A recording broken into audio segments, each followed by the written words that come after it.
'cause we turn up in flames.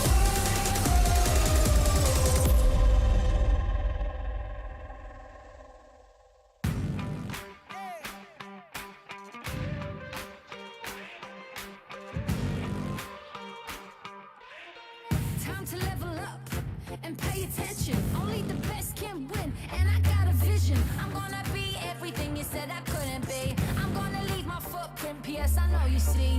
I do believe that some things might be destiny. I do believe that I'm gonna get the best of me. I know you can't see, but I'll be on top. Team name tag on every spot.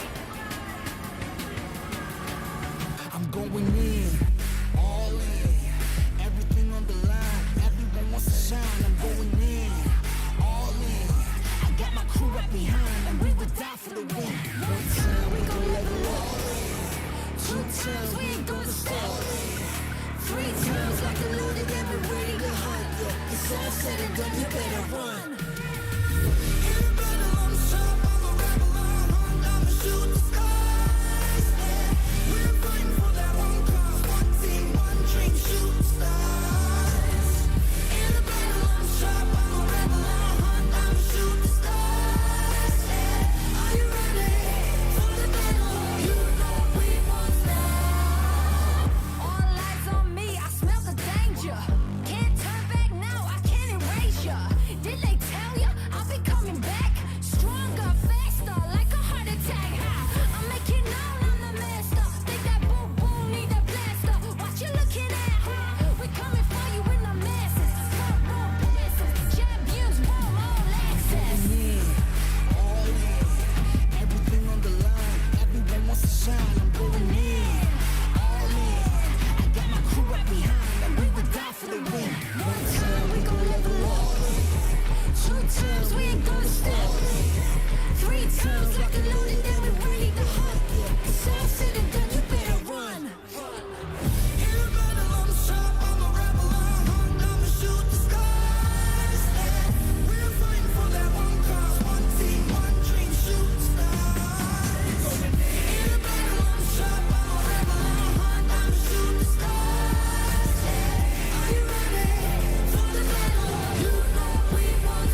get it. And I'ma push it to the limit. I don't do it for the fame or the credit, but I'm gonna be the rookie of the year when I finish. You gon' want it, then I'ma take it and I'm gonna make it. Facing the dangers and ways that will turn into celebration. I am courageous, I may just be the greatest alive. I become a sensation when the heroes arrive.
Just like the sunshine, we level up. What a great view from the top. It's in our nature, it's in our blood. We can stop, never stop. We don't stop with the squad. Like the sunshine, we level up. What a great view from the top. It's in our nature, it's in our blood. We can stop, never stop. We don't stop, 'cause we turn up in flames.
Time to level up and pay attention. Only the best can win, and I got a vision. I'm gonna be everything you said I couldn't be. I'm gonna leave my footprint, P.S. I know you see. I do believe that some things might be destiny. I do believe that I'm gonna get the best of me. I know you can't see, but I'll be on top. Team name tag on every spot.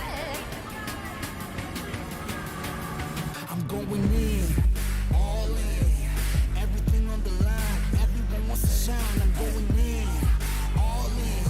I got my crew right behind, and we would die for the win. One time we gon' level up. Two times we ain't gonna stop. Three times like a loaded and we're ready to hunt. It's all said and done, you better run. In the battle, I'm sharp, I'm a rebel, I'm a hunt, I'ma shoot the stars. Yeah. We're fighting for that one cause, one team, one dream, shooting stars.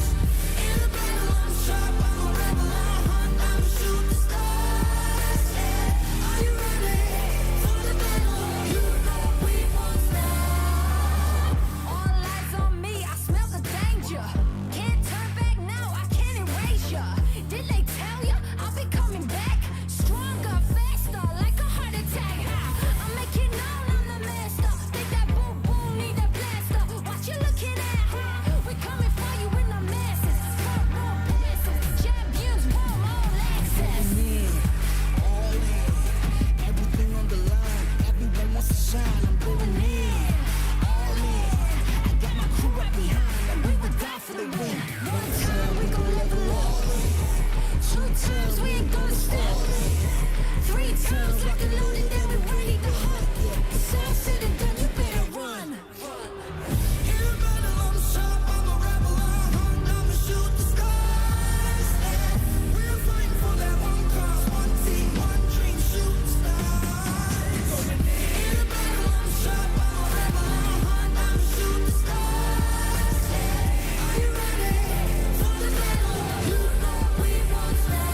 forget it.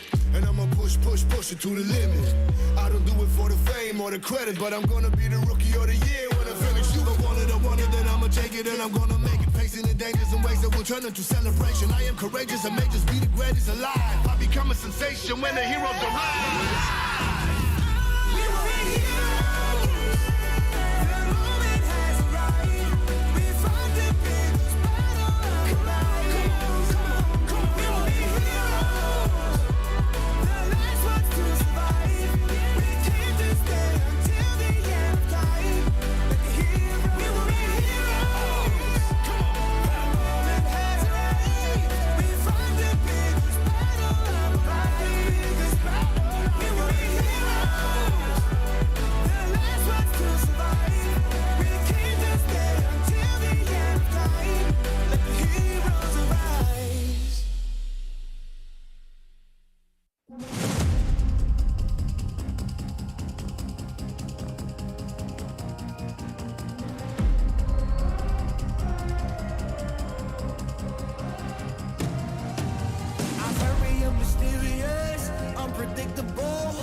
Just like the sunshine, we level up.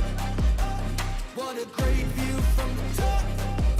It's in our nature, it's in our blood. We can stop, never stop. We don't stop with the squad. Like the sunshine, we level up. What a great view from the top. It's in our nature, it's in our blood. We can stop, never stop. We don't stop, 'cause we turn up in flames.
Time to level up and pay attention. Only the best can win, and I got a vision. I'm gonna be everything you said I couldn't be. I'm gonna leave my footprint, P.S. I know you see. I do believe that some things might be destiny. I do believe that I'm gonna get the best of me. I know you can't see, but I'll be on top. Team name tag on every spot. I'm going in, all in, everything on the line. Everyone wants to shine. I'm going in, all in. I got my crew right behind, and we would die for the win. One time we gon' level up.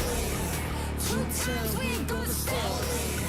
Three times like a loaded, and we're ready to hunt. Yeah, it's all said and done, you better run. In the battle, I'm sharp, I'm a rebel, I'm hunt, I'ma shoot the skies. Yeah, we're fighting for that one cause, one team, one dream, shoot stars. In the battle, I'm sharp, I'm a rebel, I'm hunt, I'ma shoot the stars. Yeah, are you ready for the battle? You know we won't stop. All eyes on me, I smell the danger. Can't turn back now, I can't erase ya. Did they tell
Yeah, we will be heroes. The moment has arrived. We fought the biggest battle of our lives. We will be heroes. The last ones to survive.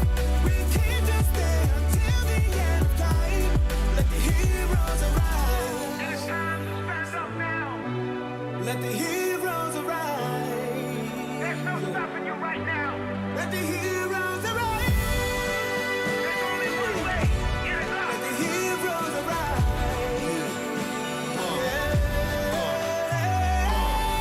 It is what it is, I'ma get it. And I'ma push it to the limit.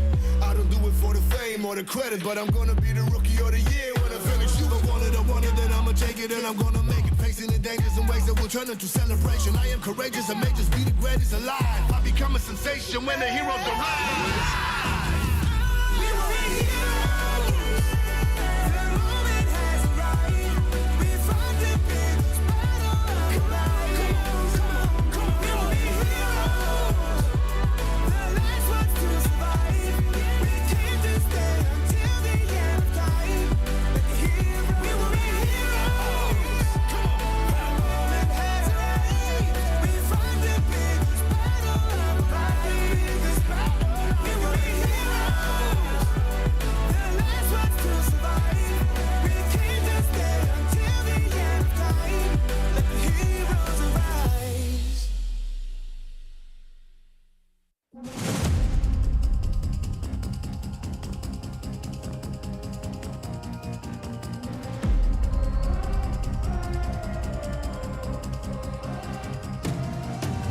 I'm very mysterious, unpredictable. If you don't know, we've come a long way, but we ain't done here. Are you ready? Just like the sunshine, we level up. What a great view from the top. It's in our nature, it's in our blood. We can stop, never stop. We don't stop with the squad. Like the sunshine, we level up. What a great view from the top. It's in our nature, it's in our blood. We can stop, never stop. We don't stop, 'cause we turn up in flames. 'Cause we turn up in flames. 'Cause we turn up in flames. You can deal with us, with the whole squad. We just can't be stopped. We invincible, undefeatable, but still you try it. Like the sunshine, we level up. What a great view from the top. It's in our nature, it's in our blood. We can stop, never stop, we don't stop, 'cause we turn up in flames. 'Cause we turn up in flames.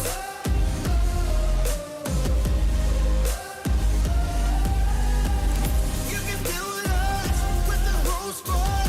We just can't be stopped.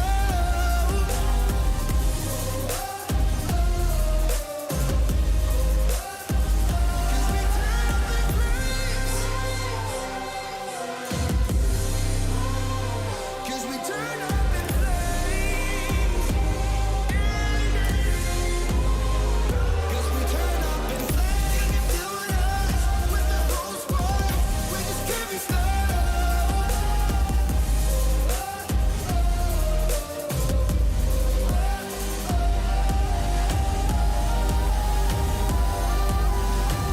'Cause we turn up in flames.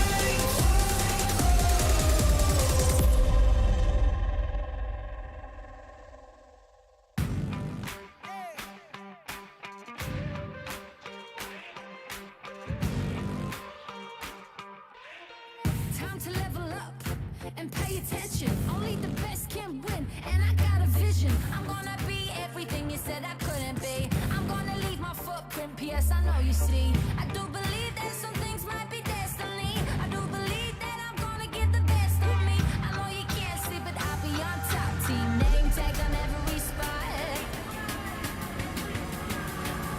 I'm going in, all in, everything on the line. Everyone wants to shine. I'm going in, all in.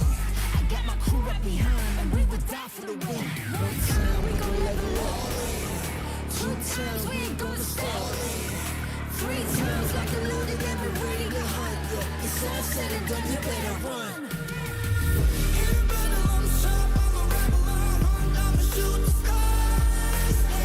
We're fighting for that one cause, one team, one dream, shoot the stars. In the battle, I'm sharp, I'm a rebel, I'm hunt, I'ma shoot the stars. Are you ready for the battle? You know we won't stop. All eyes on me, I smell the danger.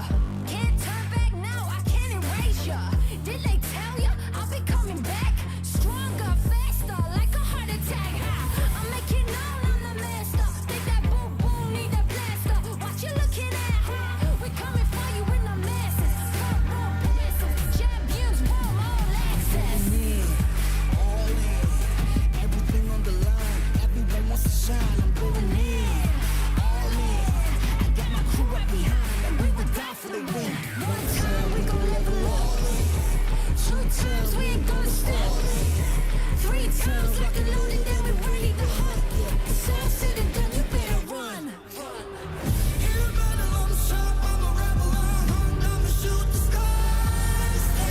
We're fighting for that one cause, one team, one dream, shoot the stars. In the battle, I'm sharp, I'm a rebel, I'm hunt, I'ma shoot the stars. Are you ready for the battle? You know we won't stop.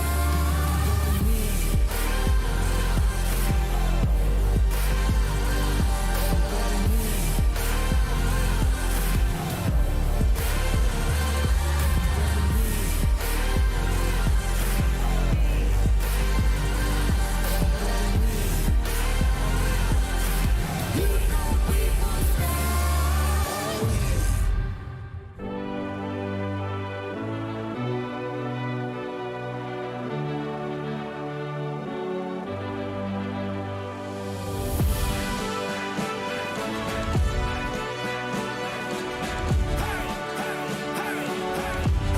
Bring it on! Wow! I never thought that one day I would get that kind of chance. There is no way that I will let it slip out of my hands. Staring at the ceiling fan, remembering the pain. There's so much I could lose now, but so much more to gain.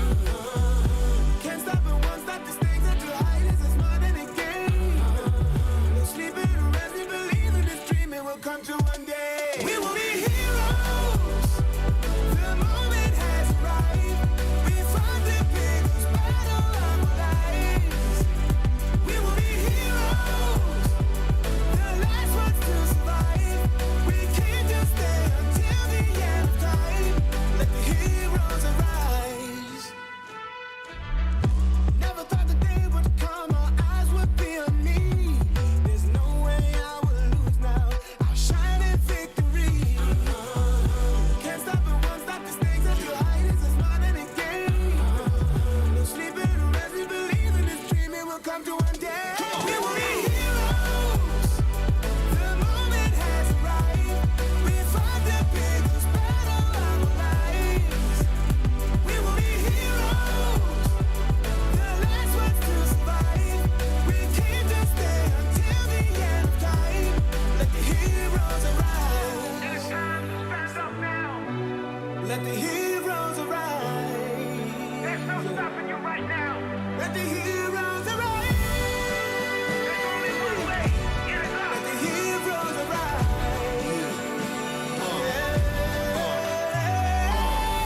It is what it is, I'ma get it. And I'ma push it to the limit. I don't do it for the fame or the credit, but I'm gonna be the rookie of the year when I finish. You I want it, then I'ma take it and I'm gonna make it. Facing the dangers and ways that will turn into celebration. I am courageous and may just be the greatest alive. I become a sensation when the heroes arrive. We will be heroes. The moment has arrived. We fought the biggest battle of our lives. We will be heroes. The last ones to survive. We can't just stay until the end of time. Let the heroes. We will be heroes. The moment has arrived. We fought the biggest battle of our lives. We will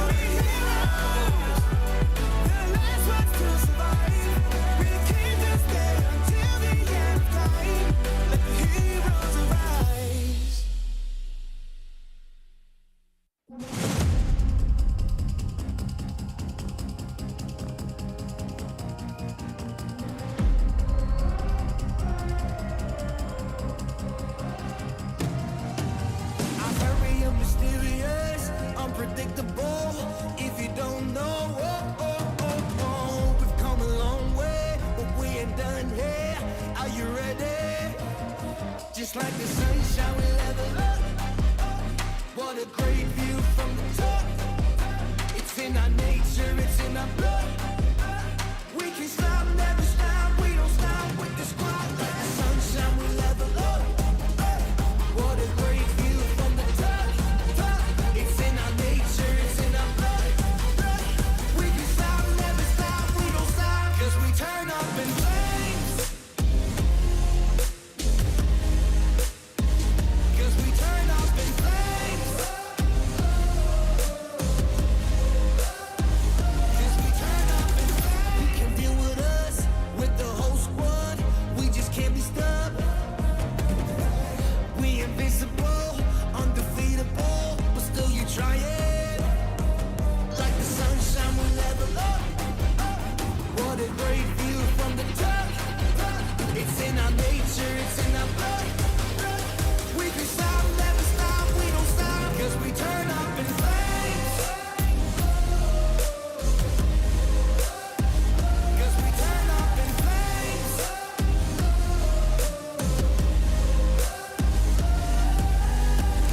You can deal with us, with the whole squad.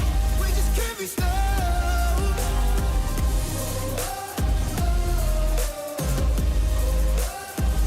'Cause we turn up in flames.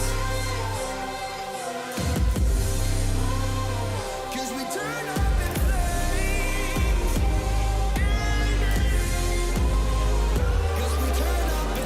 You can deal with us, with the whole squad. We just can't be stopped.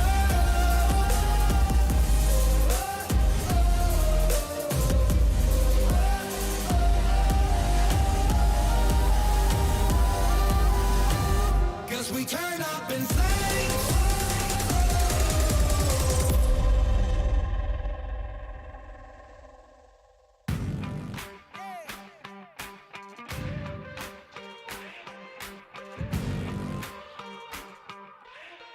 Time to level up and pay attention. Only the best can win, and I got a vision. I'm gonna be everything you said I couldn't be. I'm gonna leave my footprint, P.S. I know you see. I do believe that some things might be destiny. I do believe that I'm gonna give the best of me. I know you can't see, but I'll be on top. Team name tag on every spot. I'm going in, all in, everything on the line. Everyone wants to shine. I'm going in, all in. I got my crew up behind, and we would die for the win. One time we gon' level up, two times we ain't gonna stop, three times like a loaded and we're ready to hunt. Yeah, it's all said and done, you better run.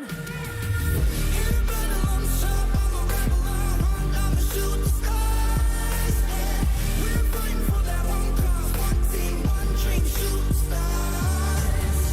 In the battle, I'm sharp, I'm a rebel, I'm hunt, I'ma shoot the stars. Yeah, are you ready for the battle? You know we won't stop. All eyes on me, I smell the danger. Can't turn back now, I can't erase ya. Did they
get it.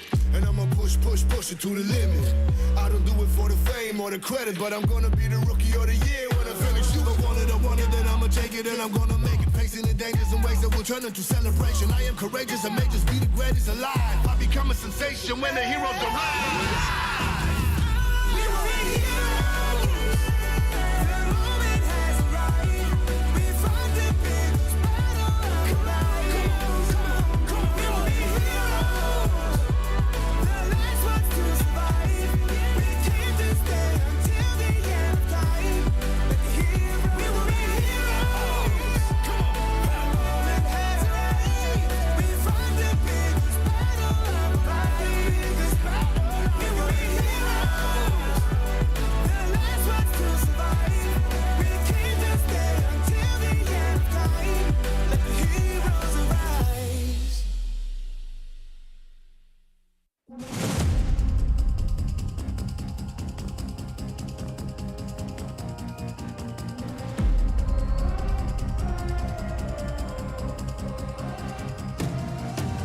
I'm very mysterious, unpredictable. If you don't know, we've come a long way, but we ain't done here. Are you ready? Just like the sunshine, we level up. What a great view from the top. It's in our nature, it's in our blood. We can stop, never stop. We don't stop with the squad. Like the sunshine, we level up. What a great view from the top. It's in our nature, it's in our blood. We can stop, never stop. We don't stop. 'Cause we turn up in flames. 'Cause we turn up in flames. 'Cause we turn up in flames. You can deal with us, with the whole squad. We just can't be stopped. We invincible, undefeatable, but still you try it. Like the sunshine, we level up. What a great view from the top. It's in our nature, it's in our blood. We can stop, never stop, we don't stop. 'Cause we turn up in flames. 'Cause we turn up in flames.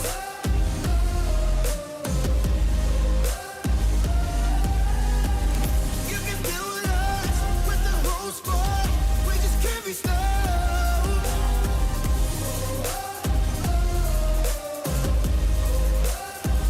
'Cause we turn up in flames. 'Cause we turn up in flames. 'Cause we turn up in flames. You can deal with us, with the whole squad. We just can't be stopped.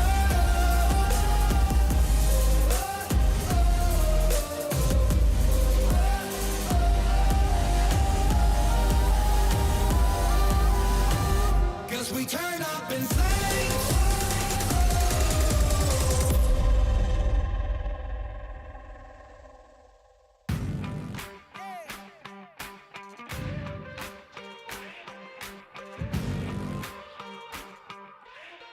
Time to level up and pay attention. Only the best can win, and I got a vision. I'm gonna be everything you said I couldn't be. I'm gonna leave my footprint, P.S. I know you see. I do believe that some things might be destiny. I do believe that I'm gonna give the best of me. I know you can't see, but I'll be on top. Team name tag on every spot.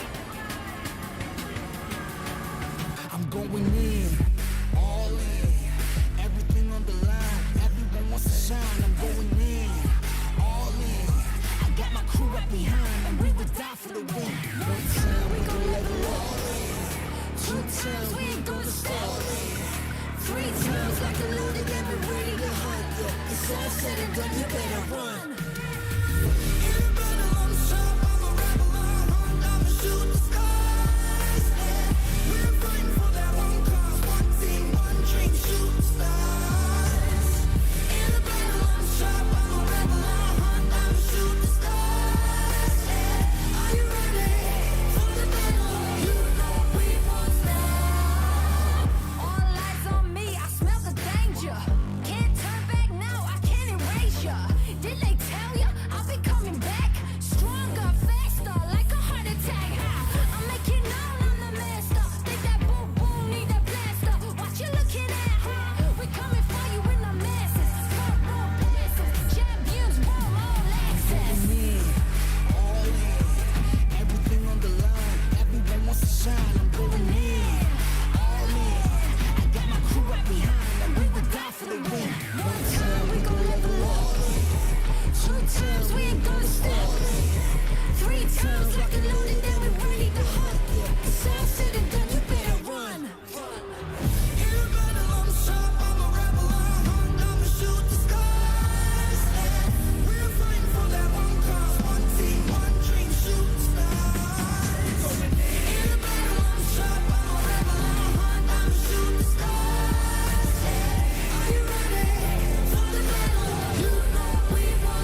I'ma get it. And I'ma push it to the limit. I don't do it for the fame or the credit, but I'm gonna be the rookie of the year when I finish. You want it, then I'ma take it. Hello, survivors! Welcome to our second Free Fire World Series of 2022. Fasten your seatbelts. The greatest Free Fire event of the year is about to begin. Next destination, Bangkok. This is how we're going to start our journey. We have teams from all over the world with us. 17 teams from 10 regions. The Free Fire World Series is divided into two phases. First is the play-ins. The first place from Taiwan and Pakistan will join the battle with the second places from Malaysia, Cambodia, Philippines, Sri Lanka, Vietnam, Thailand, Brazil, Latin America, Indonesia, Middle East, and North Africa. The finals will have 12 teams. The top 4 teams from the play-ins and the first places from each representing league will be seeded directly to the finals. Let's see who they are. First place from Brazil, Latin America, Thailand, Vietnam, Indonesia, Europe, Malaysia, Cambodia, Philippines, Sri Lanka, and Middle East and North Africa. Both the finals and the play-ins will have 8 matches, alternating between the maps Bermuda, Kalahari, Purgatory, and the brand new Alpine. By the end of each round, the teams will get points based on ranking and number of eliminations. For each elimination, the team receives 1 point. Each booyah gives the team 12 points. Second place gets 9 points. Third gets 8 points, and so on. If we have a tie, the team with more booyahs wins the tiebreaker. All right, survivors, welcome to Free Fire World Series.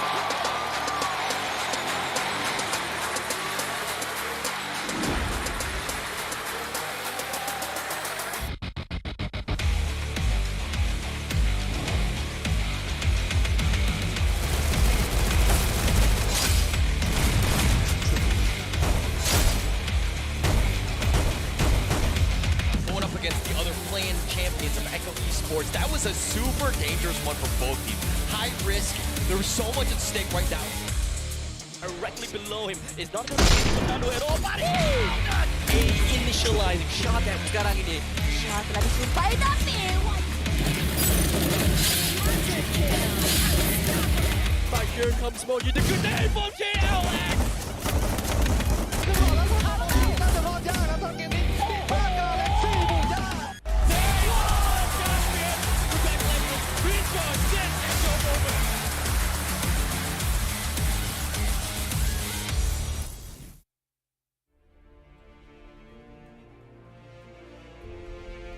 We are a team. We are unique. We have different personalities.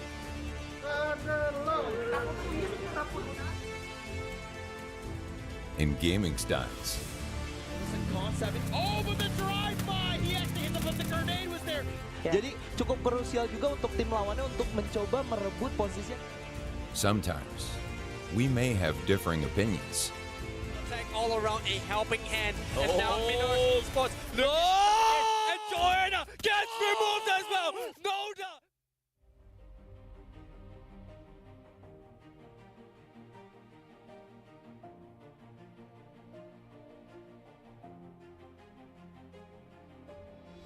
But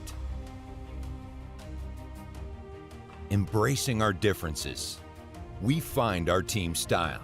Very messy fight. Farhan gets the revive up here. Mua rồi, kéo đi. Chúng ta mua đi shipper nggak? Nggak ada gue. Tunggu boleh Pak. Boleh. We have the same desire for victory. It's not going to be easy for Fernando at all, but he found it!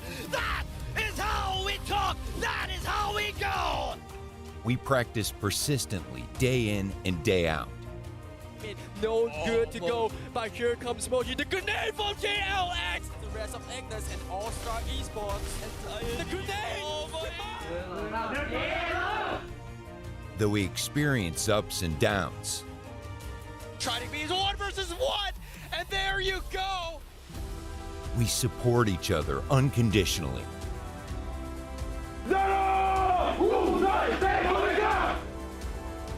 Because we have the same dream, to become champions. But there's only a few seconds left. He goes for the top! Dan 9 kill di sana. Langsung dimajuin, percaya diri.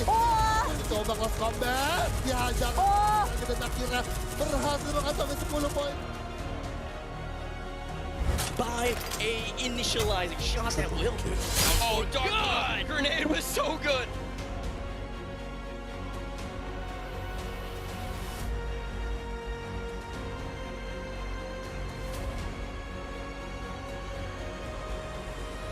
Fight as one. Hello, survivors! Welcome to our second Free Fire World Series of 2022. Fasten your seatbelts. The greatest Free Fire event of the year is about to begin. Next destination, Bangkok. This is how we're going to start our journey. We have teams from all over the world with us. 17 teams from 10 regions.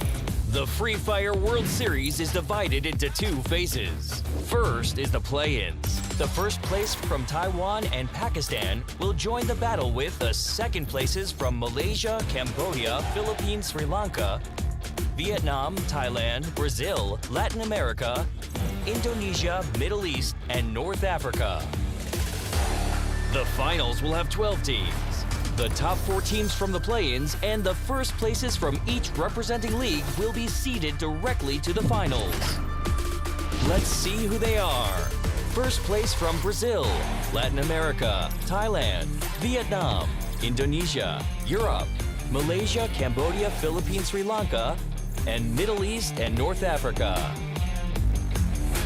Both the finals and the play-ins will have 8 matches, alternating between the maps Bermuda, Kalahari, Purgatory, and the brand new Alpine.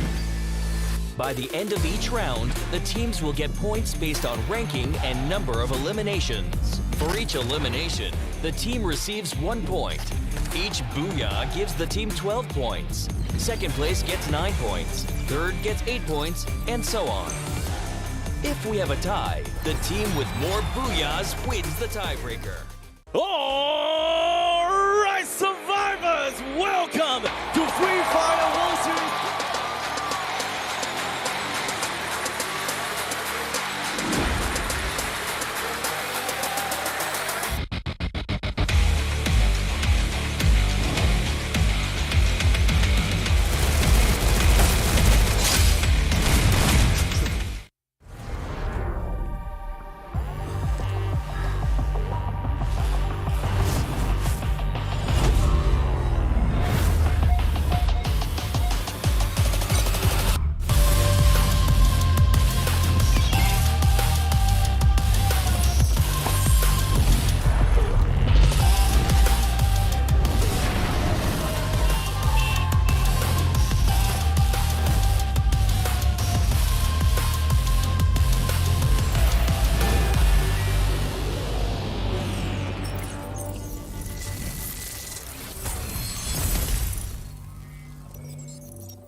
Ladies and gentlemen, boys and girls, survivors of all ages, welcome to the Free Fire World Series 2022 Bangkok, brought to you by Garena. I am the Mustachio AJ, down here with my good friend Holler. We also have Husky, who will be joining us a little bit later on today, and the three of us are going to be your shoutcasters for this event. We're at the FFWS 2022 Bangkok play-ins. 9 teams will be fighting for the tournament lives as they vie for the final 4 spots in tomorrow's grand finals, and I'm super hyped for that. But we've got plenty of good games that are coming at you tonight. Top 4 out of 9 doesn't sound difficult, but it's easier said than done. We've got the best of the best, the creme de la creme up there on the stage to battle it out today.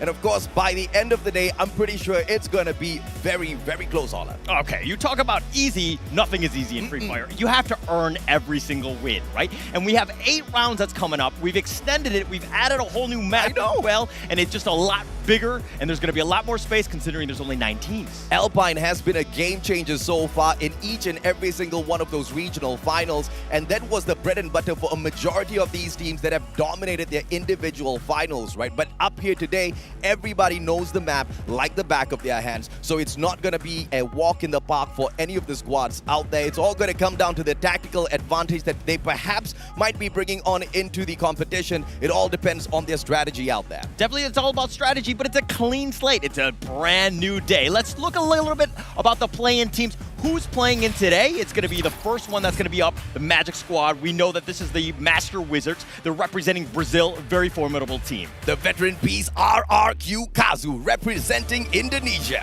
The Los Chamos Nagua representing the Latin American region. The Aggressive Assassins Expand representing the MCPS region. The Hidden Gems Infinity VX representing the Middle East and North African region. The Cool Heads Hotshot Esports representing Pakistan. The Undying Evo's Phoenix representing our host country, Thailand. The Divine LGDS representing the Taiwan region. The Swift Team Flash representing Vietnam. All of these names are very well known in the Free Fire world, but not all of them have had the Free Fire World Series experience. Not all is fair out there. EVOS Phoenix, LGDS, as well as Team Flash, they have that advantage. They've got this experience already. We want to see how far that brings them, but how much are they fighting for, Holler? They're going to be playing for a ton of money. Let's talk about tonight. This is going to be 5th through 9th. Unfortunately, yes, you get 50K or whatever, but you're going home with that money, okay? You want to make sure that you're in the top 4 so that you have a chance at the finals. And if you look at that amount,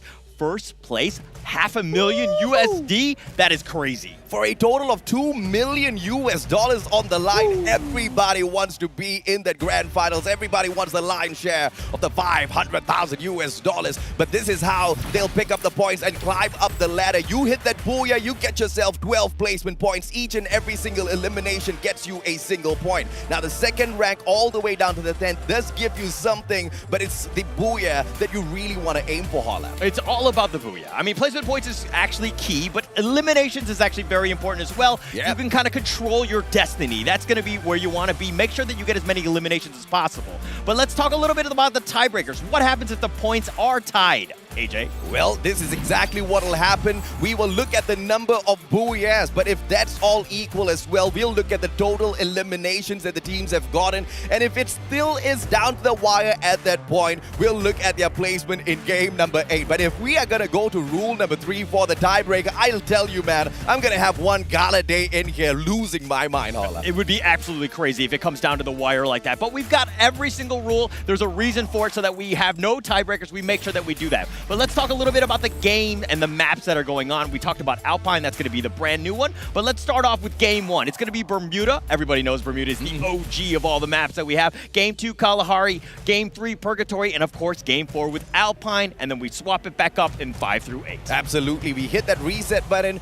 All of the maps will be played, and it's of course going to be dependent on exactly who's got the best map mastery out there. You will be the lucky ones if you've got great mastery over each and every single one of these maps, but we know that's not the fact for a lot of the teams out there. Some excel on Alpine, some on Purgatory, some on Bermuda. If we do find those that are perfect on all of those maps, that's probably going to be tomorrow on the grand finals. Definitely a different level, right?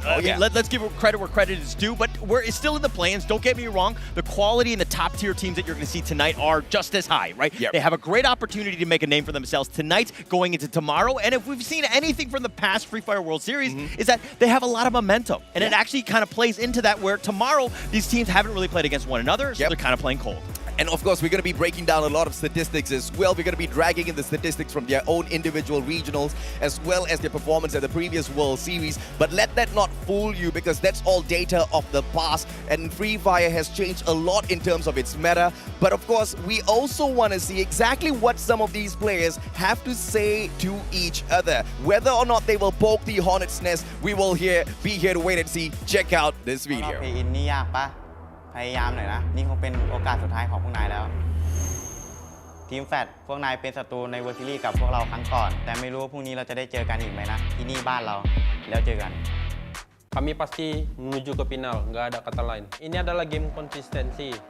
Itulah kenapa kalian bisa tersingkir di FFWS lalu. Kami nggak akan melakukan hal yang sama. Nggak ada musuh bagi kita.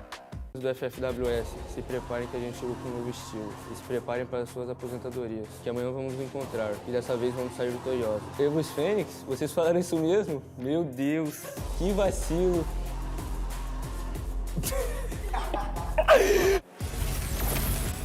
I love videos like that, right? The fact that they're kind of just fighting words, they're getting in your face, they're kind of making a name for themselves. But Evo's Phoenix, they're trying to claim a stake in the ground. They're like, this is our hometown. You come at me, bro. But you know, I really love the ending of that video, right? From Evo's Phoenix. I mean, he just had a lot of trash talk, but towards the end, he wished everybody luck. See, that's what's the most important. You got to share that luck with them, but they don't need that. They're on home ground. They've got the advantage. Okay, so they have a slight advantage, but let's talk a little bit about the individual players here. This is going to be the first one. It's going to be Get High, right? This is a guy, it's an absolute phenom on this Evo's Phoenix team. He's the youngest guy on the team. He's actually only 16, which is actually pretty crazy if you think about the Free Fire World Series. I mean, the players are getting younger, they're getting better, and they're just on a whole nother level. I mean, mobile games, it belongs to the children, it belongs to the teenagers, man.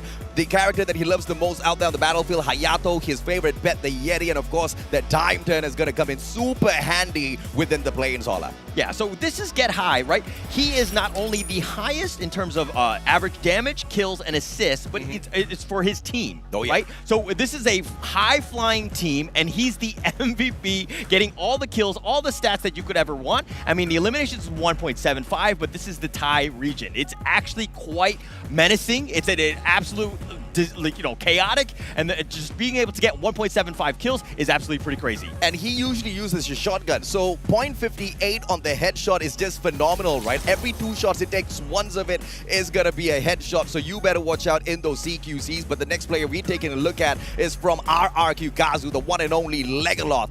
This guy has been phenomenal out there on the battlefield. Once again, yet another Hayato user out there, but his favorite pet is the Falco. Yeah, so Legoloth here is the shot caller of the team. He's kind of like the old OG on this team in the sense of he's the one that keeps them grounded, right? He actually led them to gold in the SEA games and Free Fire last year. RRQ has put a name for himself because of the fact that he's getting all of the, he does a ton of damage, one of the most on the team, Legoloth, and plus with all the support assists, he's just helping his team really put themselves in a position to win. And of course, the one weapon that he loves using out there on the battlefield is the M79, which is the main reason why his damage is stacked. He brings that launcher into that final circle. 1 pop, 2 pop, you're gone. He secures the booyah for the squad. So if we're talking about the next player, which is going to be coming up, I almost spoiled it, but it's going to be Drax, and this is going to be from the Magic Squad. He's the rusher. He gets into your face. He wants to just create as much chaos as possible. It's really feast or famine, but he's done such a good job in LBFF, and the fact that he was able to just feast on everybody. He had the most amount of kills on his team. He's an absolute menace. Yeah, I mean, he may be from Brazil, but he loves my boy, the one and only Chrono, and his favorite pet, Mr. Wagger, as the rusher. You need those glue walls, and when you're in need, Mr. Wagger with the big bad swagger always provides. Always providing, and what he provides is with headshots. He uses the shotgun. That is his weapon of choice. He's done quite well with it. His accuracy is 21% as well. I mean, he's just the guy in front. Everybody focuses on him, and it's one of those things where every team needs a good initiator. Somebody who's going to rush into you and just put the fear of God in everybody. M1887, just like you said, the shotgun, the best weapon in this guy's hands. But look at that, man. man. A 2.38 headshot means that this guy is hitting those headshots. You step on in front of him, that double barrel will be in your face. He'll be picking up an elimination point. Just that easy. But the team that we want to highlight for you guys as well is the kings of the home ground Thailand, EWOS Phoenix. A total team damage average of 3,272 and average eliminations of 5.9 each and every single one of the matches. This is where I'm a little bit worried for the homeboys because that might not be enough to push them towards the top hauler. Okay, I think you've gone a little bit Asian, Dad. I think that, you know, in the sense that you want more out of this team. Always. This team does quite well. They've already won a World Series. They Yes, were they did. second in the last one. What more could you want from them, Dad? I want them to be in the grand finals, right? But of course, Enigma Galaxy has taken over the #1 spot. We will see if or not EWOS Phoenix will be the ones to make sure that Thailand has got 2 representatives within the grand finals of the Free Fire World Series 2022 Bangkok, because that would just be phenomenal, right? But here are the teams to watch as well, ladies and gentlemen, boys and girls. We have got 2 teams in front of you. RRQ Kazu up against Magic Squad, the Brazilians. Look at that average points per match, 13.6 to 11.4. It's kind of leading towards RRQ Kazu at the moment, Hala. Okay, but yes, those stats are great, but it was in their own region. Oh, They yeah. never did the head-to-head, so to speak. This is a whole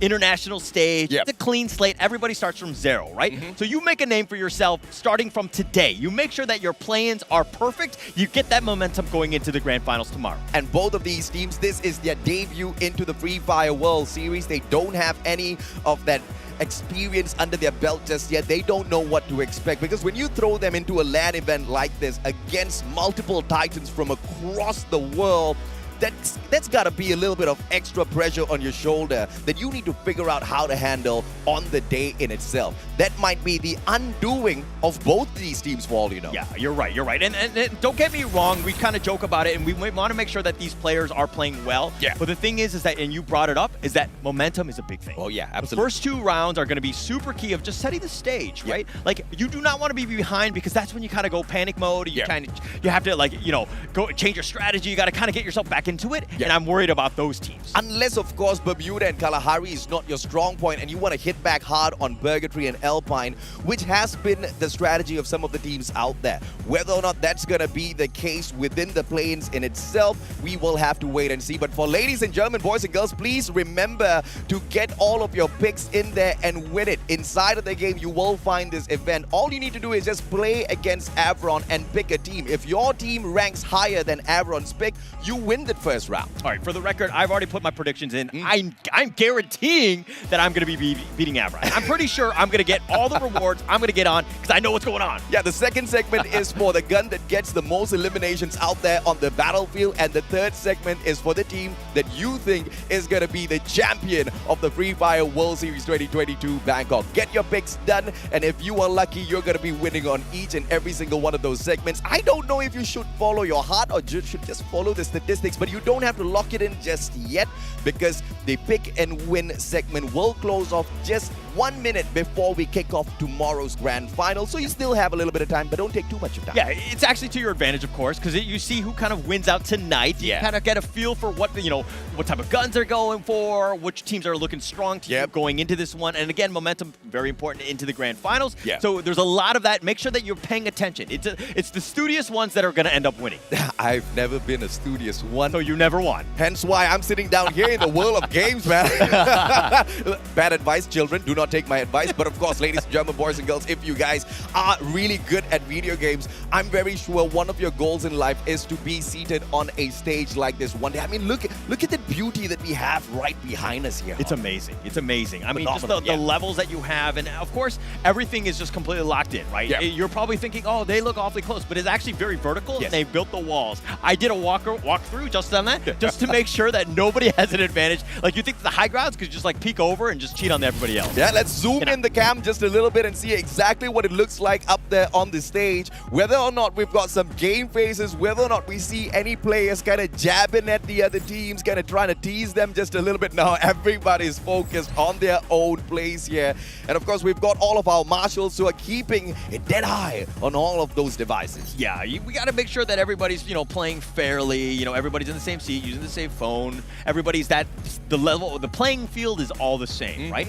All the players are here, and as you can see, that there's some serious faces, right? Yeah. This is sometimes, some of these teams, it's a brand new international experience for them. Yeah. Playing worldwide, overseas, is not an easy thing to do. It's not an easy thing at all. Once again, it's the pressure of just being here within the stadium in itself, being surrounded by ex-world champs like EWOS Phoenix, being surrounded by teams like LGDS as well as Team Flash, who have got experience on the world stage in the past, being on the stage with some of the titans of the Free Fire world. Look at the Brazil squad, man. Magic squad is ready to sprinkle some pixie dust on everyone. Okay, is it pixie dust or is it spit? Because those guys tend to yell really loudly. They cheer loudly. We've seen it in the past. These are very vocal guys. But no, that's actually the best part about these lands, right? The teams can see one another. Yeah. It's one of those things. And you can hear the cheers that are coming in now. They are hyping themselves up. They are going to get ready for round one. This is going to be Bermuda. Mr. Wagger breaking a quick move before we kick off match number one. Ladies and gentlemen, boys and girls, if you're at home, make some noise in the comment section as we kick off match number one. This flight path is going to be taking us from Riverside all the way down towards Rimnam Village, which means to open up the Free Fire World Series, we've got the whole map of Bermuda playable. Yeah, it's playable. Again, very different for some of the leagues, right? You're going in with, normally it's 12 teams, but the play-ins tends to be a little bit shorter, right? Yeah. I mean, smaller, excuse me. They have 9 teams that are going in this one.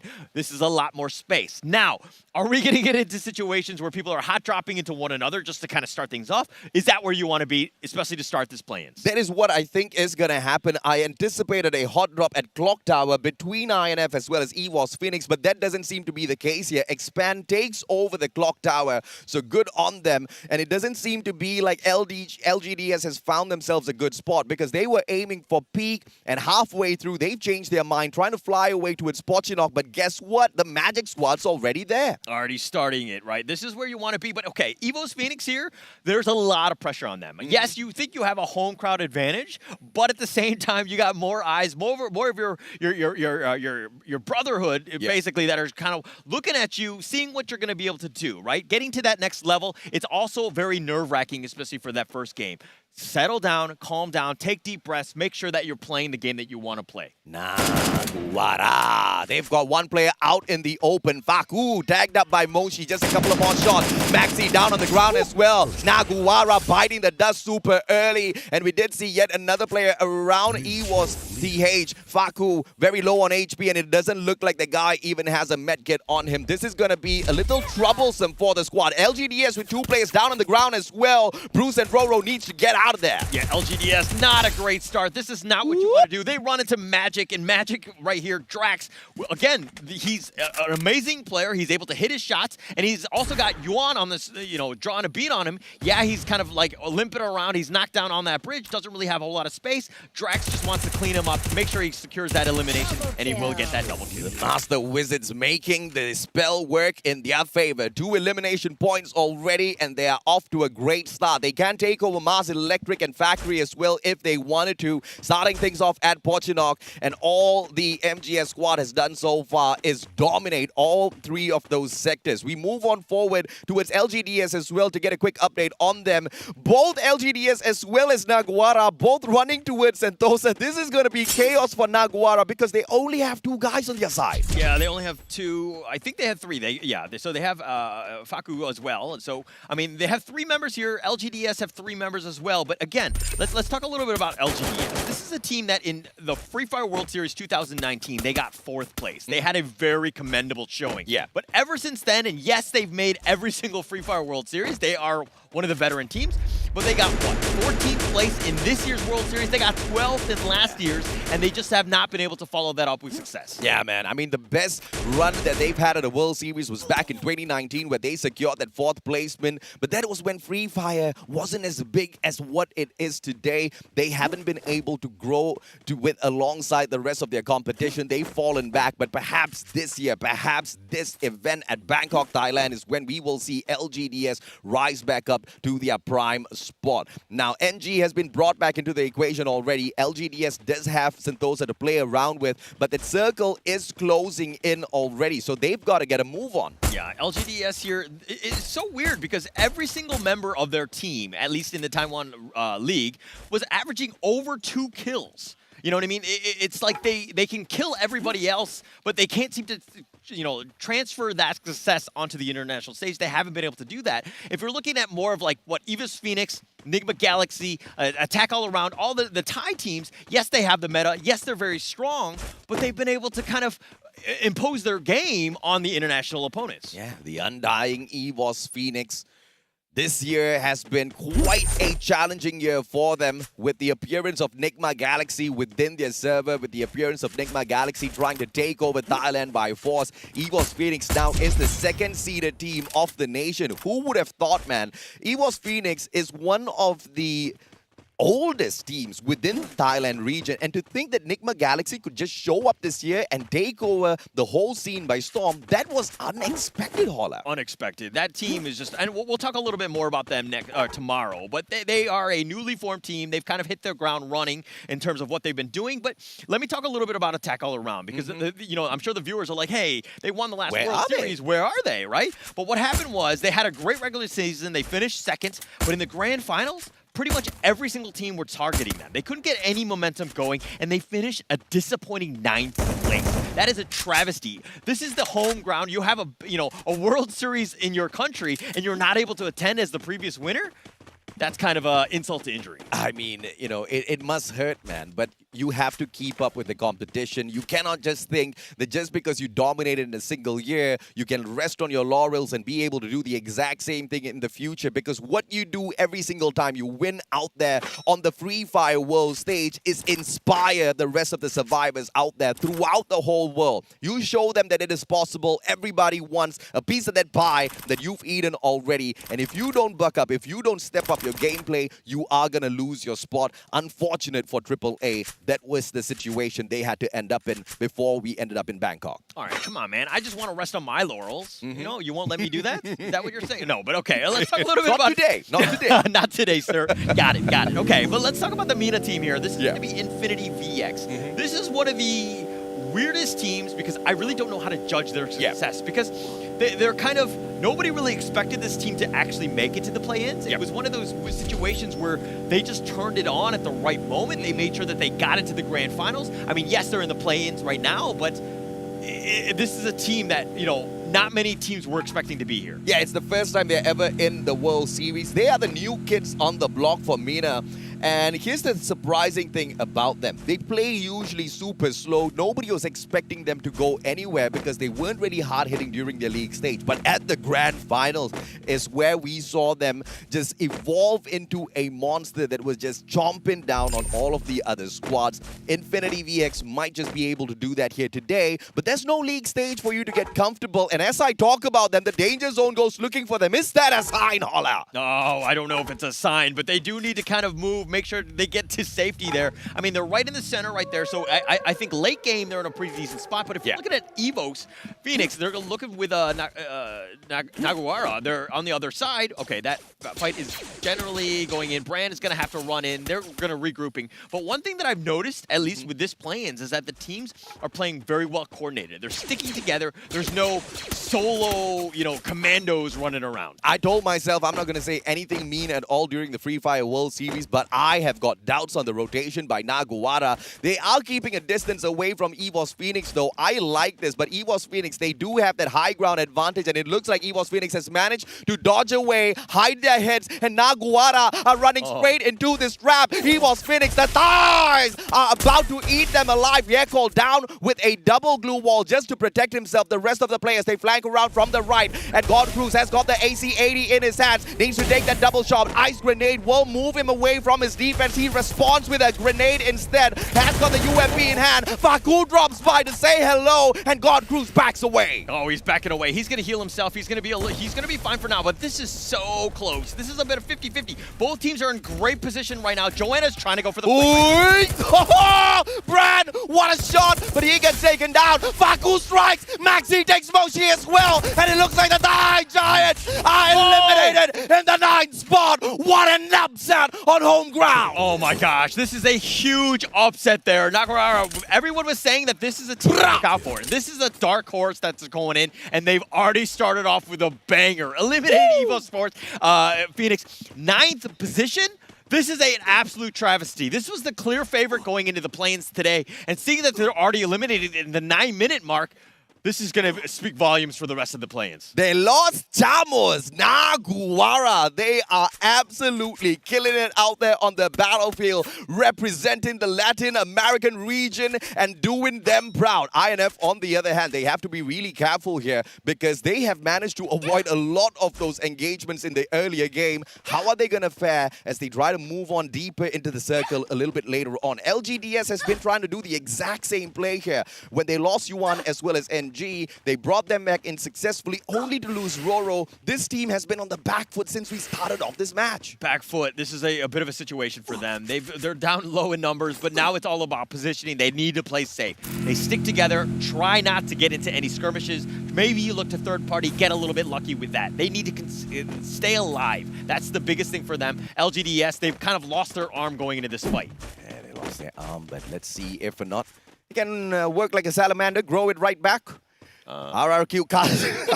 I know I caught you off guard with that one. I mean, you can revive your players, man. I mean, it is possible.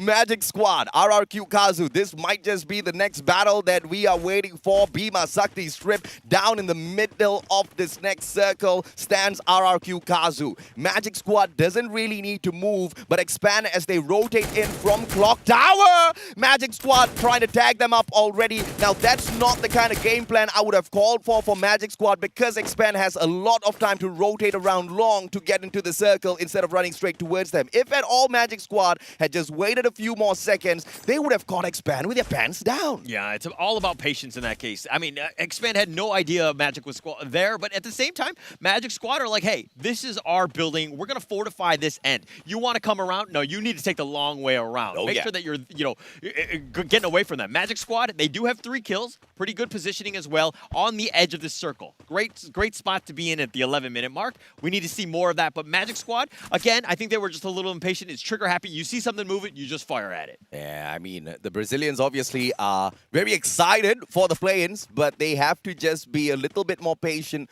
when it comes to those engagements because you want to secure those eliminations for yourself. Every single point matters. Talking about points, Naguara sits down at the top with 4 eliminations to their name. The elimination leader of the lobby so far. Yeah, I mean, I feel like they should get double points for eliminating Evo's Phoenix. Like, I'm sure every other team, I mean, yes, they don't know who has died at the end of the day, but it's one of those things where if they knew Evo's Phoenix was out of this, they would feel much, much better. INF, Team Flash. This is a fight that has to break down, but do we have any grenades in the hands of INF? I know it is Gatel who has got 2 in his hands, and also the grenade launcher in the hands of Gatel. Gatel can be the biggest of difference maker. Woodpecker in the hands of Nastas. He needs to tag those players up first, but the question is, will we see INF get super cheeky? Because if Shin can get a good nade and take down Gatel first, this will be the saving grace for Team Flash. Yeah, Infinity VX, though, they will eventually have to move, so Team Flash doesn't have to go, they don't need to be aggressive, they don't need to get out of position. At the end of the day, the circle is going to go through them, so they can just kind of just lock it down. As I say this, look at Drax, another knockdown onto LGDS, focusing the attention on there. It looks like Bruce is going to be the next one on the menu for the players of Naguara, who are on fire, literally right there on the battlefield. And LGDS, they are going to get eaten up by the circle. Bruce is going to get tagged up by the blue zone as well, which is going to give Naguara the advantage. Bruce has to run straight towards them. But even if that does not happen, look at Magic Squad rotating in deep into the circle. Axel down on the ground, I believe. And Anas, this is the players from the side of Hot Hotshot Esports taking those hot shots against them. Question is, can Expand survive this and rotate deeper in? They are stuck. They have to fight Hotshot right now. They need to stay alive. That's the biggest thing. They've got kind of caught right here. Hotshot Esports with a nice ambush, good angles. That's what you want to do as a team. Make sure that you just kind of focus it on. Expand have not been able to get away. They're kind of stuck outside. There's not a whole lot of cover on that end. It's going to be difficult. Now, if we look back to Infinity VX, yes, they have 0 eliminations, but this is a good situation where Team Flash have run back more into the circle. They're playing it a little bit safer. They're looking for the late game. Flash has got a grenade launcher in hand as well. Question is, who's gonna pop this first, man? Grenade launcher versus grenade launcher. Things are about to get messy, but both teams are keeping it for the final circle. Question is, my friend, are you gonna survive until the final circle? As Yanbin drops Zika, Hotshot Esports meets a player that they were not expecting. They pick him up instantaneously, but all of the players are tagged up already. Low in HP. RRQ Kazu might just drop by for the finisher. Oh, Hotshot Esports, all of them so low, and they're stuck between these glue walls. That crate is actually blocking the doorway, so they can't get into the building. So they're kind of stuck out in the open right here. But, you know, Expand here, they see this. This is a great opportunity to third party. RRQ, Pac-Man. This is the shield gun in his hand. And the players of Hotshot, they're playing this patiently. Expand closer in towards that final circle. Shin goes down too fast, gets the knock, but Wolfpacker does not secure the elimination just yet. Brand gets a knock, and the kill stolen away by Abdu. Elimination point to the side of INF. And that's how you gotta be quick out there on the battlefield. Pac-Man drops one too fast down on the ground as well, but BO still finds a way to revive 2 of his players. Cobra, Axel, both very low. There's the only 2 members left from Expand. Axel's just been knocked. Cobra's all by himself. He's just like, I'm a bush. If I don't move, they can't see me, right? I mean, only to the eyes of a noob, I guess. The pros see everything, man. They've got the third eye open as well. Grenade launcher for the pop, but Razor does not get the first shot. Charge Buster in hand as well. Needs to wait for the timing. Pac-Man, one good nade by Legoloth, can secure the knock, but Sergeant backs away. That tags him up just a tad little bit. Legoloth has got the grenade launcher and 5 grenades in hand. This guy can be the grenadier of the match as long as those shots connect. Oh, just barely off the mark with that grenade. I mean, yeah, he's alive, but Magic Squad, 6 kills all by Drax. Is he just being greedy at this point? I'm not sure. He's got a 7th one. Rack him up because he's got another one, but X-Man has just been eliminated. 7. Infinity VX on a roll out there. Nasdaz finally managed to get a knock as well. RRQ Kazu popping off, and the M79 getting a couple of hots for themselves as well. Can we see yet another grenade launcher shot? Italo, Max 7, Maxi goes down. Brad goes down as well. Out of nowhere, Naguara struggle as the Magic Squad survive. Naguara completely eliminated. They were eliminated 6th here. Magic Squad, they did take some damage on that one. GU will be picked up here. Drax is still alive, but he's got 9 kills. Who's going to kill this guy? Shin down on the ground, and it is secured by Legoloth. And RRQ Kazu with 10 eliminations to their name. They're looking for that Booyah as well. And Magic Squad stands right in front of them. They've got that high ground advantage, but Razor, AWM in hand. He's flanking from that right-hand side. Baby! With a double, and it's Legoloth with the M79 launcher, which secures the first Booyah of the day. RRQ Kazu, a heavyweight, a favorite going into this one. The Indonesian squad is just on another level right here. Yeah. I think they had close to 12 kills. They were cleaning it up. Mind you, I think they had 1 kill at the 13-minute mark, and all of a sudden, all the fights were happening, and they were just cleaning house. This is a veteran squad from Indonesia that hasn't really shown up big in the past. They've been in the world of Free Fire for the longest of time now, but they are hitting their beast mode this year. Hitting that beast mode allowed to get them to the play-ins, and that same beast mode gets them the very first Booyah of the day. What a play. And they had more than 10 eliminations before even hitting that Booyah. That's massive for your first round. Yeah, absolutely amazing. And we're going to see that, but I mean, let's just check out the highlights for this game. And of course, we did talk about...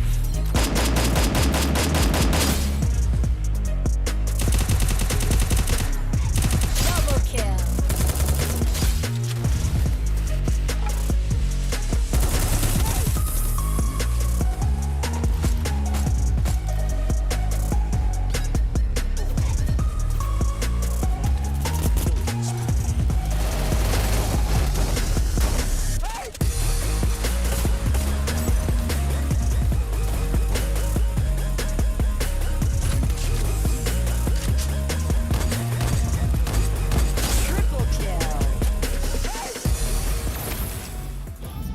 before jumping on into the matchup, we already saw Legolas Green as well as all of the stats that he has picked up so far. And where this guy excels was the damage part. And we talked about how the M79 launcher was his secret weapon. Lo and behold, he whips it out in the plains as well for the first matchup of the day. And that is the weapon that secures them the double towards the very end. Legolas is on fire. And I am just wondering, can he keep up this sort of a pace for himself? It's a marathon, not a race, not a sprint, right?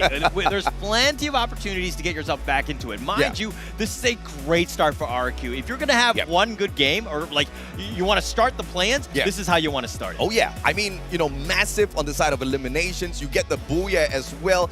And I think they've managed to pick up the most number of points on both of those lanes, and nobody else had anything on them. Expand got caught out very, very early on. Hotshot managed to finish them off, but even Hotshot couldn't get any luckier after that as they were caught out in the open. Yeah, definitely so. But let's look a little bit at the match standings. This is, of course, the first one, but that monster came by RRQ Kazu. 12 points, 12 elims, 24 points. Hello to RRQ Kazu. Magic Squad with 19. That's a pretty good number for them in number 2. Very good number for them. They sprinkled their pixie dust on everyone except RRQ. I guess the boys were just a little bit too far away. But Naguara was the squad that started things off hot. This was the team that eliminated EWAS Phoenix in the 9th spot. But look at EWAS Phoenix, man, with their own eliminations, managed to bump themselves up to the 8th spot, thankfully. Team Flash in the 4th place with 11 for themselves, and Infinity VX with a total of 8 and 2 eliminations, 6 placement points. Guarantees that Infinity VX is not going to get left behind just yet. Definitely not. I mean, they still have a chance, of course, very, very early, all of those things, right? But LGDS, I think we started with this one. They probably needed to have a better start than that. They need to be a little bit cleaner going into this one. Getting 2 people down is just really rough. But let's talk a little bit about the MVP of that last match. MVP of the last match, the one and only Legolas with the M79, the damage dealer, the eliminator of RRQ Kazu. You want to bring this weapon onto that battlefield. You want to have that weapon for that final battle for sure. And we saw the patience, we saw the trigger discipline from not just Legolas, but many teams out there who did have the M79 but refused to use it until it was truly needed. But a lot of the other teams bagged out a little bit too early without even bringing it out. Yeah, they were sticking too close together, but this is going to be the top players of that first one. 9 elims from Drax 7. Ooh. We talked about them. The player to watch. The second player to watch we also talked about was Legolas with 6 eliminations. I mean, the M79, he's just an amazing, a sniper with that thing. And of course, Maxi with 4 eliminations. That's pretty commendable too. Yeah, everybody loves the AC-80, man. You take a double shot towards the head, that's an immediate down for you. And everybody loves to engage a little bit longer in terms of range before you get up close and personal. Then you whip out that little charge buster or the Mag 7. But Yanbin, the glue wall master, 11 directed, he tried his best to survive for Team Flash, but unfortunately they had to meet an M79 of their own. And Faku, Homer, and the times he got hit was the total of 4. This guy was a total radical player out there on the battlefield, tagging up everyone he saw. Definitely helping the team, supporting as much as can. I mean, it's not all about the eliminations that you can get, but as I say that, Drax 7, this is another way is just get eliminations, get headshots, got 5. Mind you, this guy has I think a 20% accuracy rate for the headshot, so this is actually quite high, especially for game 1. When he was on, he's warmed up, he's ready to go. But Maxi from Naguara, Assist King 3, you got to have those guys that can help do the damage so that your team can kind of clean things up. And, Maxi was amazing at that, right? Continuously tagging players left, right, center. He had players like Baku to back him up to take those elimination points for himself, but he himself did manage to do a lot of damage so that the rest of his team members could continue to move forth towards that final circle. Positioning is all what it's about. But ladies and gentlemen, boys and girls, that's the end of Bermuda. We've got another one coming up on Bermuda later on, but for now, we move on into the dry desert of Kalahari. Kalahari, very hot, very open, a lot of elevation, very difficult map to play. Obviously, these teams are ready for it. They've played a ton on Kalahari, but playing it against the international stage where the strategies might be a little bit different is a whole nother ballgame. Of course, we want to see exactly who takes spot on Refinery as well. It is a very well-known information that RRQ loves to play that spot. We want to see if or not they will continue holding on to it, or is it going to be a strategy where they back away and hop on off to a different point, because now they might just be the bullseye target for everybody else out there. Yeah, it's definitely a bullseye. It's kind of wide out in the open. It's like everybody can see that, but at the same time, you can be standing on the top. You can kind of use that elevation to your advantage as well. Are you able to snipe the guys down? It comes down to the mechanical skill, of course, very high. Everybody's good here, but you know, are you able to kind of make sure that you get those eliminations? Everybody's a little too good, right? You cannot get caught out in the open. Goodbye, my friend. You are going to get taken out unless you can thank your lucky stars, because every single time you hop on out, the battlefield is clear, right? It may be the case very early on in that matchup, but closer and closer you get towards that final circle, it's a party in there. Yeah, it's definitely a party. And I mean, you know, again, this is going to be 9 teams going in. Kalahari is a lot bigger, right? Yeah. It's one of those situations where there's going to be more open space, so that, like, you know, the 14, 15-minute marks in the games are probably going to be where most of the action is going to happen. But we're going to find out. That's going to be coming up soon. But the teams are kind of just preparing, making sure that they're ready for round 2, because that's going to be coming up. It's going to be super important that everybody's there. But let's first take a quick little break.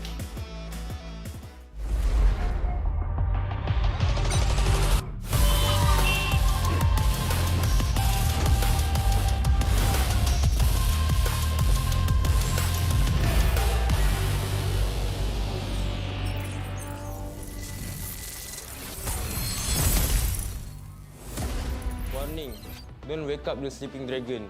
You get burned. Don't you dare drop at our door spot. You get punished. EVOS, but we're not scared. Alright, survivors, welcome to Free Fire World Series.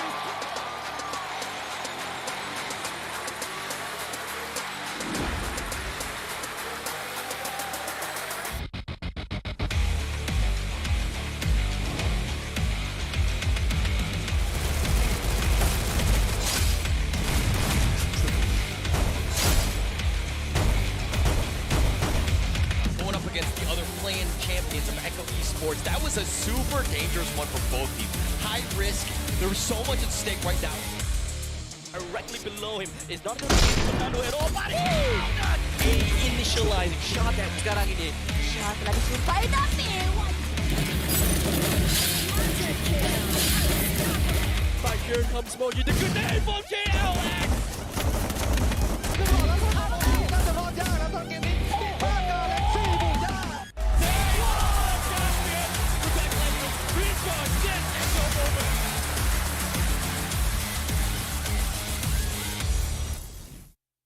हमारे पास सबसे ज़्यादा बुइयां हैं, तो मुझे इससे ज़्यादा कुछ कहने की ज़रूरत नहीं है।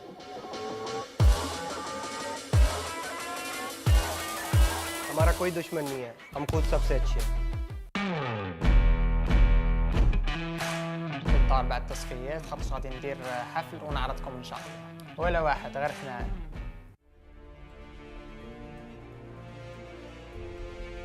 We are a team. We are unique.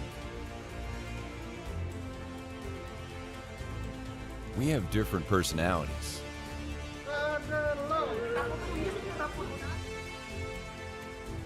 And gaming styles. Oh, but the drive-by! He actually hit them, but the grenade was there. Jadi cukup krusial juga untuk tim lawannya untuk mencoba merebut posisi. Sometimes, we may have differing opinions. All around a helping hand, and now Minor spots. No! And Garena gets removed as well. No doubt.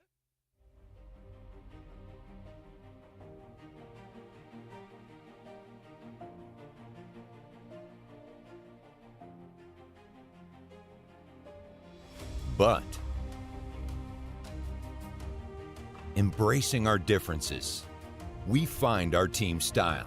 Very messy fight. Ferran gets the revive up here. Mua rồi, kéo đi. Chúng ta mua đi shipper nggak? Nggak ada gue. Atau tunggu gue deh. Gue paham.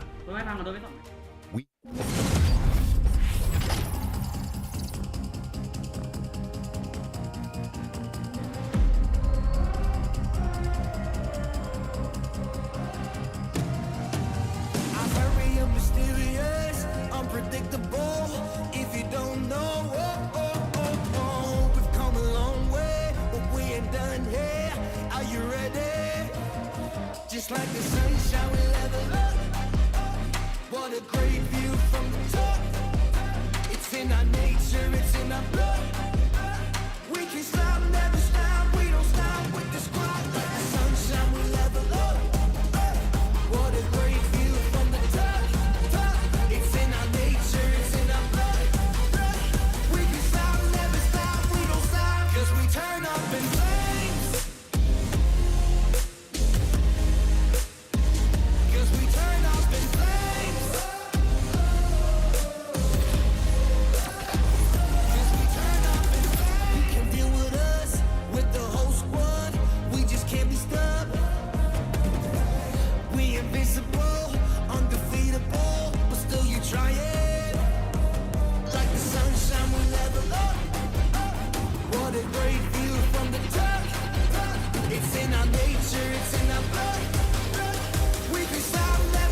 Welcome back to the Free Fire World Series Bangkok Play-Ins 2022. My name is Holler, and with me is AJ. We just saw the first match where RRQ came out on top with that nice booyah. Oh yeah, absolutely, man. Before, of course, we move on to these stats, a huge shout out to our streaming partner YouTube, the best platform for gamers as well as content creators. If you're not on just yet, hop on over because I think your future in gaming awaits you. Definitely so. I mean, you're going to be probably watching from, maybe you're watching YouTube right now, but it's a big one. And a big thanks, shout out to our sponsor for that. But let's talk a little bit about this first match. Yeah. Right?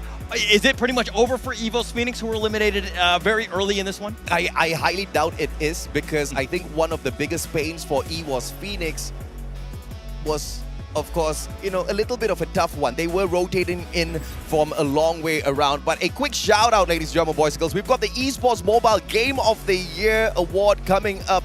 All you need to do is just vote for Free Fire so that we can win this 3 times in a row. I mean, it's just easy, right? Just make sure that you just go in and vote. Everyone needs to do it. Make sure that you put a name for Free Fire, let it go again. I mean, 3 times in a row, that's all we need. Going back to your question, EVOS Phoenix, is this going to be a problem? I don't think so. Mainly because they were stuck in the edges of the map trying to rotate on in. And obviously, the exact mirror image to that particular rotation was RRQ Kazu. Yeah. They sat down, they dropped into the middle of the map. They did not travel. They sat in the middle of the map. The circle went to them. The circle continued going to them, and they just sat there and got the booyah. Okay, but let's talk a little bit about the previous Game 1 match right there. RRQ HQ, I mean, Legoloth, Razor, Pac-Man, maybe. Remember these guys' names, because we're going to be calling it all night, right? Yeah. The fact that they got 24 points, 12 eliminations with 5,572 damage speaks volumes of this team. They are ready to go. They want to just make sure that the play-ins is easy for them as they get to the grand finals tomorrow. I'm going to play devil's advocate. RRQ Kazu got super lucky in match number 1, and that is because of 2 reasons. Reason number 1, they dropped on into Bhima Sakti. They found the grenade launcher, and they also did not need to travel at all, which means they were not exposed. And remember what we were talking about, Holler, out there in the open battlefield, if you're exposed, the rest of those teams out there, they've got the mechanical skills to immediately put you out back into the lobby and wait for a revival. And that is something RRQ just did not need to deal with. Question is gonna be, is luck gonna be on their side for the second matchup as well? Will luck go back to EVOS Phoenix after abandoning them very early in match number 1? Both of that is to be seen in a bit. Yeah, luck is going to be a huge factor in this game, yeah. Right? Things happen. Yes, you get third parties. Sometimes you're a little unlucky in that sense. But I think EVOS Phoenix, this is one of those things where if they had to kind of give the self-assessment for their performance on that one, I think they would say it's Sawadi crap. I wasn't expecting that. It was Sawadi crap for a little bit. But you know, one of the winning factors for Naguara is how they handled that engagement. The moment they figured out there's someone up there on the high ground, instead of taking in a straightforward attack, they tried to buy time with the player that was already exposed. That player continued moving on towards the left. The rest of their players flanked on from that right-hand side. That right-hand side flank was the winning factor that took down EVOS Phoenix. Yeah, it was one of those things. I mean, it's again just one of many games that we have tonight. Yeah. I mean, it's Bermuda. It's the first one.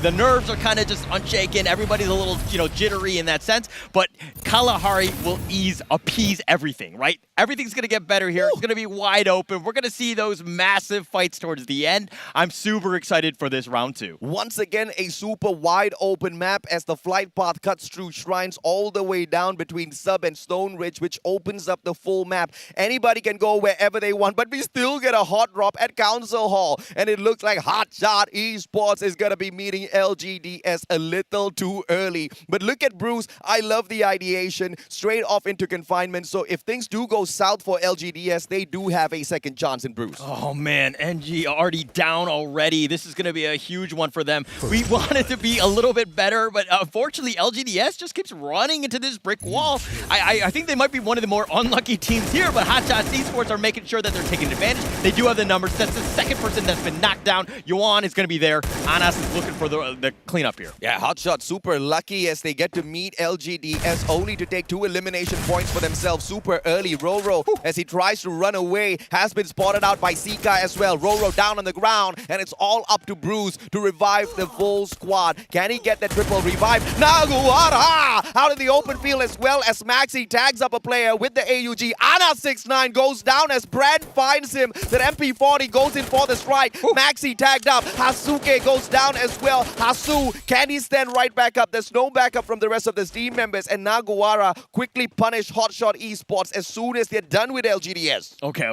We talk about space, but they're like, no. We're going to get into the action. We want to be aggressive. Yeah. We want to get as many eliminations early as possible. LGDS have suffered much. Bruce is all by himself. He's on the run right now, just trying to find what he can do, trying to, get to safety at some point, right? But Hotshot Esports, yeah, they were the advantage. They did get a decent number of eliminations, but they're now crippled as well. They're at half strength already, so not great situations for these teams early on. This is going to be a GG right here for Hotshot if LGDS gets the best revenge ever, because Sika is trying to rotate long way around into confinement. Guess who's there? It's Bruce and NG. Bruce and Yuan and Roro. The whole of LGDS is there with arms wide open to welcome Sika into confinement. Yeah, and Hotshot Esports thought they had the advantage. They're like, hey, I thought I eliminated you. No, buddy, I brought him back, and I brought Hi, Sika! And Sika's here, trying to go in. Max 7 responds, but Bruce turns around. MP40 to the chest. Bruce gets the elimination on Sika. Execution of the revenge is perfect. LGDS just had to welcome him with open arms, but there is yet another survivor on the side of Hotshot Esports. 9 teams still standing out there on the battlefield. Still got a chance, right? It's a chip in a chair. You still got a chance. Make sure that you do it. LGDS are back to full strength. Yeah, they're in like zombie mode right now, but they're fine for now. This is what you need to do. Play a little bit safer. You kind of suffered a little bit in the beginning, but they've gotten a gift, I would say, from Hotshot Esports, so they got something in return. Now it's a matter of getting utility, making sure that you're prepared for the mid to late game. LGDS playing the game of insurance, and Bruce manages to get that insurance cashed in. All 3 players back in the squad, and LGDS can continue looting up this compound at confinement before, of course, they move on out for the next battle. RRQ, on the other hand, this was something that we talked about. Refinery's their spot. They're going to hold on to yet another mid-segment of the map and hope and pray for that circle to come towards them. Let's see if or not their powers of manifestation will be able to get that done yet again. If 2 in a row, brother, I'm thinking the game just wants RRQ to win. Yeah, okay. Well, it can happen. The Free Fire gods are fickle in that sense, but I mean, they can be, beneficial to some of the team. So they do have a chance with that. That is actually quite good for them. That's something that they want to do.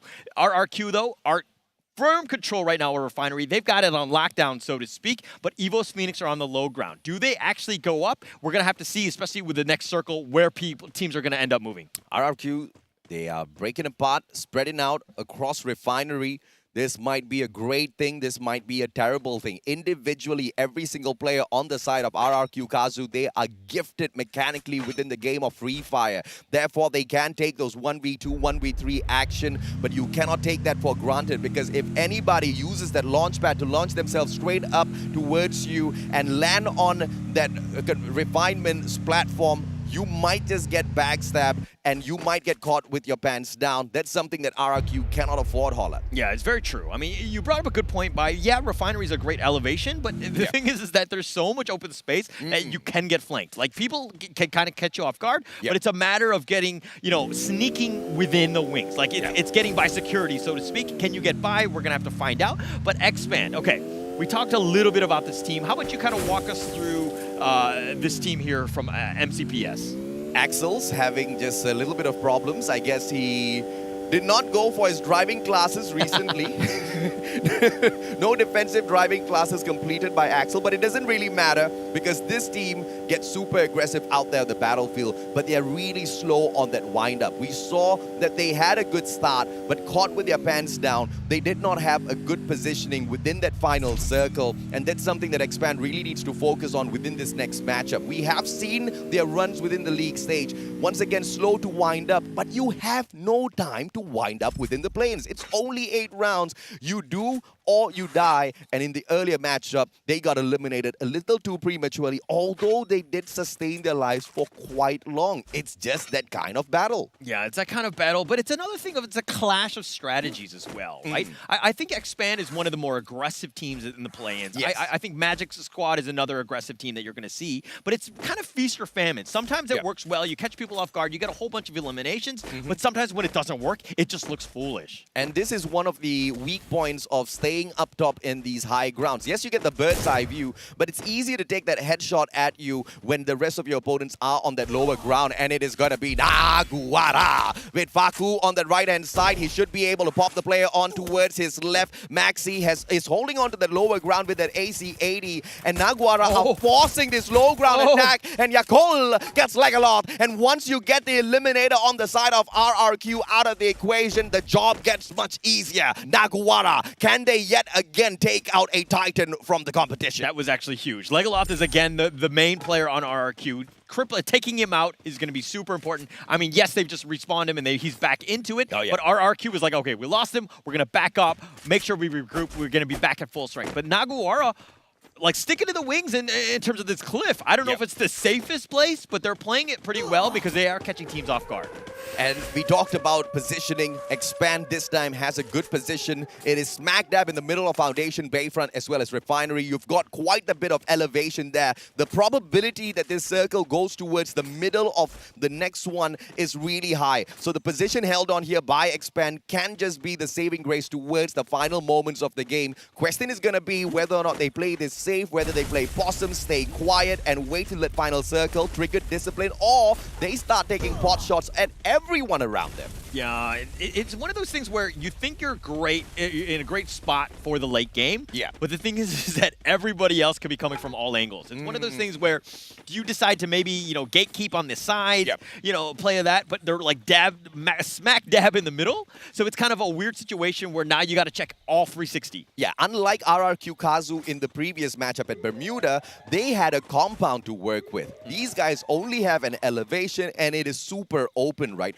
If a danger zone appears right over them, that's going to be a GG. If someone strolls in with the grenade launcher, that's going to be yet another GG. A lot of things can go wrong for Expand, but it's all about how they manage that situation around them and how they respond to all of those attacks. Obviously, they have not used any of those time turners just yet, so everything is on that activation, just waiting to be popped out. Nothing's on cooldown for them just yet. Naguara Yekol, on the other hand, with the Car 98 in hand, bird's eye view all around, but there is a drone moving in towards him, so his position is going to be given away, but it doesn't seem to be like Naguara is going to be taking on any fights just yet. Yeah, they're fine. I mean, it's a weird sniper's perch there because there's not a whole lot of cover, but LGDS suffering right here. Bruce has been killed as well. I mean, the only people left are zombies, and you can pick up Bruce probably, but it's the situation where LGDS have not been able to just take the fight that they want to take. They're always being ambushed at points. Multiple glue wall melters here,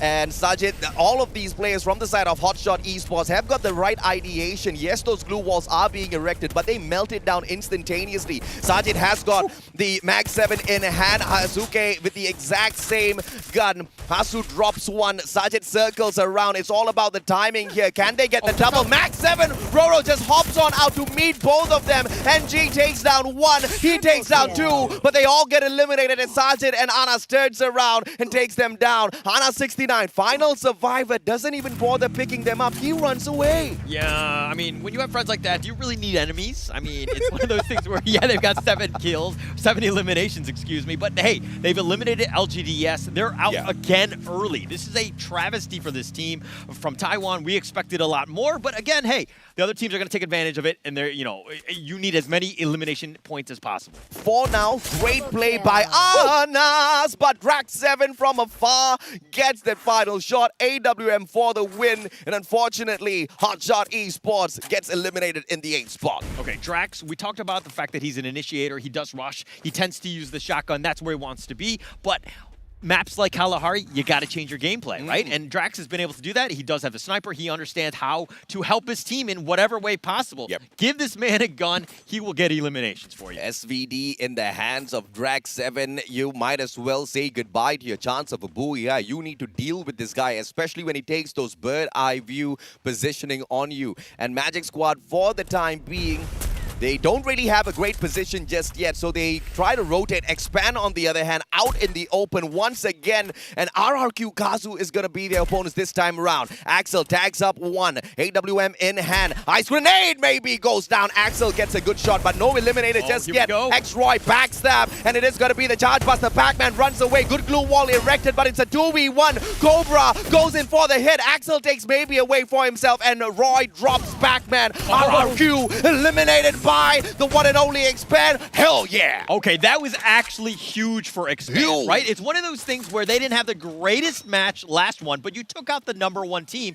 in the sense of points and all of that. You've eliminated them. That is a massive win for Expand. We want to see more of this team, and we want to see them do well, and that's the right way to do it. And they desperately needed the compound away from RRQ. They were out in the open, so it was a do-or-die moment for the team of Expand, and they got the job done. So MCPS still with strong representation here in the second round. Naguwara, on the other hand, they started off great by eliminating EWOS Phoenix, and I believe that encounter might just happen again as EWOS are rotating in from Bayfront. Oh, but Magic Squad are right nearby. Oh, this is a weird situation. God Cruz, he's scouting them out. He senses something, and he's kind of just backing off. But Magic Squad were like, they were setting the trap, but God Cruz was like, no, I'm not falling into that one. I'm going to run away. I'm going to run to the edge, make sure that I'm safe. He goes under this bridge, and he does get some shots. He does get hit here. Yeah, God Cruz, just a couple of tags on him, but two players have already rotated deep inside. It's going to be Garena as well as Get High. Get High. Ice Grenade will force him away from his defense. He pulls out a misplaced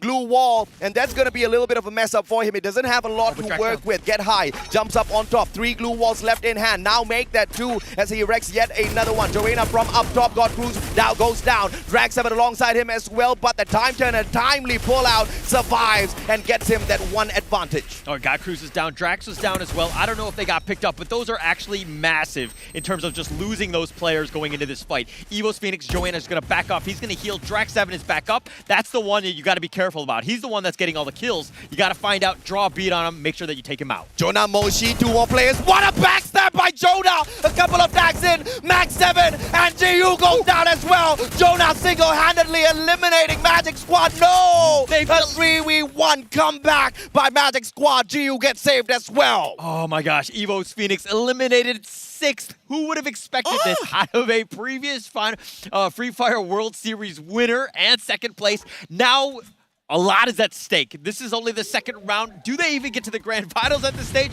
Still very early to tell at this point, but again, first 2 rounds have not been great for EWOS Phoenix. And that's exactly why we were discussing just before the start of this broadcast, right, Holler? Yes, we've got a lot of the past statistics on our notes here, but they mean absolutely nothing. You can even be the champion of the world of Free Fire in the past, but in the current, it means absolutely nothing as all of these teams have stepped up their gameplay. Ice Grenade will force Maxi away. AC-80 in hand, and look at the whole squad of MGS just running towards them and laying down each and every single one of those glue walls whilst tossing those ice grenades in at this LATAM squad. Maxi doesn't have much of an option. Bob gets taken down. Team Flash says hello to everyone. Italo knocks Brand down onto the ground. Magic Squad, they only have one more to deal with, and they eliminate Naguwara. Oh, Naguwara. That was like a Free Fire tower defense, right? They were up in the front, and then you saw like the Magic Squad zombies just coming storming at you, and Magic Squad was coming out the victors. Yes, they lost 2 members though, but this is something where they've gotten the 8 elimination points. That's huge going into this one, especially since there's only 4 teams left.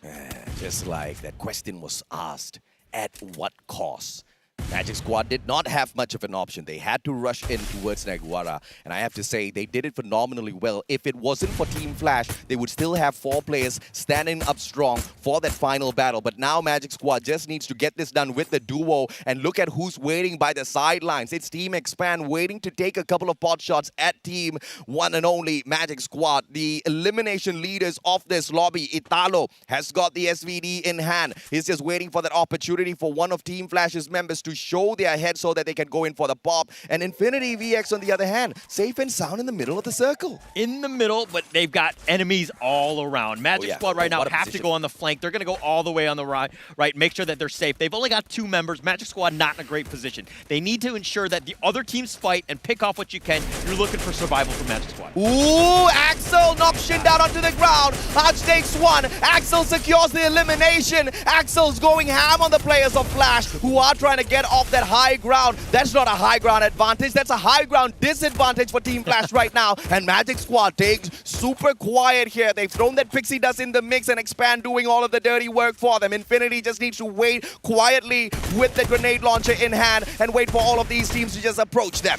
Oh, they're getting approached here, but look at that. Brian goes down. Yanbit is by himself, and this is looking great for Expand as they're looking to go in. Yanbit is just trying to stay alive. He's hiding under this blue wall in the corner, but now the enemy team is coming. 9 eliminations so far by the representatives of MCPS. Woo! And right up top, Rex Roy with the charge buster in hand. Team Flash goes down. Wonderful nade by Too Fast. Backstab by Cobra. Oh! Big eliminator. Magic Squad out of the equation. The Malaysians are going berserk. And they want to go in for Infinity as well. M1887. Cobra picks up yet another. And the whole squad of Expand going ham. 12 eliminations so far. They want to outdo the one and only RRQ. And they are about to get it done, but Infinity responds well.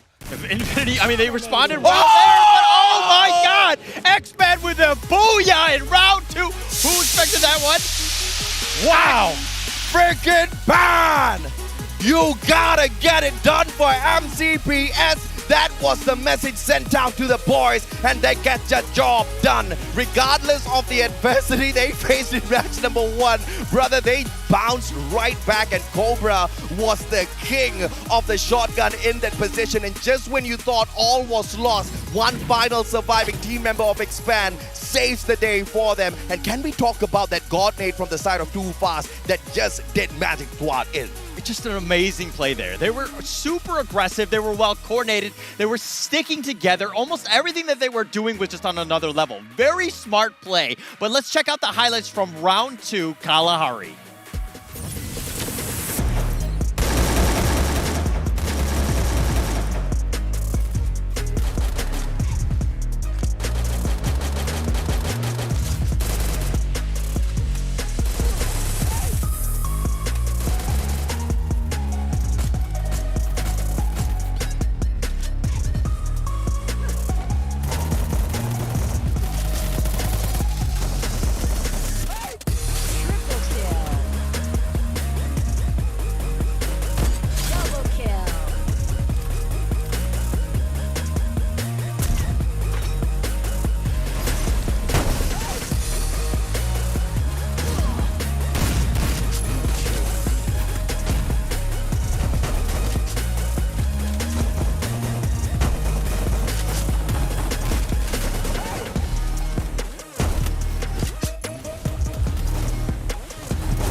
Expand slayed the beast of round 1 in RRQ. That was the first team elimination that they got. They set themselves up. That is a huge momentum boost, and it just kind of escalated from there, and they got so many eliminations that It's so important to remove the Titan from the equation, because you know the Titans are going to be stealing away all of those elimination points that could do your team a lot of good. And it seems like Expand caught on to that point extremely fast. There was no way of knowing exactly who they're going up against out there on the battlefield. It was all a mix of, do I need to take this fight, yes or no? Can I afford to walk away? At that point, Expand, they were out in the open. They had no choice.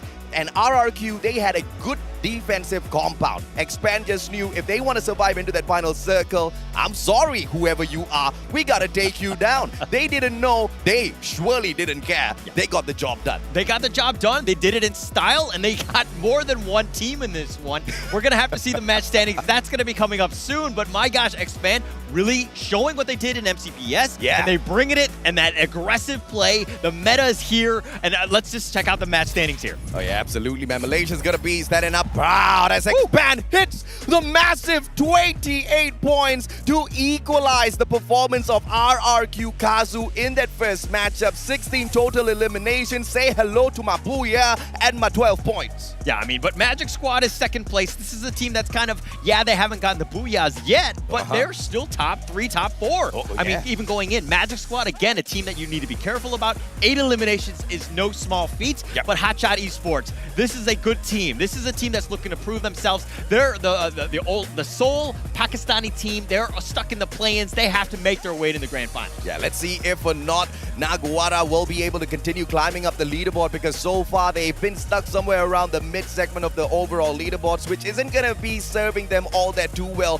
Question is, though, does Magic Squad take that #1 spot away because of their consistency, although they haven't hit that Booyah just yet, doing decently well over all of the rounds, should be able to get you up to the top 35 points, and the Brazilians are running the show at the moment, but they gotta pick one of those Booyah up for themselves within the next 2 maps if they want to keep on to that spot, because the rest of the teams are slowly waking up, Holla. Yeah, you think that they're under the radar, but they're getting so many points being in the top 3 Magic Squad, that is, and they're the top dog at this point. Yes, I mean, tiebreakers might happen in terms of Booyahs. We're gonna have to see if that one plays in, but Expand and RRQ almost had a role reversal, like a fortune, so to speak, in the sense that they kind of flip-flopped in that sense. Expand didn't have a great round 1. They had a great round 2, and they're back into this one. But Naguara, consistent as well. Team Flash, another team that's kind of neck and neck, but man, it's still very close. Yeah, apologies, by the way. Expand did not equalize the record of Magic Squad. They beat their record, because Magic Squad picked up 24 in that first round. Expand showed that not only they can get the job done, they can get the job done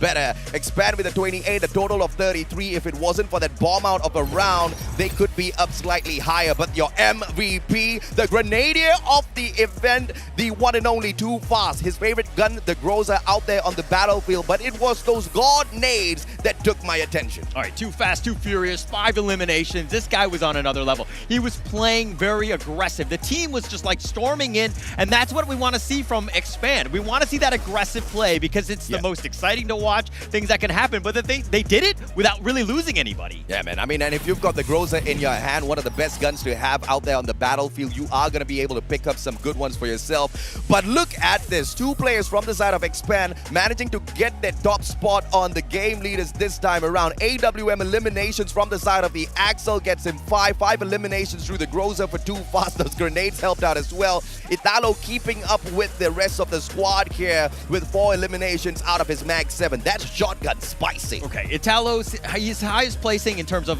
previous Free Fire World Series, Free Fire Leagues, is that he was 10th. So being able to get into this situation has put him in a great spot. He's also the headshot killer. Got a ton from that. Magic Squad are mechanically sound. They get a ton of headshots. But Sika, on the other hand, precision shooter, 51%. That is quite high. Staying true to his name, 6 shots, 6 accuracy. Sika always delivers. Drag 7 though, perfect plays with all of those time turners. Chrono, damage block, a total of 488. That saves multiple lives right there, Holler. And of course, Too Fast, the king of assists, not just eliminations out there. This guy was doing so much for the squad out. Helping the team, that's all you want to do. You get in those eliminations, you're doing a lot of damage, making sure that your teams are doing well in terms of just capitalizing on the damage that you're doing. The worst part is doing a lot of damage and having them just slither away, right? And surviving. That's the worst. And you know, you saw the change of pace by Expand.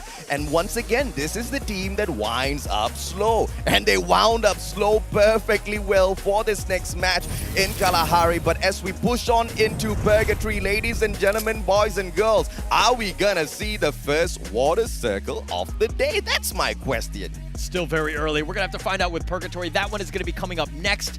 But again, we have so much Free Fire left to play out, right? We have 6 more matches. This is going to go the distance. I mean, if their teams are going to constantly flip-flop and it's going to be super close, that's exactly what we want to see, because we want to get to that 8th round and have it as close as possible for the end of this. And of course, the teams definitely don't want that. I mean, if you're RRQ, I want it. That's all that matters. If you're Expand, they want a landslide victory for themselves. But of course, it's not not gonna be that easy. As you can see, round after round, we're having different teams wake up. Different teams show us what they're capable of out there on the battlefield. But you want to be more like Magic Squad. You don't want to do too much. You don't want to do too little. You want to do just enough to dominate the leaderboard, or at the very least, keep things spicy and take over at the very end. Yeah, you want to keep it spicy, but you know, again, let's talk a little bit about the host team, EVOS Phoenix. Not a good showing. They don't even have double-digit points after 2 rounds. That is an absolute travesty. I was talking to the Tycasters just earlier, right before the show, and they were like, no, this is the #1 team. Obviously, there's a little bit of bias in that, but I expected it as well. EVOS Phoenix to be the top 3, and they're nowhere near that. I mean, you have to blame EVOS Phoenix for this. Yeah. And I'm not talking about gameplay. I'm not talking about strategy. I'm just talking about the luck part. They wished everybody good luck except themselves. Brother, they should have given themselves some of that luck as well. Look at what everybody else is doing with it. Okay, so this is one of those things where you don't say good luck. You just say, hey, I hope your luck is average. Because it's not like good luck or bad luck. It's good luck, like, everyone. Hey, may you win the booyah. I mean, of course, at the end of the day, ladies, gentlemen, boys and girls, this journey is not going to be easy, and clearly EVOS Phoenix is feeling it. We're going to take a quick short break. When we come back, it's going to be match number 3 at Purgatory.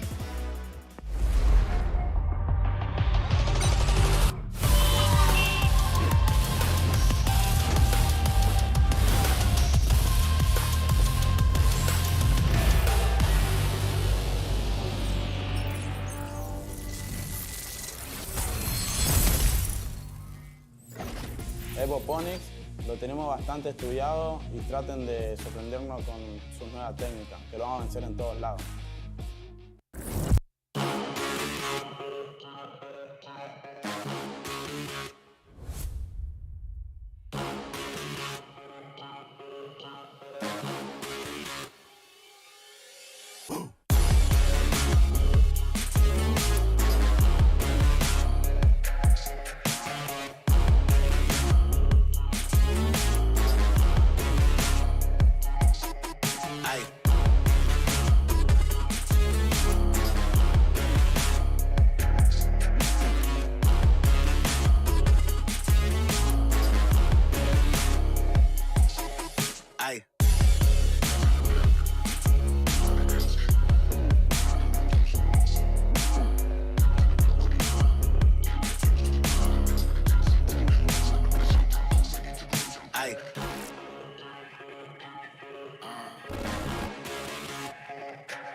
Các bạn có nghĩ các bạn sẽ tiếp tục may mắn để đạt được top 2 và thua đội vô địch đúng 1 điểm không? Cứu hết về tất cả các bạn, ai cũng như ai, và Việt Nam mình chẳng sợ một ai. Mình nghĩ đối thủ lớn nhất của mình chính là bản thân mình và chính bản thân mỗi người. Bởi vì khi mà vượt qua được chính bản thân mình là vượt qua được tất cả. 别小看我们，不枉让你们尝到入围赛失败的滋味。我们没有敌人，我们唯一的敌人就是我们自己。 All right, survivors, welcome to Free Fire World Series.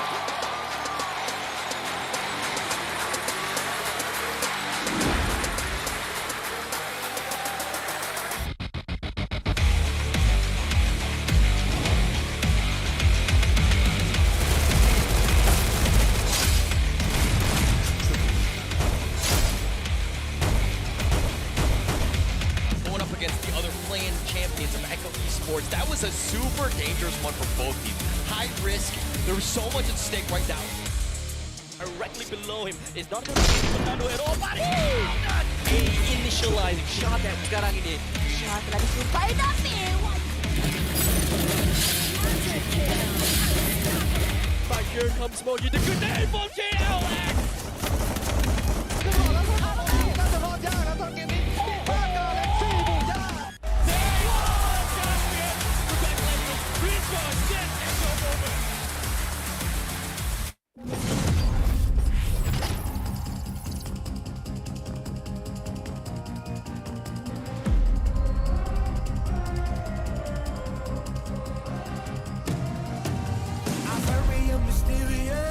Unpredictable. If you don't know what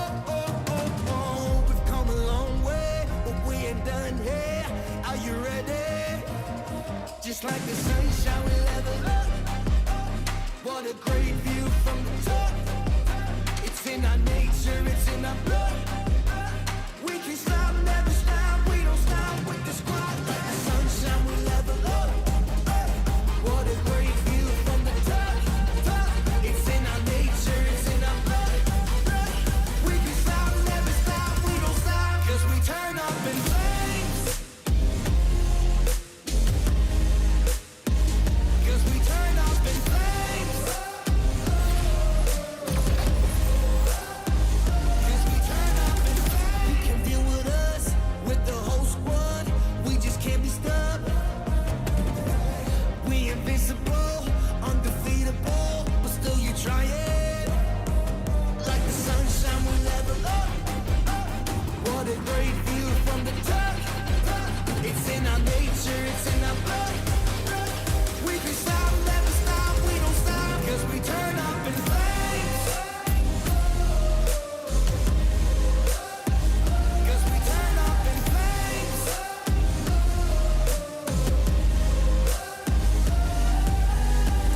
You can deal with us, with the whole squad. We just can't be stopped.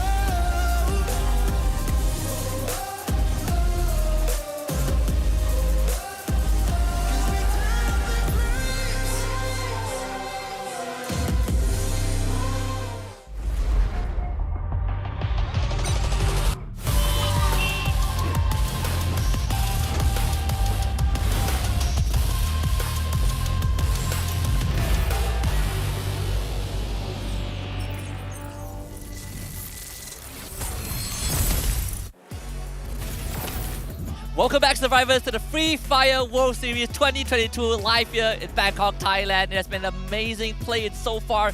We are 2 rounds in, 6 more to go to find out which 4 teams will make it to tomorrow's finals. Of course, my name is Husky, and alongside me is the one and only AJ. And you know, as we move through the play-ins, we want to see a dominant team. We've seen 2 dominant runs. RRQ Kazu was amazing, Expand was amazing, but I'm really a fan of consistency. This is something that we have talked about a lot. Magic Squad has got that magic strat. Yeah, and on top of that, I want to add in Naguara Esports as well. These 2 teams, the one from Brazil and LATAM, have been phenomenal. Yep. Sure, they have not gotten any booyahs, but look at where they stand right now. Top 3 is a very comfortable spot for these 2 squads. Yeah, and I hope and pray that EVOS Phoenix finds their momentum eventually in Purgatory, because it has been quite the challenge for them. But for all of you guys, the question is, have you managed to go in here for your pick so that you can win big tomorrow? There are 3 segments. Do not forget, tomorrow before we kick off the Grand Finals broadcast, you will have that event closed off. So you got to get the job done. You've got less than 24 hours to lock your picks in. Yeah, I've already locked in my predictions for all 3 segments, and I'm very confident in who will be crowned champions tomorrow. But of course, I'm not going to reveal my answer. You guys will have to do your own homework and figure that out. Question for me, of course, for all of you guys. Is it the AC80, Mag7, M1887, or the AWM? I mean, these 4 guns have been making a lot of noise out there on the battlefield, not just in today's play-ins, but in the recent past. The meta has been absolutely cracked. We see it being quite balanced between all of these guns, but the shotguns and the snipers are a notch above. From a region that I'm from, I'm going to add one in. Charge Buster. That one is a deadly piece of weaponry. But enough of all the gunpowder and all. We gotta look at the numbers to get a clearer look into what has transpired in round number 2 and how we ended up in this spot for Expand, getting 28 points in one single round with 16 eliminations and almost a whopping 5,000 damage dealt.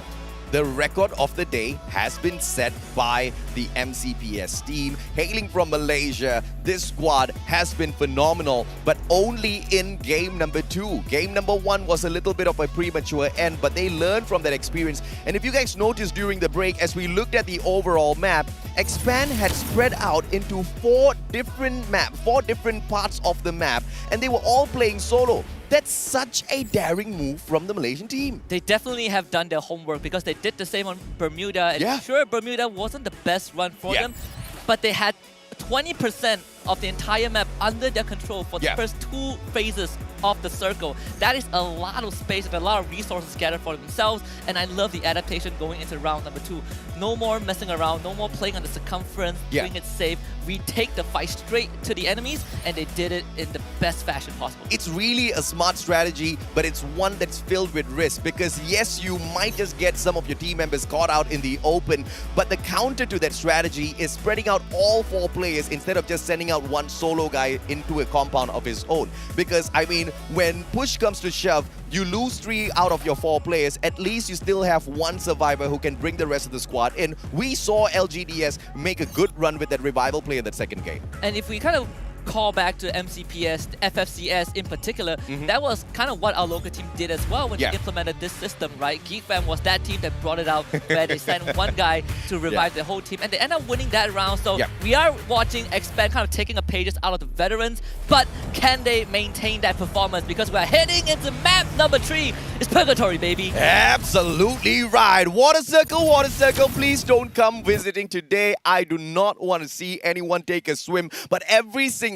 flight path has been absolutely generous to the squads. Smack dab in the middle of the map once again, from Crossroads all the way down towards Fire Brigade, opening up the whole of Purgatory for them to dance on. And I think it is a very good time, it's an apt moment to talk about Expand so far, because they are a very tactical team. That's what we saw in both Bermuda and Kalahari just now. But I want to specifically touch on Cobra while we have the time to do so. Cobra is ranked 3rd in terms of average kills and knockdowns, and this might just be the test for them.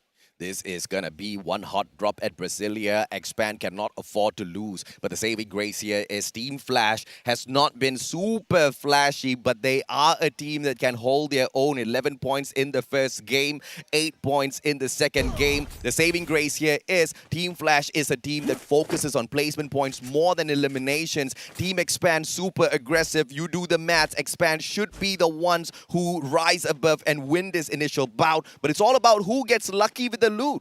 Yeah, I completely agree with that. I think these two teams have the same tactical approach to most of the rounds that they play. Yeah. The advantage that Expand has is that they have someone reliable from their long range. Axel was feeling it in game 2, and if you give him that space to work with, I think Flash is going to struggle if they end up fighting against each other. Expand knows exactly what to expect here. They have spotted a couple of players on the side of Team Flash who are all huddled up together, but we hop on over towards Central and we take a look at Hotshot Esports as they continue running around. Nobody else is here to ask big questions off of them, so they are going to complete looting up this compound first. Expand not executing the exact same strategy as map number 1 and 2 makes me question exactly what they've got in store for us for Purgatory. But the way they've set themselves up looks like there's not going to be a lot of traveling to be done, but they have to deal with Flash first. And you can feel the tension, right? Team Flash, they're kind of making their move in towards Expand. You see this very spread out maneuver from Team Flash to try to box Expand in this compound, but Axel is ready, and I think he will be the first one to receive contact. Yeah, Shin backing away. Axel repositions. Roy jumps in together. Roy, what a good time turner. Bounces that nade right off. Axel hops on in, but Yan Bin with the double revolver manages to take him down. But no elimination coming through just yet. Roy, can he respawn? Has got the SMG in hand and knocks down Yan Bin instead to trade him out instantaneously. Cobra down on the ground. Roy gets one expanded in the 9th spot. And Team Flash is doing that in the best possible fashion. We talk about how Team Flash love to be strategic, and they might not have that long-range advantage, but what they have over Expand is close-quarter combat. They are incredibly sharp with their shots, and we saw how they corral Expand into one single building and pick them apart with surgical precision. This is just phenomenal performance from Team Flash. And this is the weakness of taking a hot drop, because you don't really get to aim for the guns that you want. Clearly, the players on the side of Expand did not have the necessary loot available to them to deal with the kind of aggression that Team Flash brought on into that fight. Each and every single team member on the side of Flash picking up a single elimination to their name, and they will be able to continue on to the next circle. Expand, as they are stopped in this 3rd round, they will most definitely struggle in the overall leaderboard. Now it's up to Magic Squad. How much are they going to be able to pick up from Purgatory to dominate this leaderboard and put some real space between them and the other teams? That also resonates with this whole idea of being consistent, right? Yeah. Even though we don't see Magic Squad or Naguara Esports on that kill feed just yet, we know that they are still in the game, and that's what they have been doing for the first 2 rounds as well.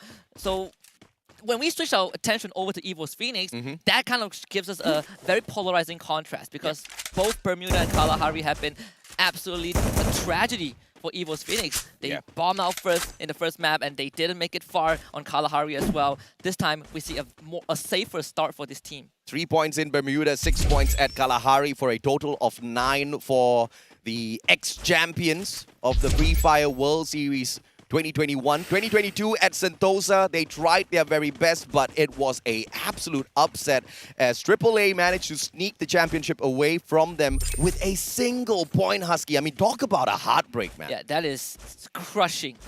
But when you look at where they are right now on home soil, this kind of means different, right? There's so much more pressure. There's so much more on the line. It's all about the pride, and not just trying to get back into the finals, but also doing it on where you're most comfortable the most, where people know you the best. And I want to pull out some numbers for Evo's Phoenix, because if we compare Get High to a lot of these players on that battlefield, he doesn't really have the best stats. And these numbers, for context, are all taken from their Masters finals or their respective league. For example, MCPS would be a Challenger Series finals.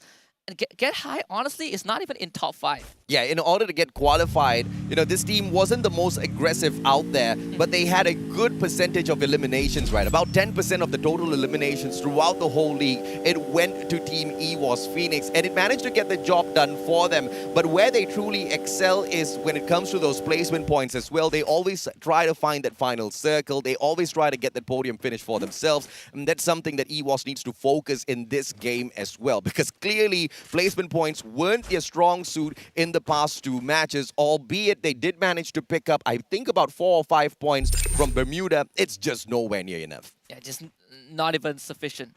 I mean, if by that standard, you would feel a bit upset, a bit disappointed of what the numbers have shown us so far.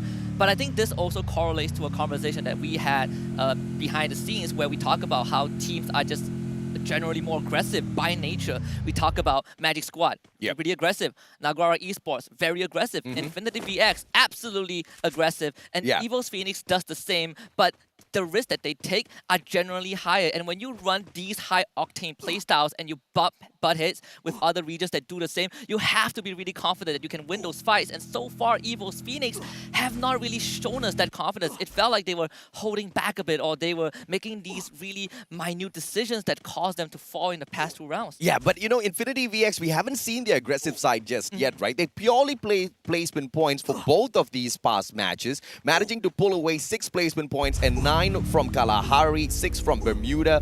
And in terms of total eliminations from the 2 matches, they've only got 2. So I'm waiting to see some of that aggression from Infinity, because if they don't start showing up, they are going to get drowned out. Although those were solid placement points, not picking up eliminations has managed to punish them. They currently sit down in the 7th spot on the overall leaderboard, which has to hurt. Thankfully, one good solid booyah from Infinity can get them bounced right back up. Yeah, absolutely. And there's a reason to that, which I'll get into later when we get to look at Infinity again. But for Magic Squad, this is a team that has been consistent through and throughout. But when we look at Brazil itself, when we look at that local league, sure, you can argue that Heat absolutely dominated them with more than 60 points in differential in the finals of their local league. But that also means that Magic Squad is forged in fire. That's why the first 2 rounds have been so consistent for them. They didn't need to have a single booyah to be in first place, at least temporarily. But maybe Infinity VX can now get aggressive. Yeah, we talked about Infinity and their aggression, and it looks like Gartel brings on the M79, the grenade launcher in hand. EVOS Phoenix about to bite that dust potentially. Abdu, AWM, but it's just way too close to play that sniper right here. Jonah with the left-hand side flank. God Cruz joins the squad as well. EVOS Phoenix setting up this defense, and a good ice grenade will force them off of their positions. Infinity has to move now, but the whole squad of EVOS Phoenix, all they need is one good lob grenade to take out the whole squad of Infinity. Gatel has that grenade launcher, and Infinity have the numbers advantage. Moshi needs to survive at long range. They swing the corner. Jonah saves his buddy, but Gatel has gone Get High with the grenade launcher. They need a bit more from EVOS Phoenix's side. Infinity, they're running out of health, and EVOS Phoenix now are going straight for the jugular. Those glue walls will not stand for long. What have you left in the tank, Gatel? Can you keep the team alive? alive. That grenade launch will not do so. And Evo's Phoenix finally survives. Unfortunately for Gatel, he just could not pop those players. And we were talking about how Infinity was going to get taken out of the equation because everybody just stacked up beside each other, making it so much more easier for Evo's Phoenix to get that double elimination earlier on. The tag from those grenades, that grenade launcher from the side of Evos, just too much to deal with. But Evos has got no time to take a breather at all. They spot Naguara from afar and they take the shots at them. I don't think that's the smartest of ideas because you're just pulling more attention to yourself right after bouncing out of a fight you can't deal with. But I feel like Evo's Phoenix a lot more confident after that win. They have a compound to work with. They're not really pressured by the circle as of this point.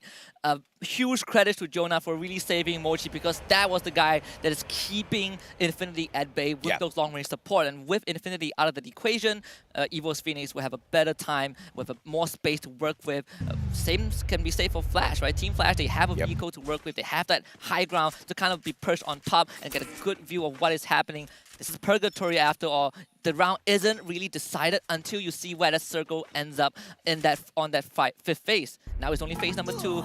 These teams have a lot more space to breathe. One of the most important things to hold on to in a game at Purgatory is the vehicles, man. I mean, a lot of ground to cover out there. Magic Squad clearly has got the idea in here. 4 vehicles in their hands, and Magic Squad should be able to buzz and weave around all of the battles right up ahead. But Naguara looks like this is going to be a Grand Theft Auto setup for them. They want those vehicles, or do they want the circle? Because 2 players have already rotated towards the next circle. 2 more are left in this open compound here, taking pot shots at the Magic Squad. Magic Squad shouldn't feel too pressure, right? They have enough vehicle and enough mobility to kind of just maneuver into that blue zone and cut right across Naguara. There's no pressure for them to make any reckless move at all, and that's exactly what they will do. So Naguara will miss Magic Squad, and that gives them their own tiny space to work with. You know, they have a purchase point. Team Flash, though, on the other hand, gets to gatekeep Hotshot Esports. Shin, AC80, hot shot, smart play with the glue walls, very well timed, and they get to jump on into a small compound for themselves. Question is, where will the next circle bring all of us? For the time being, Hotshot gets to survive and they continue rotating on in. Flash, on the other hand, they want to meet them halfway, but Magic Squad might just be the difference maker. This is the unintentional third party that Magic Squad can pop here to upset both of these teams. Shin is about to make contact, and this is going to kick off a 3-way fight for sure. Team Flash, they felt like they need to do something at this point of time. Shin has already exposed himself. First target and the first point of contact is going to be Hotshot Esports. But Team Flash, they need to somehow find some cover because Hotshot Esports, they are so good in maneuvering the building that making sure that Team Flash doesn't even get within the proximity of this building. One nade can do Yanbin in. The distance is perfect. Anas with the woodpecker in hand backs away towards the edge of this window. He's trying to look for that shot onto Yanbin. Needs to get one good accurate one. Mother Nature helping give them a little bit of cover as well through those trees. And Magic Squad continuously tagging them up. But look at this. Hotshot, long rotation around. They want to get that backstab onto Magic Squad. If Hotshot pulls this off, it's gonna be huge, Husky. They have left Team Flash off the hook for now, but they might get punished. And Magic Squad, they are seeing this happen right in front of their eyes. Hotshot will opt to just cut right through Magic Squad to play it safe, but Drax was able to catch the straggler. Sajid gets knocked down, and now Magic Squad, they pounce on Hotshot.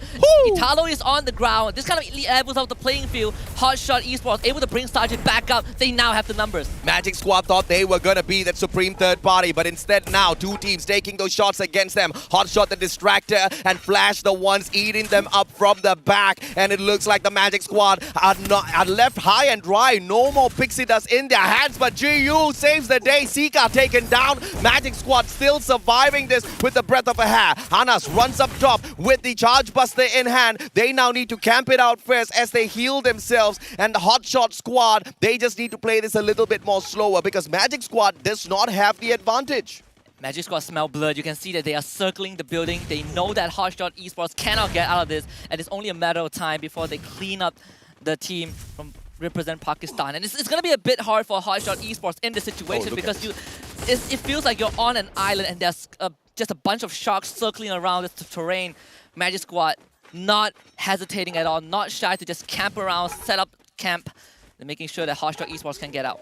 RRQ, full squad revival.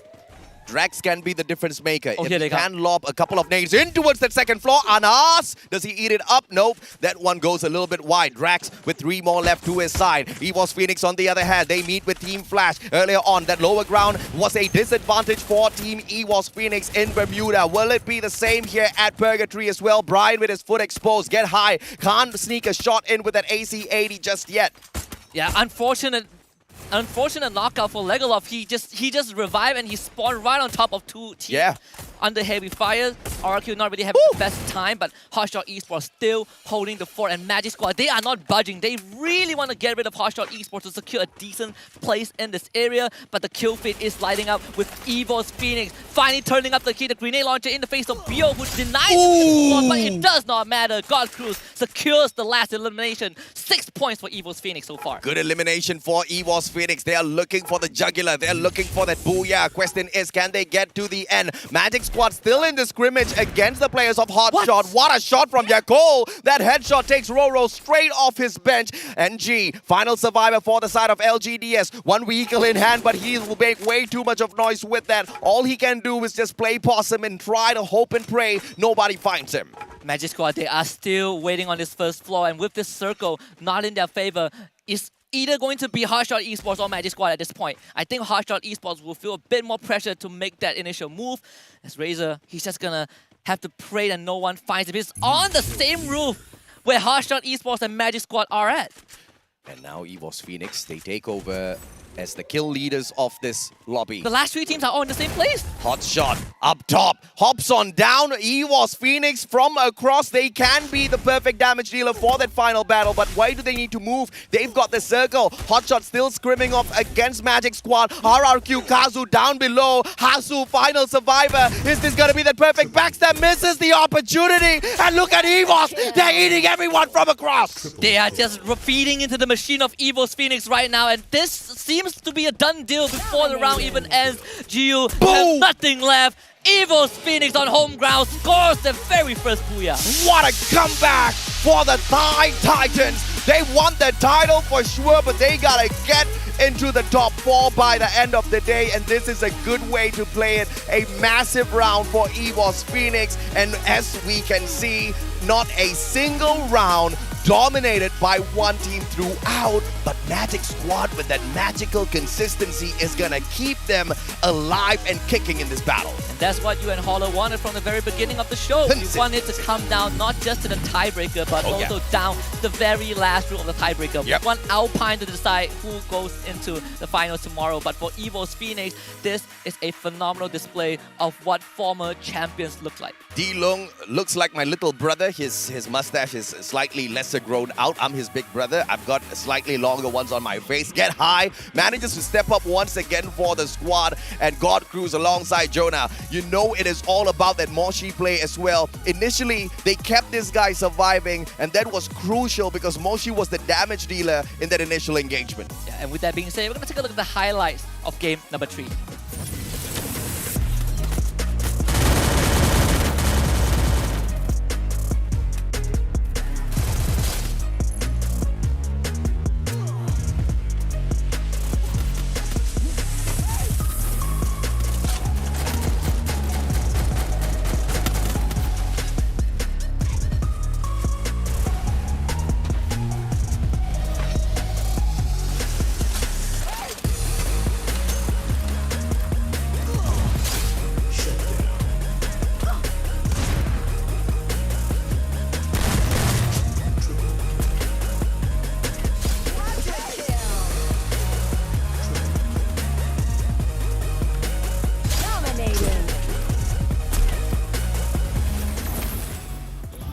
Phenomenal game number 3 for EVOS Phoenix. The superstars, the one that are back for the throne, that has to play through the gauntlet of planes. It's not an easy journey, but round 3 is giving us some bit of hope.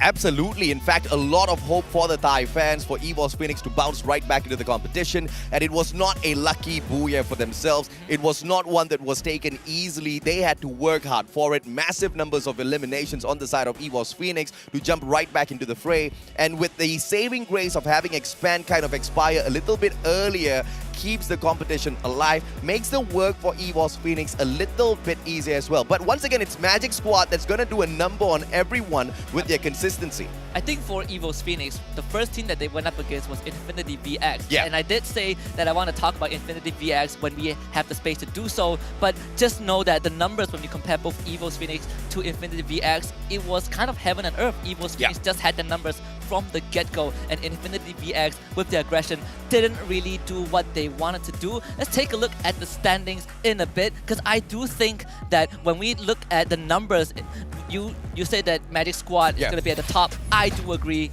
and we're going to find out right now. EVOS Phoenix, at least for this match, have done absolute wonders. 26 points, no one even came close. No one came close in this matchup. They beat the record of RRQ Kazu for sure, but they have not matched up to the record of 28 points on the side of Expand EVOS Phoenix. That being said though, this was a massive round for them after they bombed out back-to-back at Bermuda and Kalahari. Team Flash stepping it up as well on their side. A total of 6 eliminations makes sure that Team Flash is fully awake in this matchup. We're talking about a total of 4 eliminations from the first 2 matches combined. So this was a massive round for Flash. Naguwara maintains that consistency. This is one of the teams that you had your eyes on, Husky, and they're getting the job done just like Magic Squad. For how round 3 turned out, I say that this is just good enough, right? You are kind of in the same spot as both Hotshot Esports and Magic Squad, especially when you have shown such good performance in both Game 1 and Game number 2. But let's take a look at what the overall standing tells. This story is going to be a bit compelling, but just like what we expected from Magic Squad, still in first spot with 45 points. And Expand, despite a very underwhelming round number 3, still clings on to second place, tied with RRQ Kazu. We talked about the aggression of Expand, and we can see that aggression has helped them kind of stay up in the high ranks, even though they expired a little bit too early in this third matchup with the 36, but they cannot take advantage of that. They really need to kick it into high gear. This is a team that winds up slowly, but they do not have time here. They only have a few more matches left. In fact, just 5 games. RRQ Kazu, they did not bomb out too early like Expand. They managed to get an extra 4 points for themselves, which keeps them up to speed with Magic Squad as well. One solid good game with an additional 10 points can put them in that number 1 spot. But look at EVOS Phoenix, man, from nowhere now into the 4th place. And it's safe to say that EVOS Phoenix have finally joined the battle. They've finally entered the ring in full form, and we have to marvel at Moshi, the MVP of map number 3. 5 elimination with the M82B, just absolute sublime support. When we take a look back, that fight between them and Infinity VX, it was Moshi who kept EVOS Phoenix afloat, and it was Moshi who enabled the squad to not only take down Infinity VX and survive, but also make it to the end of the round. And props to EVOS Phoenix as well, because Moshi almost got taken out of the equation very early on by Infinity, but they backed him up, right? It's not just about getting those elimination points, it's also about making sure the 4 players on your side are standing tall. And all 3 top players from EVOS Phoenix, what about that? 5 eliminations through the name of Moshi with the M82B, AC80 action from the one and only Get High. Jonah steps up as well with a shotgun Mag 7. Look at the difference in terms of the guns that they hold on to. Long range, they've got it covered. Close range combat, they've got it covered. Team Phoenix is ready for battle. I feel like I'm entering a candy shop, because every one of EVOS Phoenix has a different assortment of weaponry that they perform well on, but we also have the key players off of game number 3. We have Nagara Esports Yeko with 8 Glue Wall Destroy with that Riptide Rhythm. We have Team Flash's Shin, 13 glue walls erected in that round. And of course, you've got Drax as well, blocking a total of 979 damage out of that Kronos' Time Turner, and the king of assists, the one and only Brand from Naguwara, a total of 4 for his side, so that Naguwara can continue picking up those elimination points and climbing up to the top. And you know, this was a phenomenal round overall for all of the teams, but Magic Squad has not had that magical run just yet. They're just purely maintaining their position with consistency, not doing too much, surely not doing too little. I'm still waiting to see them pick up a massive booyah for themselves, but that's going to be the question. What happens when they kind of kick it up a notch?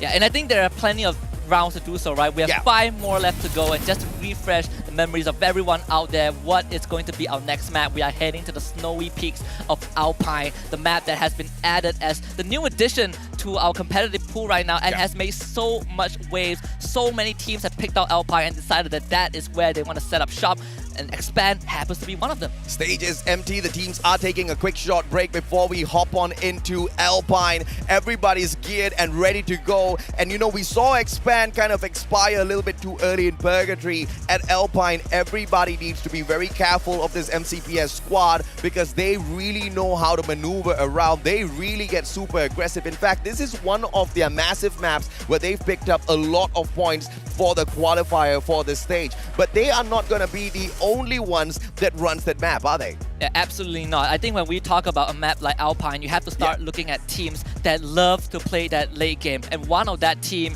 aside from Expand, is RRQ Kazu.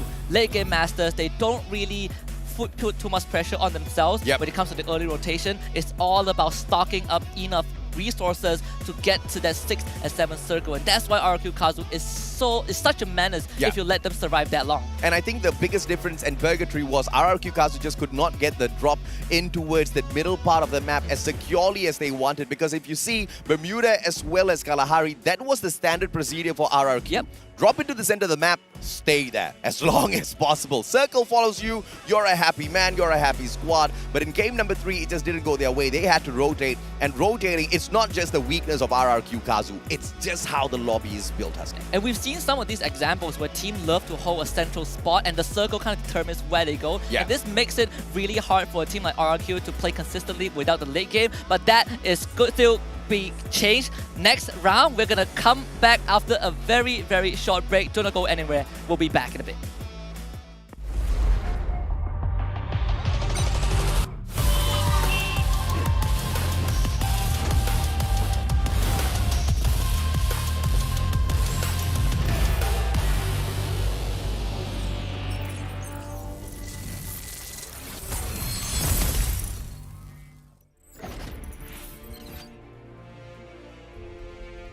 We are a team. We are unique. We have different personalities.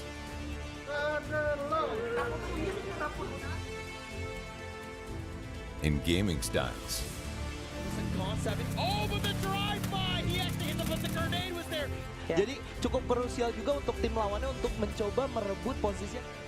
Sometimes, we may have differing opinions. Attack all around, a helping hand, and now Minor spots. No! And Garena gets removed as well. No doubt.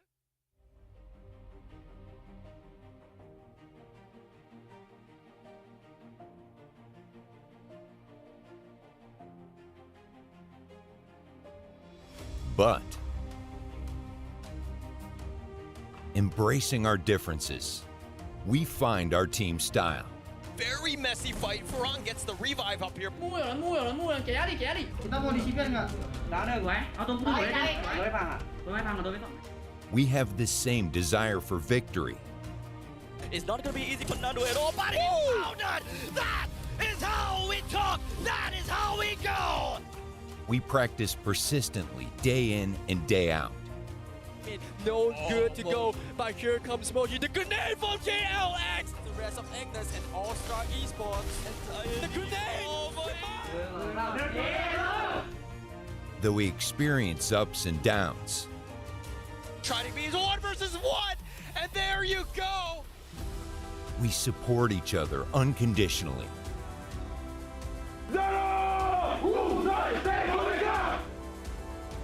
Because we have the same dream, to become champions.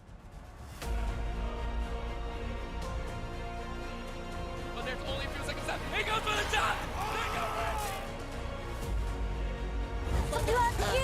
9 kill di sana. Langsung dimajuin, percaya diri.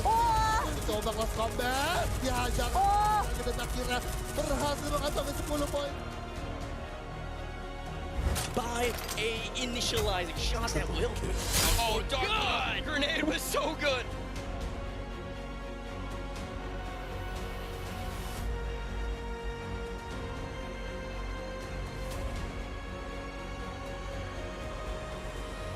Fight as one.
esports. That was a super dangerous one for both teams.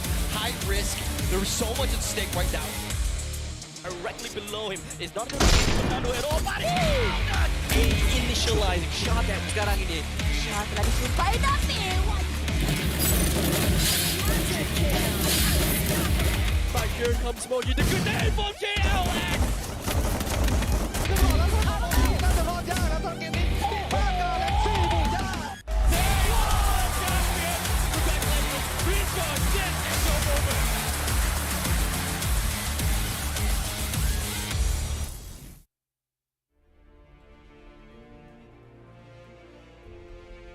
We are a team. We are unique. We have different personalities.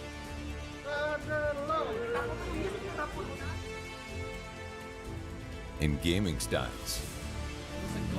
Oh, but the drive-by! He actually hit the grenade was there. Jadi cukup krusial juga untuk tim lawannya untuk mencoba merebut posisi. Sometimes, we may have differing opinions. All around a helping hand. And now Minor Esports. No! And Garena gets removed as well. No doubt.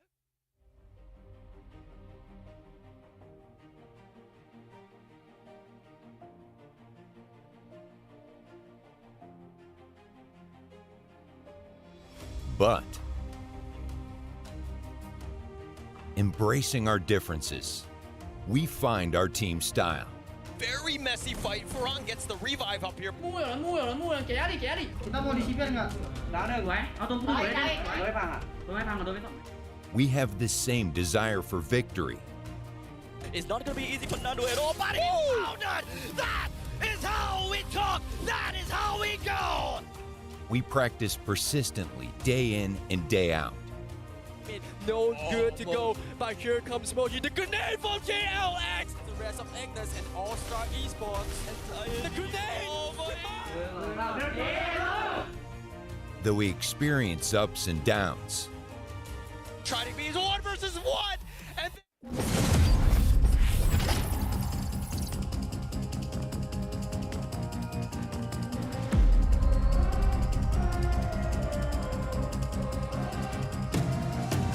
I'm very mysterious, unpredictable. If you don't know, we've come a long way, but we ain't done here. Are you ready? Just like the sunshine, we level up. What a great view from the top. It's in our nature, it's in our blood.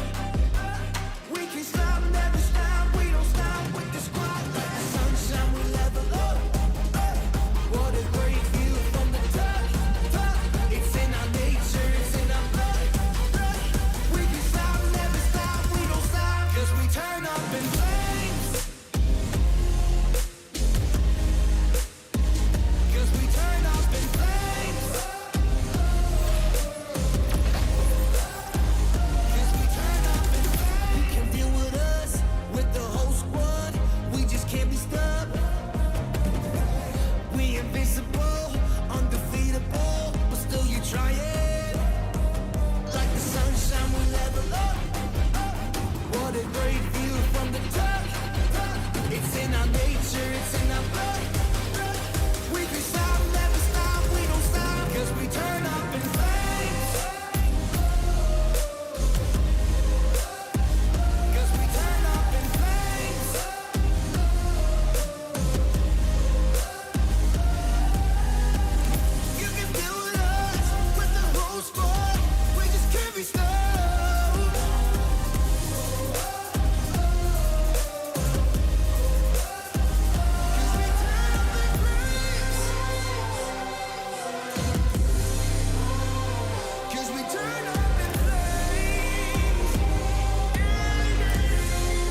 time to level up and pay attention. Only the best can win, and I got a vision. I'm gonna be everything you said I couldn't be. I'm gonna leave my footprint, P.S. I know you see. I do believe that some things might be destiny. I do believe that I'm gonna get the best of me. I know you can't see, but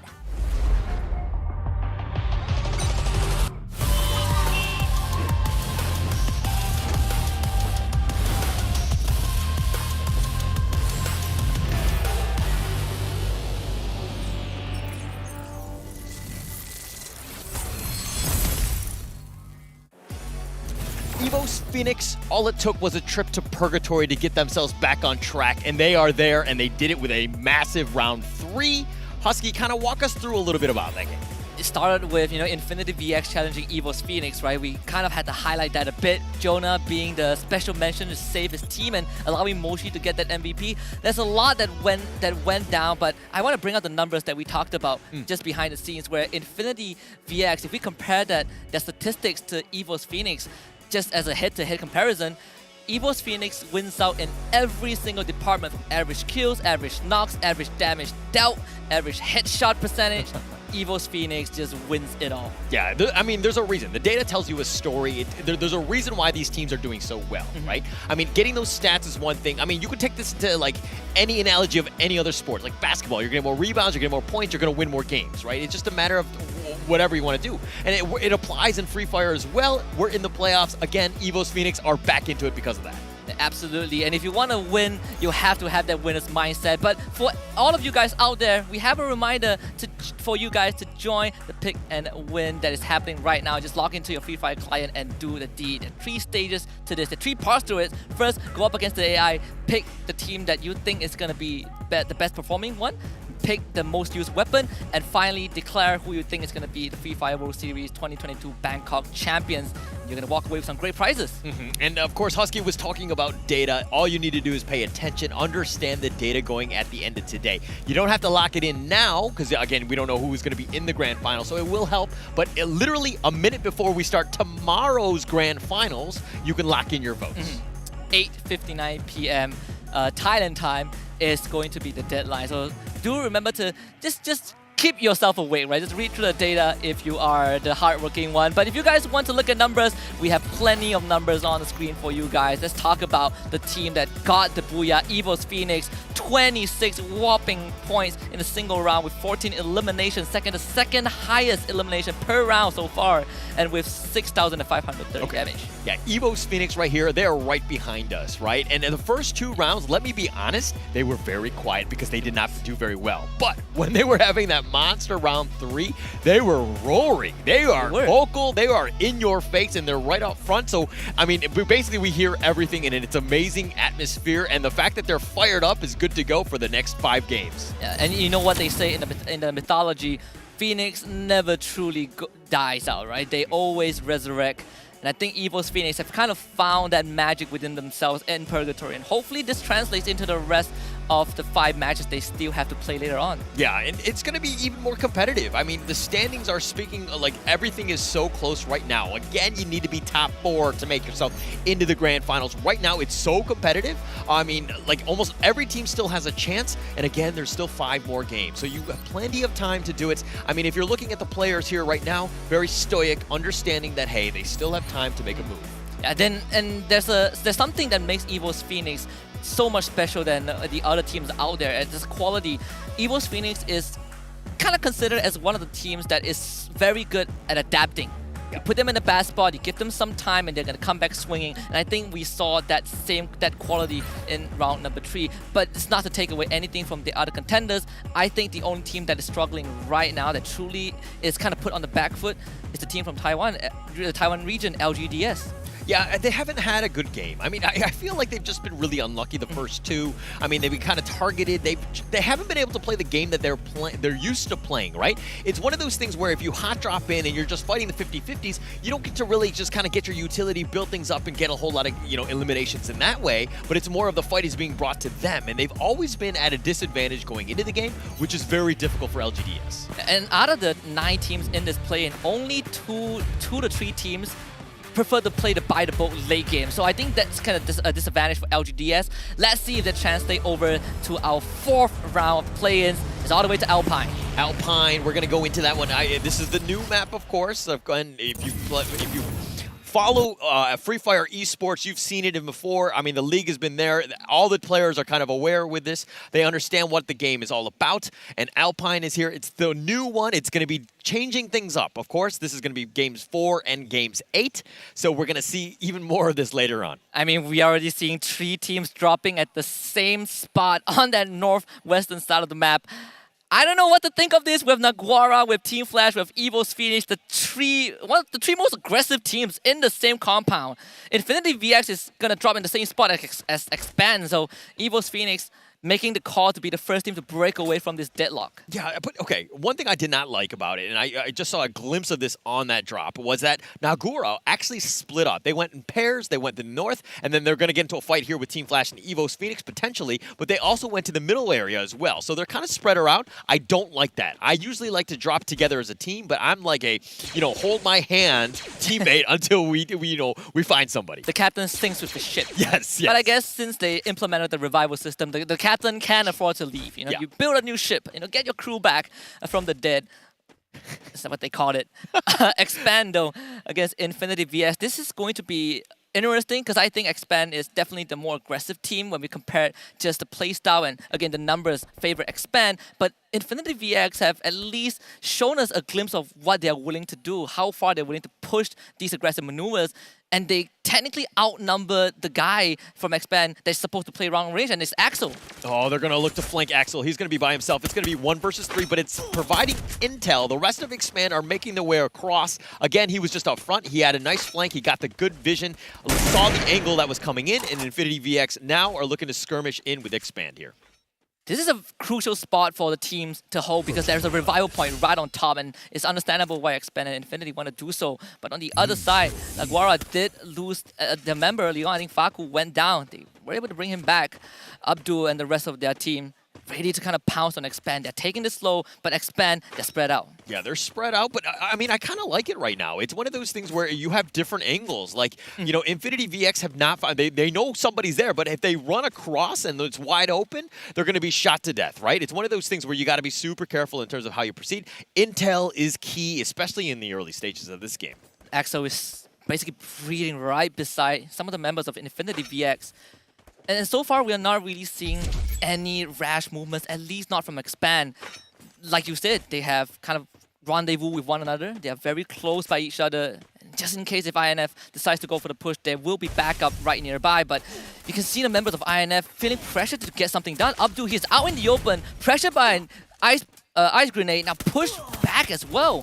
Yeah, he's pushed back. He was taking a little bit of DOT damage, that is, but nice grenade in return. But Expand, sticking around too fast is a little bit low. They do need to be careful. Again, they're playing it slow. They're letting Infinity VX run into them, and then maybe they go for the pounce, because right now, Expand, it looked like they were just one guy by himself, but it looks like they've grouped up. They've gotten that intel, and again, nobody wants to give an inch here.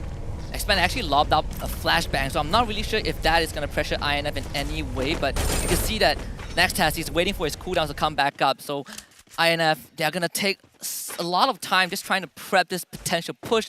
And Expand, they don't feel really threatened. The Axel is going to continuously hold behind his glue wall. This is where he's comfortable with, and INF still trying to find that chink in the armor to breach through. Yeah, Infinity VX is, again, one of those teams that really nobody expected, right? They were second to last in the group stages going into this one, and then they got into the playoffs. They barely snuck in. They got the final spot. They got 6th place, and that was the final spot getting into the grand finals. And then in the grand finals, they turned it up. They got 2nd place, and that's how they got their spot into the play-ins here. So, I mean, this is a team that can turn it on when they need to, but still, it's one of those situations where, you got to be on, and consistency is key. Yeah, it's going to be, it's just a very tough journey when we get here. Team Flash, on the other hand, kind of making a bit of contact and actually winning those initial fights. Now, we switch our attention back to Expand and INF. It seems like Infinity VX have finally decided to take that first step, but Expand are very ready to kind of receive this damage, just receive this hit from INF. Yeah, and they've done a good job, right? They've kind of like, you know, they retreat when they need to, they regroup, they get another piece of cover. So it's been like, you know, two teams that are very, very slow in engaging. It's like a trench warfare almost. Like nobody wants to make that first step and get, you know, if you lose somebody going into this one, it's a numbers game, right? And numbers is, you know, 4 will definitely be better than 3. It reminds me of those games we used to play as a child where you are just running in circles. Instead of around a pillar, these guys are running circles around a full compound. Yeah. And INF, every single doorway that they try to peek into, they see no one from Expand because it seems like these two teams are reading each other's moves pretty well. I mean, Gatel is pretty near the members of Expand, but too fast. He's spreading out. Yeah, he's trying to get the flank. Again, it's all about that intel. He can do that. And again, the revive system allows you to play a little bit, you know, more aggressively or more dangerous. Like going for that flank is super important. If you get knocked out, maybe you retreat at that point. You still have an avenue of retreating, right? That can potentially still happen. But again, these two teams, nobody wants to give an inch. They're just like almost staring at each other, making the other team make the first mistake. INF just spread out as well. So kind of a mirroring maneuver on both teams.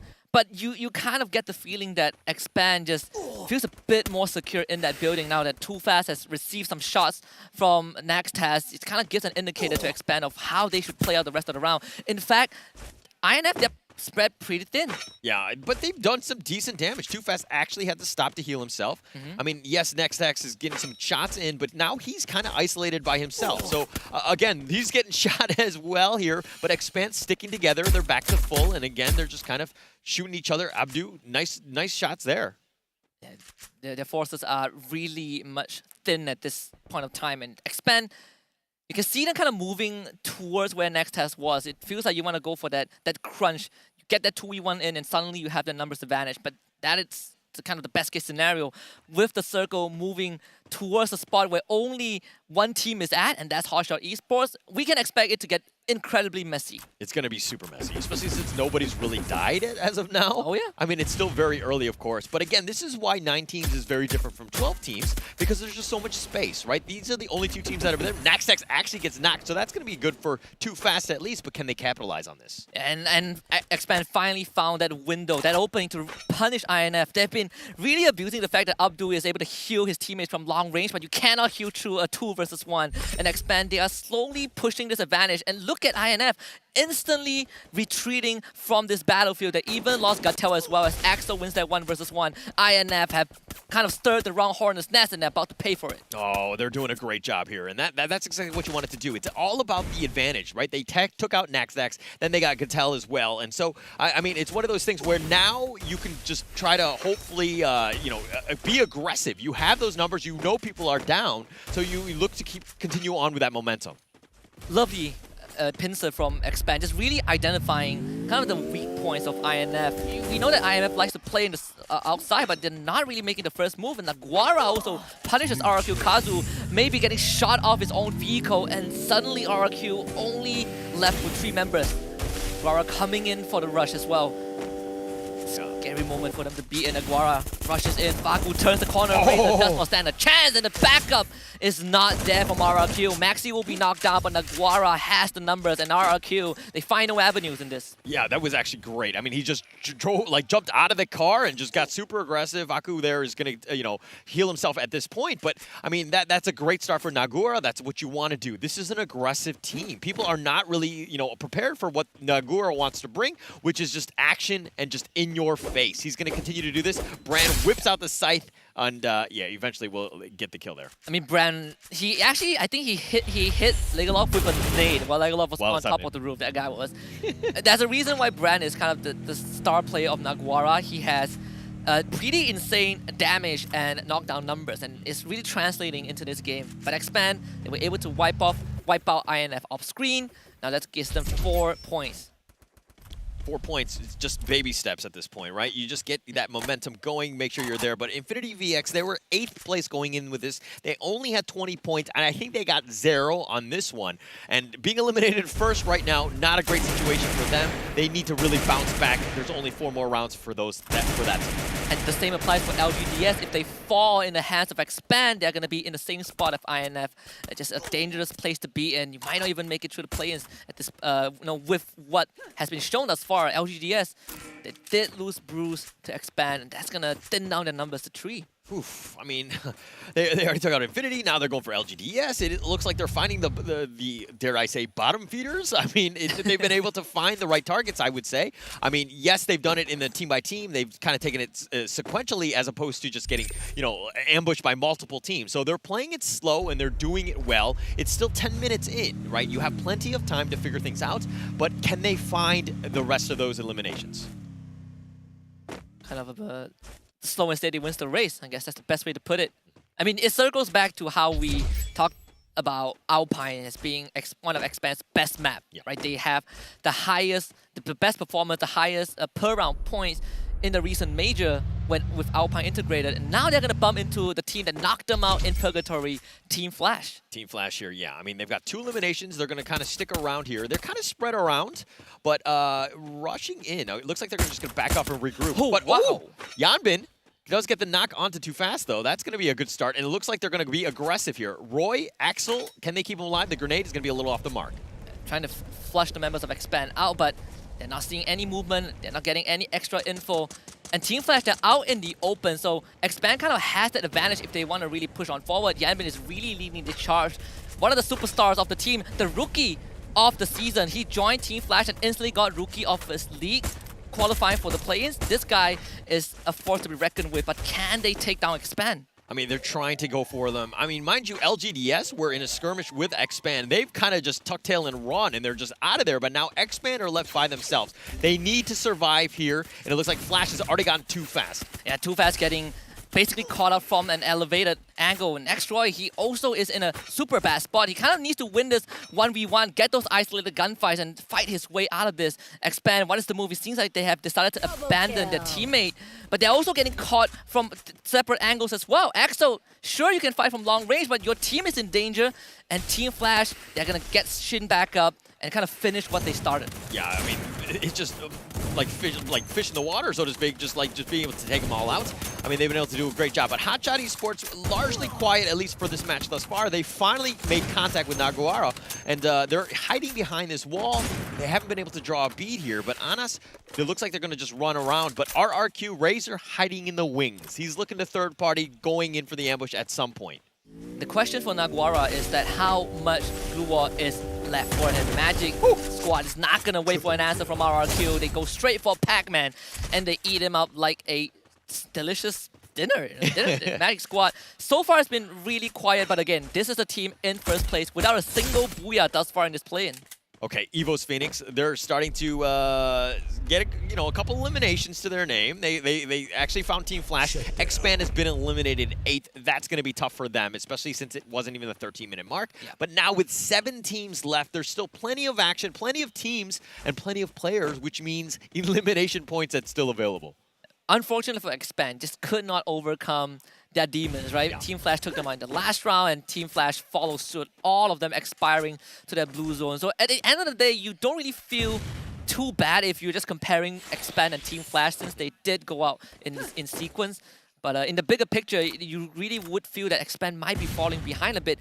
LGDS surviving is good news for them. They haven't had the best opening 3 rounds, and now being able to squeeze into at least the top 6, I think LGDS can get a couple of points to kind of make up for the losses early on. I mean, the toughest part was that Expand was actually the 2nd place team. Yeah. I mean, yeah, he was tied with RRQ, but it's one of those moments where this is that 4th match. This is when things are going to start to happen. We're going to get into the second half. And again, if you're kind of like in the 4-5 area where we only have top 4, moving on to the grand finals, it gets more, it's like a pressure cooker, right? It's like some teams will falter at that pressure. It does look scary and Sable maybe, disaster! Blows himself up with a grenade launcher and Get High takes a freebie. That is not how you want to go out the round if you are RRQ. Okay, those are the moments where nobody saw it, right? We just saw the kill feed, but nobody actually saw the grenade, right? Let's, I mean, it's definitely going to be on the bloopers list at some point, and it's kind of embarrassing in that sense. And we did catch that one out, but we didn't actually see the video, so I guess it's okay. Someone's gonna clip it, I'm sure of it.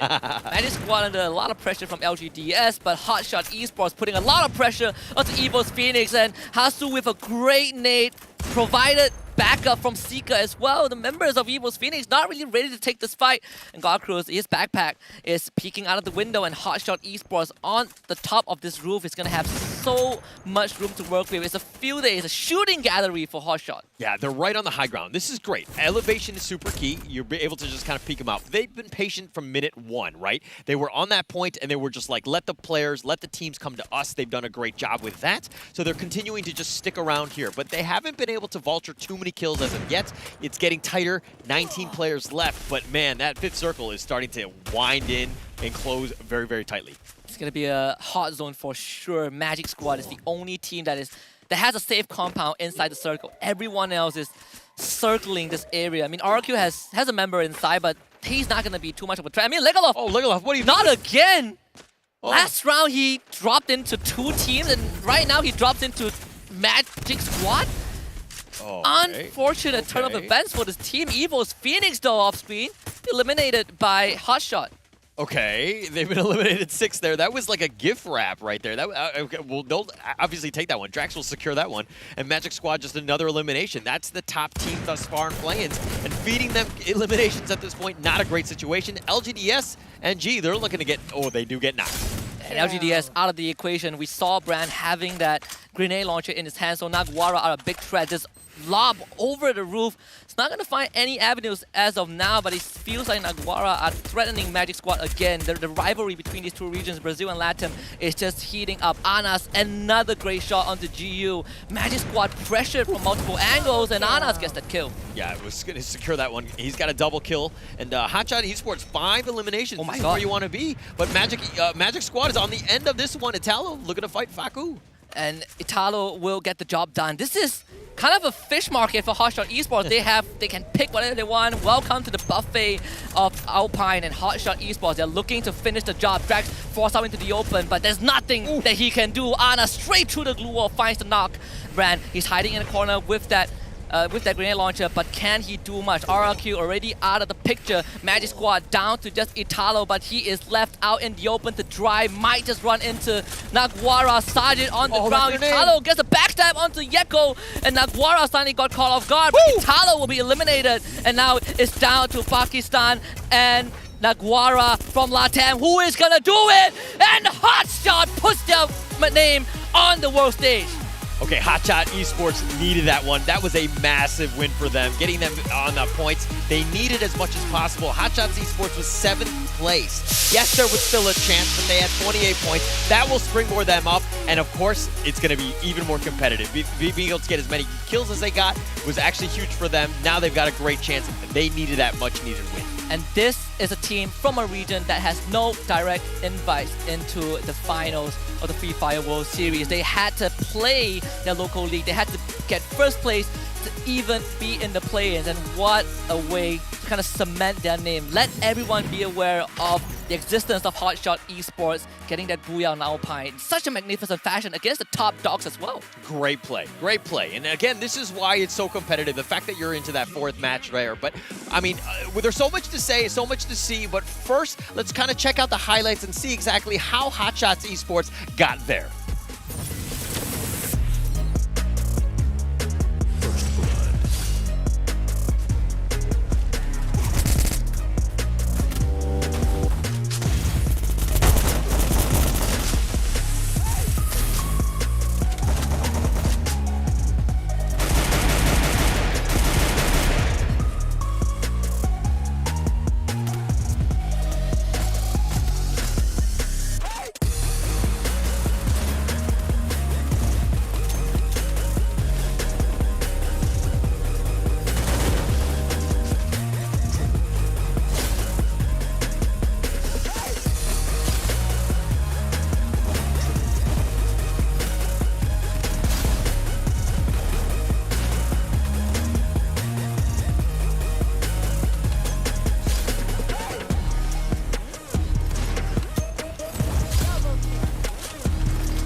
Naguara really did Hotshot Esports a favor there by eliminating Magic Squad. It ended up being to 2. Naguara was kind of wounded by that one. Very difficult situation for them, but Hotshot Esports was able to capitalize. Hotshot Esports dominated the hotspot of that round. When we kind of set this up, right? Magic Squad were the only team in that circle. Everyone was trying to vie for a safe haven, but Hotshot Esports fought their way tooth and nail from the bottom to the top, and I think this is going to put them in a more comfortable position as we proceed with the rest of the play-ins. Yeah, I can't really, I can't wait because of the fact that, the point totals are so close. I mean, it's 4 out of 9 teams. It doesn't seem like it's a whole lot, but I mean, you just got to be above the curve, and now this curve is actually pretty huge. I think there's a couple, two teams that are kind of on the bottom right now, going to have a tough time going into the second half of the games that we have.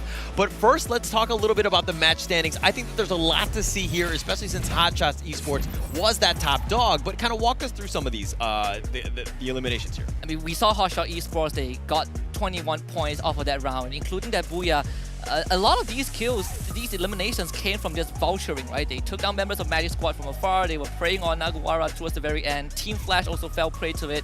But speaking about Team Flash, we also have to look at Expand because Expand went out in 8th place. Team Flash went out in 7th, but they both have 6 eliminations to back that up. So at the end of the day, it doesn't really feel too bad if you are these two teams. Okay, if anyone pays attention to FF Esports, you understand that you can choose, you can control your destiny by getting those eliminations, right? Placement points are kind of like lucky, and you can get unlucky at times and just make it very difficult because the storm sometimes is just not into your favor, but getting those eliminations, huge. And there's a reason, and you talked about with Flash and Expand, and there's a reason why they're, 4 and 5 here, but let's talk a little bit about the overall standings. Yeah, and when we look at the overall standings, I think it's going to tell us a very compelling story of consistency, a tale of who has been performing at the top of their game. Magic Squad, again, who needs Booyah when you are just absolutely consistent? 24 eliminations in total, still sitting in that top spot. Okay, how close are things, right? Going into this match, Hotshot Esports with 7th place. They get the Booyah. Yeah, you got a ton of eliminations as well, but they've springboarded themselves into the 2nd slot right now. So close. Only 9 points behind Magic Squad.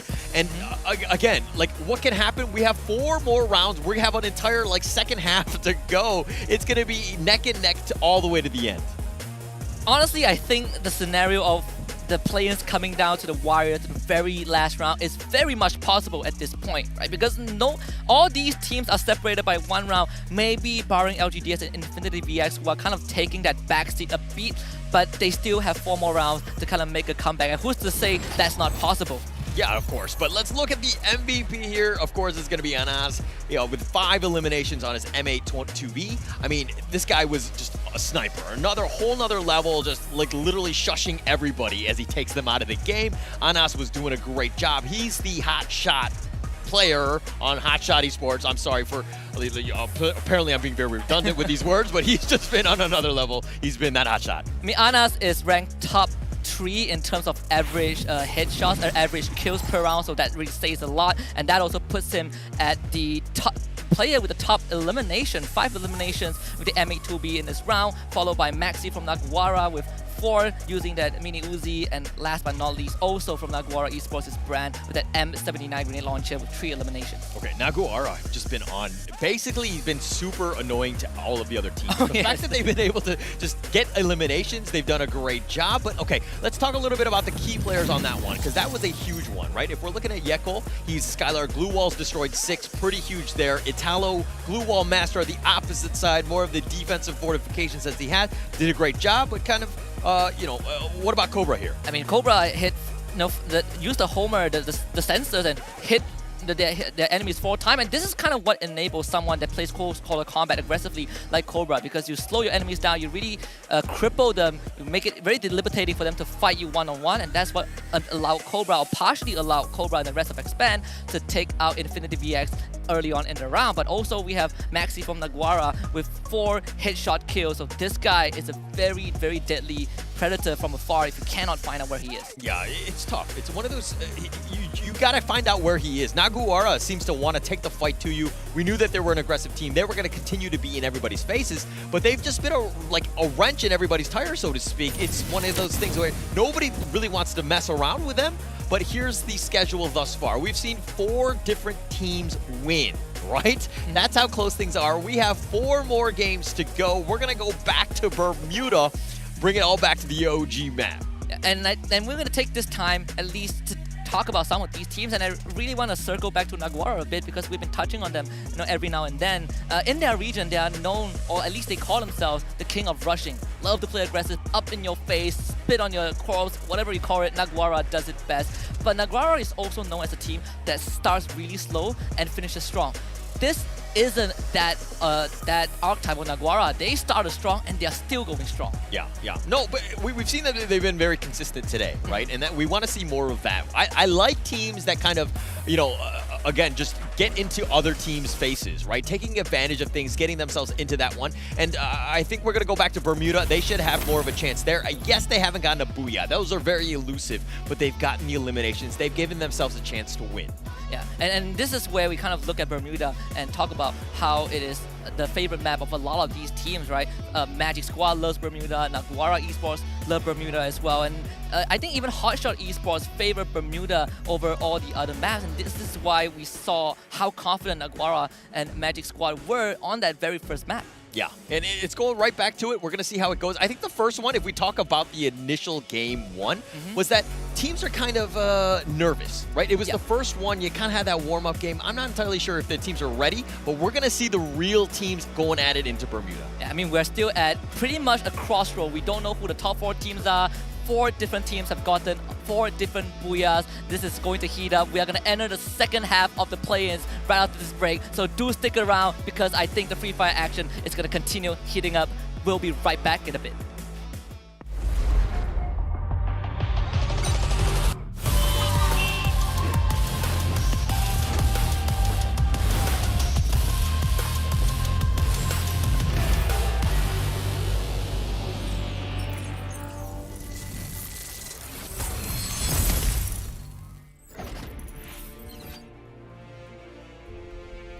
We are a team. We are unique. We have different personalities.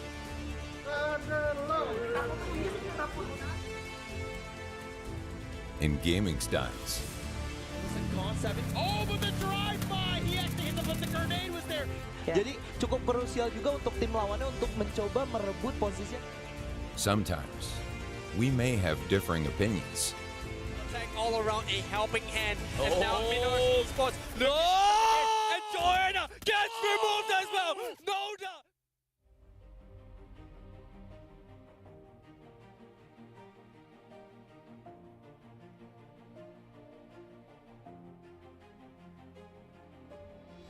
But embracing our differences, we find our team style. Very messy fight. Ferran gets the revive up here. Mua rồi, kéo đi. Chúng ta mua đi shipper nggak? Nggak ada gue. Tunggu gue deh. Gue paham. We have the same desire for victory. It's not going to be easy for Nando at all, but he found it! That is how we talk! That is how we go! We practice persistently, day in and day out. No good to go, but here comes Moji. The grenade from JLX! The rest of Agnes and All-Star Esports. And the grenade! Though we experience ups and downs, Trying to be 1 versus 1, and there you go! we support each other unconditionally.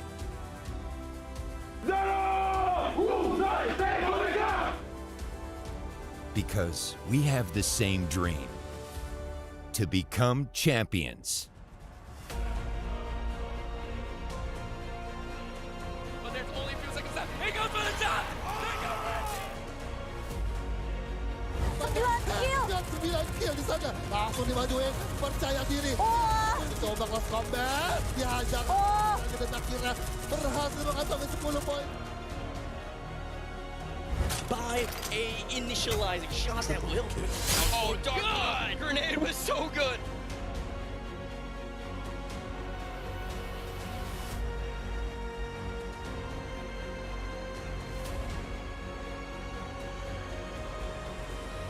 Fight is one.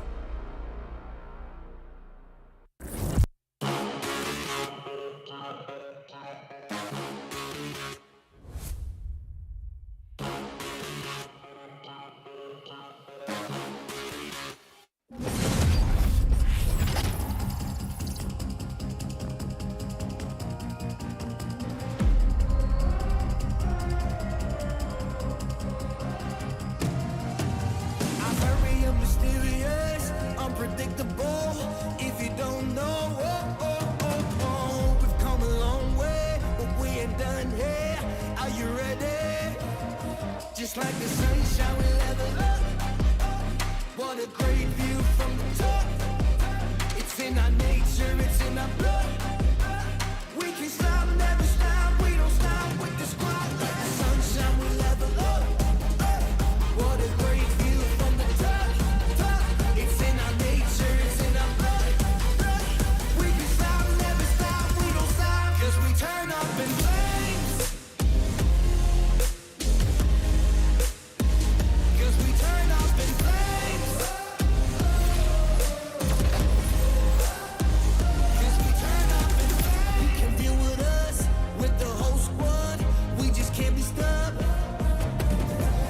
We invincible, undefeatable, but still you try it. Like the sunshine, we level up. What a great view from the top. It's in our nature, it's in our blood. We can stop, never stop, we don't stop. 'Cause we turn up in flames. 'Cause we turn up in flames.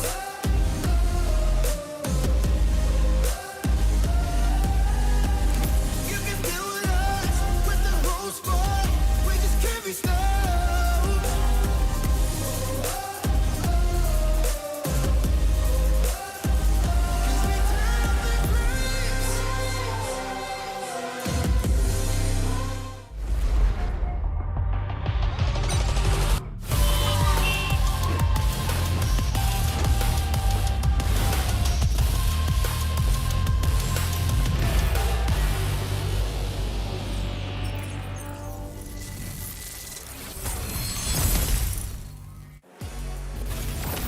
The night is still young here at Bangkok, Thailand. Welcome back to the Free Fire World Series 2022. You're with me, Husky, alongside my man here, Holler. We are going to cross over that halfway point into the last 4 rounds of the plays.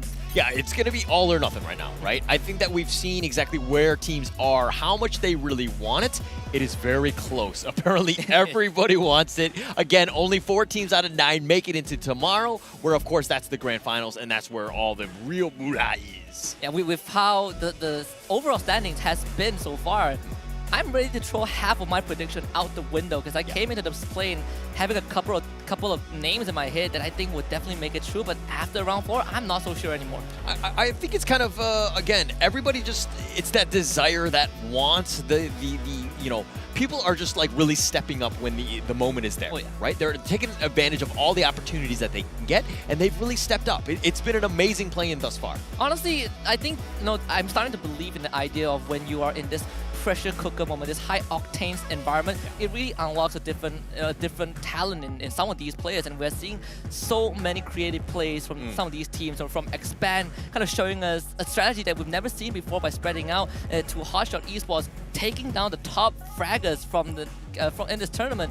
There's a lot to be desired. A lot to be desired, but let's talk a little bit about the match stats of the last one. Hotshot Esports, you talked about the fact that, yeah, they got the booyah here. I mean, the total score of 21 points, eliminations with 9, but the damage was quite high as well with 4,288. I mean, this is a team that we expected. Again, you were talking about the fact that they're only the play-in team from Pakistan, but they need to ensure that they secure it in, because that will help them in the future, because it'll be much easier to just get into the grand finals. Yeah, some of these teams are here to make history, right? When you look at the storyline, Hotshot Esports want to at least put Pakistan on the map by making through the play-ins. LGDS are here to kind of revive a a legacy that really felt like it has fizzled out into nothingness from the last 2 World Series. So there's a lot on the line for some of these teams, but you can say the same for teams like Magic Squad. They want to get back into the finals to face up against Keat, their eternal rival from Brazil. And you have Expand.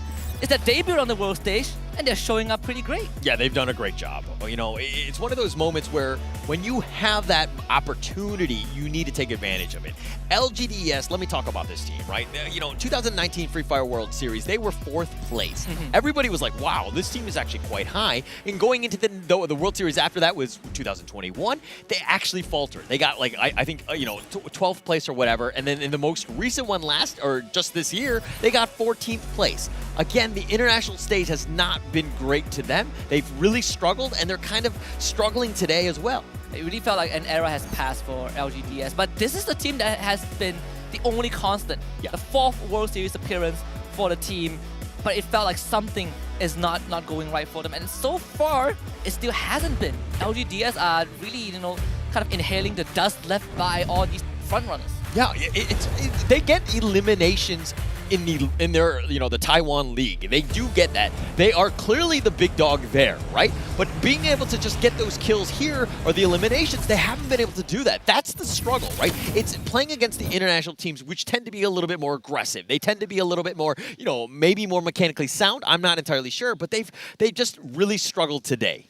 And I hope it's not a case of too good for your region, but not good enough for the international stage. It's definitely a heartbreaking story, but they still have a couple of rounds to change that. And we see this very safe draw from LGDS, but they are intercepted by Naguara Esports, who also loves Sentosa. And we talk about this, right? Naguara loves Bermuda. They will fight, right? And then from minute 1, they're going to hot drop into this one. And an LGDS, again, this is the struggle that they had in game 1 as well. They got caught off. I don't remember the team that they were fighting, but they're already in a skirmish already with Naguara, who are doing quite well. Bruce has already been eliminated.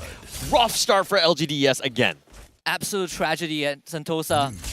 And LGDS, I feel like you really if you want to keep contesting these areas, you have to be ready to kind of pay the price. But this is not the time to do so.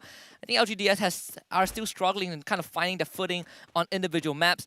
Obviously, it's not to put the blame on them. Naguara Esports were just way more prepared number-wise and how they come into Bermuda. But losing Bruce early on is definitely going to take a hit for LGDS.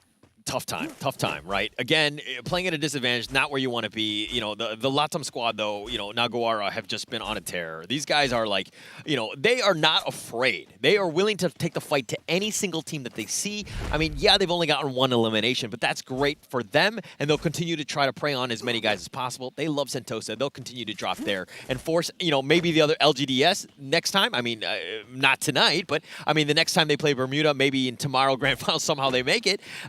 You know, maybe they'll look to avoid it then.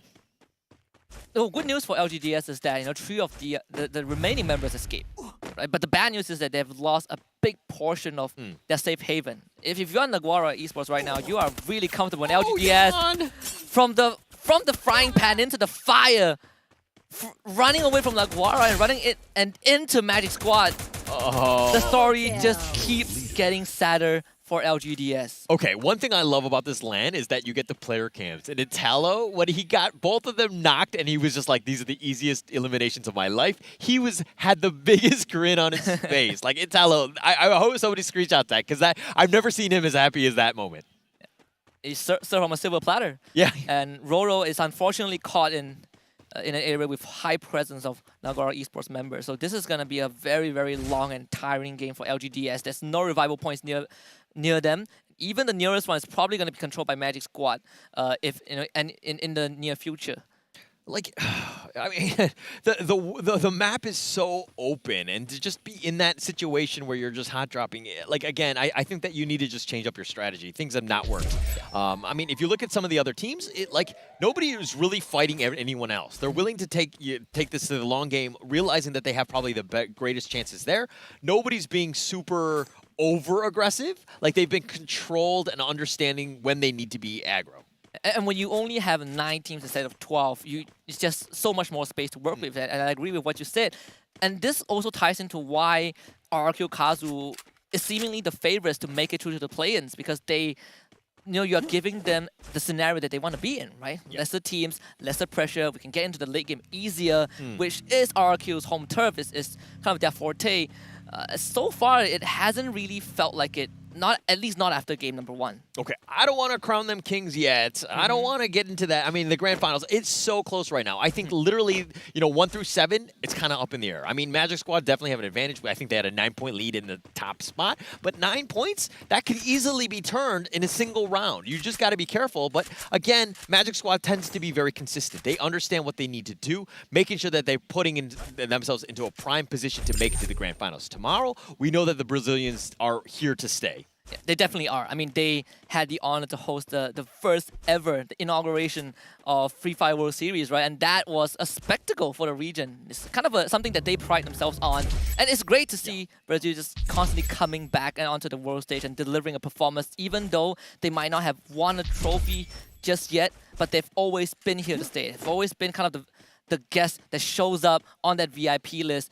Expand, on the other hand, it feels like they might just run into Infinity VX again, just separated by a body of water. Yeah, and the Brazilian teams, they've won the Free Fire World Series in 2019 in Rio de Janeiro. They got second place with Loud in Singapore. They also, they did very well in the Sentosa one just this year. I mean, Brazilian teams are here to stay. They understand how to play Free Fire. They are the top dog. So anytime we're talking about regions or teams that should be in to the grand finals, or they're going to see 2 teams, I would always have Thailand and Brazil in both of those. I think that they're very strong regions. They have a great meta, and it's very competitive. I think it's a very fair assessment, right? I mean, from all the statistics that we have seen and or looked at across the years, this is definitely something that is going to be a constant for a while.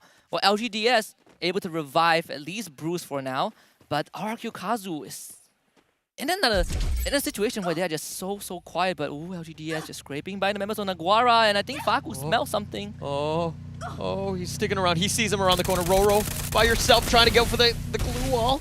But can he do this, though? It's 1 against 2. Roro kind of forced out of his compound, and Naguara, they're not going to let this slide. They've given LGDS a chance to get away, but they stuck around. And this time, the punishment is elimination. Maxi gets the kill. But Bruce is still around for LGDS. The dream is not dead just yet, but it's going to be really hard. Okay, Roro did the classic horror movie mistake, right? He's inside the house and is like, oh, an intruder's there. I'm going to run outside, right? Because it's clearly safer there. And he gets gunned down by 3 members of Naguara. Like, just probably the worst situation you can be in. You got to stay home, just hide in a corner, whatever you need to do. Maybe you go to the bathroom and lock the door. Keep yourself safe. It's what they say, hide in the closet. Yeah. Like, duh. We have a couple of couches that you can actually hide behind in Bermuda, but we haven't seen that yet. Teams do not have the luxury for that. RRQ have 2 members nearby this area, and it's definitely kind of a weird approach by RRQ. I would expect them to play together. Maybe there is something they have in mind. Pac-Man kind of poking and prodding at INF. Yeah, they know somebody's there, but Infinity VX have just, they fortified this building. They're sticking around. They're just checking out the windows, seeing if anyone's there, but they're all inside. RRQ Pac-Man realizes this, and he's like, hey, teammates, let's go. Maybe get over here. Let's figure something out. But Gattel hiding in this window here. He does have the perch. He's making sure that nobody enters, at least from this end. And we don't see the other members of RRQ on the map yet. Oh, here they come. In a vehicle, finally joining, rendezvousing with the rest of the team, and it's gonna kind of signal INF that maybe RRQ wants to go for a hit. It's gonna take a while though, because INF, like you mentioned, Horler, have fortified this entire building. It's not going to be easy for RRQ to get them out. We're talking about, you need precise usage of utilities. Let's see how RRQ does this. Yeah, and he does see. He's going to stick around. He's going to throw out a grenade, run it back to safety. But I think, Infinity VX realizing that, hey, they haven't had the greatest time. We need to just, maybe we get lucky. We catch somebody off guard, and we just continue to just, get a single kill in that way. But, Infinity VX are sticking around. They're not leaving this building here, but they are taking some damage. This is going to be crunch time for INF. Can they survive the onslaught of RRQ? Because I have different fights that are going to break out across the map at this point of time, with that circle closing in, and INF, they have been kind of forced to the top floor of the building. Meanwhile, on the other hand, Naguara, they are kind of skirting the perimeter near Clock Tower, and that's where Expand is holding. And I think Expand might have caught a win of that. Yeah, They might have, but Expand, now here is Evo's Phoenix. They're coming in style. They had the monster truck, and they get out of that one. It looks like they're going to look to just ambush Expand here. They did see, or I think there were some shots there, but Joanna is full strength, and Pac-Man on the back end is actually kind of helping out Expand a little bit by attracting a little bit of attention elsewhere. That's a lot of audio for Expand to kind of pick up on. And this should give them a decent info, kind of fortify their defenses. Too fast might be the first point of contact, scouting out where the members of Evo's Phoenix are, but Expand decides that it's okay to kind of back off. We have so much ground to work with at Clock Tower. Even if Evo's Phoenix gets in, we can still retreat to the center point of this compound. So there's no panic on Expand's side. I love this calm, cool, and collected approach. They understand that there are multiple teams that might come in, so they don't want to kind of commit to a fight yet. They do have the high ground. It is a little open in that sense. So Expand, it's not the greatest spot, but you can see things coming a mile away, so to speak. So when the teams do make a move, and there could potentially be from almost any angle, they're in the right spot for that. Now, the fight hasn't really started because of the fact that they're not forced to make a move, but Infinity BX right now are going to get into a bit of a fight with RRQ. And maybe from that range, what the heck was that? Abdul did not see it coming. It certainly won't see much because the grenade has been lobbed onto the second floor. Abdul knocked down with a lockdown missile again, so INF needs to spend time bringing him back up. RRQ, they're tired of waiting. They are done with this game of patience. They want this right now. INF still holding strong on the second floor. And Hotshot, they are here to spoil the party. Legalov caught with his pants down and taken out of the fight. Oh, that's a huge one. And Hotshot Esports, the winner of the last round. Again, you got to start slow, and they found RRQ. And I think Legalov did not see that one coming. I mean, this was one of those moments where Hotshot Esports, they tend to just stick on a roof somewhere and just kind of let the battles come to them. They've done a great job of that. Last one, they're continuing to do that. That seems to be their, their working MO, so to speak. But now RRQ, they're down to 3 members. They need to figure something out. This is bad news for RRQ because maybe it's forced away from his team. And I don't think there is anyone that can realistically back him up in the situation. Expand also feeling a bit of a pinch from Evo's Phoenix, who are slowly encroaching closer to them at Clock Tower. But the good news for Expand is that they still have a lot of buildings to work with. Their numbers are spread out thin, but that also allows them to kind of fire at multiple teams at once. You don't need to make the first move. You still have plenty of time. I mean, every single team is still alive on this board, right? So the fact that it's only the 3rd circle, you have plenty of time. Don't do anything stupid where you run from building to building. There's nothing to do that. Axel, though, does get the kill. And LGDS down to their last legs and down to none. Shin delivers a killing blow. Another upsetting finish for LGDS. This is the 5th round where they were not able to do too much, but this pressure can spill over to Expand. Okay, well, if anything, I mean, I don't know what to say positive about LGDS, but I guess they get to go to the bathroom earlier. I don't know. They get the. I don't know. I mean, I'm reaching a straw at this point. But RRQ here, they've got 2 members. Pac-Man who may be still alive. Razor has just been killed here by Nasdaq. Hotshot Esports has been doing crippling damage to RRQ. 2 members of RRQ Kazu have been knocked down, and this signals INF that, hey, we got unintended assistance. We're gonna go for the kill. And Pac-Man will not live to see the rest of the round play out, at least. Unless maybe he can revive him, but maybe has been in a tough spot for a long, long time. Thanks to Hotshot and Flash, Team Flash. They're ready to rush into Clock Tower. And Expand needs to make a decision right now who to take on. Oh, man. RRQ, though, has had a rough past 3 games. They haven't been able to get this going. I mean, they started strong with that Booyah, but, I mean, now we're going to have Magic Squad going up against Naguara. 2 of the most aggressive teams in Bermuda, Magic Squad and Naguara going against each other, and it's going to be Magic Squad pulling out the first elimination, taking out Brand. But you got to keep an eye on to Maxi. This guy has the most headshot kills in that previous round. Yeko is going to be the next one on the list, but no damage sustained just yet. Magic Squad very systematically gaining distance, cutting down the gap between them and Naguara. Can they get on top of their victims? Naguara, they don't have much more breathing room to work with. Only a couple of bridges. They're spread very wide apart, and Yeko is going to be the second one to fall. Magic Squad wants to go for the juggler. Faku rotates around the corner, surviving the slither of health, but Magic Squad have gotten full control of this compound. Magic Squad, you see why they're the top team right now. I mean, the way that they went into that, they had one single glue wall. The call was made. Everybody ran behind it. They just did a great job. But let's talk a little bit about Team Flash here. Team Flash, down to just Shin. Expand, here to serve out revenge. Naguara Esports out and dry, thanks to Magic Squad. Expand, they need to win this fight against Team Flash, and the only one left alive is Shin. And Expand, they are done, they are tired. 2 rounds in a row, it was Team Flash that was their undoing, but maybe this time they can deliver it on a cold platter, and it's best of cold by eliminating Team Flash. That's, that's revenge. That's what you needed to do. Expand did a great job there. They made Team Flash pay. They had some great ones. Shin did a nice grenade and it did get the knock there, but unfortunately, no kills for them.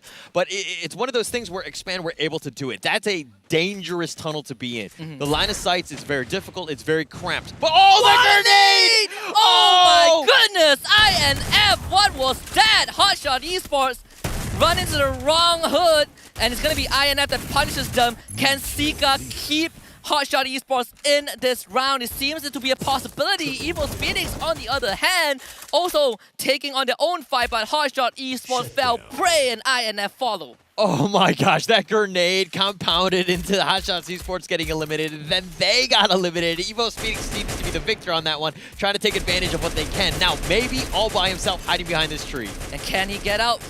No, the answer is no. And God Cruz in the long range makes quick work, but too fast. Stole that one away from Evo's Phoenix. That's going to be a declaration of challenge from Expand if I ever seen one. 4 more teams left, Holler. Oh, it's going to be close. And that's what you want to do. I mean, there are no friends here, right? I will take whatever elimination I can get. Yep. I will steal whatever I can get. But now Magic Squad, Evo's Phoenix, Expand. These are 3 teams, and RRQ all the way in the top. Razor just trying to stay alive. But 4 teams here that have a serious chance at making the grand finals. Expand and Evo's Phoenix are actually very close scrim partners, right? Outside of the game, they're very good friends, but right now you can kind of feel the tension building. And, I just want to quickly touch on RRQ Kazuo because this is the 3rd round where it felt like they didn't really have a solid plan, even in the late game, which was supposed to be their strong suit. We just see Razor alone trying to play the survival game, and he has been like this. He has always been the last man alive. Yeah, it's one of those things where you don't want to be in that situation. I mean, yeah, you want to stay alive, but being the last guy where you don't have a friend, it's a lonely time. You got to get yourself into it. But now, if we're looking at the other squads, you're hoping that the other teams will just eliminate one another, and maybe you get that vulture shot. But now Magic Squad are on the move. Evo's Phoenix, they wanted to avoid Magic Squad, but Magic Squad are coming straight into the shooting gallery, feed into the machine, feed into the engine of Evo's Phoenix. RRQ are already out in the hands of Expand, and Evo's Phoenix are about to put the final nail in the coffin for Magic Squad. Italo is the 3rd one to go. Evo's Phoenix stays alive. Bobs turns around the corner, but he's up against the entirety of Evo's Phoenix. Expand! Oh, that grenade! Oh, too fast, too good! Moshi goes down. Expand has a chance right now. They've gotten the Booyah on the 2nd round. They're here for the 2nd one. Jonah, his back is open. The Axo almost got him, but they've done it! Expand does it again! 2nd Booyah in the play-in. 2nd Booyah. Does that guarantee them a spot into the grand finals tomorrow? But I don't know if it's going to happen. I don't know if the math checks out. I mean, we do have 3 matches left to go, but that is exactly what you want to do is Expand. Put themselves on the map. We knew that they had the skill. We saw these guys at MCPS. This is a young team, and yes, this is the first time they're on the international stage, but they're showing up. We finally see them smile. The first Booyah, it was just a very quick #1 indicator, put that index finger up by too fast, but right now you see the smiles on the boys' faces. What a journey so far. It's not done and dusted. 3 more rounds left, but do remember, this is a super team put together to represent MCPS, at least to represent Malaysia. Here they are debuting on the world stage, 2 Booyahs in the play-in. That's exactly what you want to do, and they added a great match. But Expand winning that one out, they did get the Booyah, but let's check out the highlights.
You know, Holler, sometimes I do believe in the power of friendship, flowers, sunshine, rainbows, and occasional dash of unicorn. And Expand is all of that.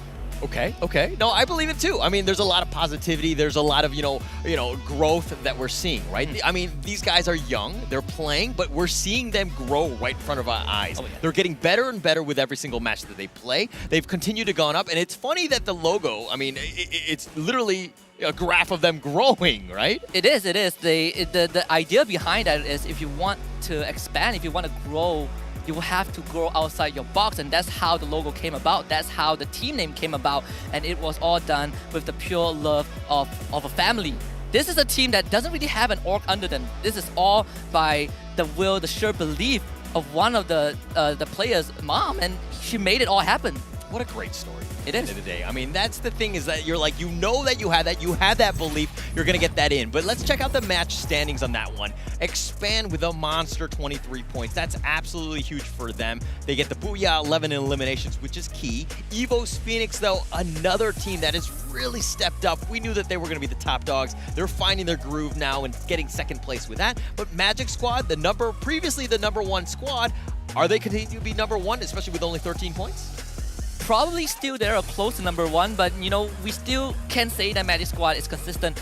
I want to quickly touch on Naguara Esports, right? Because we've kind of seen them fall behind just a little bit, only 5 points in total for this match. But for Magic Squad, I wanted to say it was a very questionable decision to run into Evo's Phoenix at the tail end of that round, but it was done and dusted. They probably felt like they could take down Evo's Phoenix. Didn't really work out. But for the rest of the team, I think this is what is kind of expected, barring Team Flash bombing out in 8th place. Yeah, and it was one of those things where Team Flash, you were talking about, they were the demons of Expand, right? Expand were able to exercise those demons. They ended up killing Team Flash in the tunnel, and then they got the Booyah off of that momentum. They've springboarded themselves into the second position right now, only 3 points behind Magic Squad, who have continued to be consistent. They've been able to get eliminations. Magic Squad really understanding what they need to do. They're the top dogs for the reason, but Expand making it very close with their second Booyah. And for Evo's Phoenix, they are still in a pretty decent spot, 3rd place, followed by Hotshot Esports. And that's going to threaten Naguara a bit, right? Because that's just off of one round where Hotshot Esports had a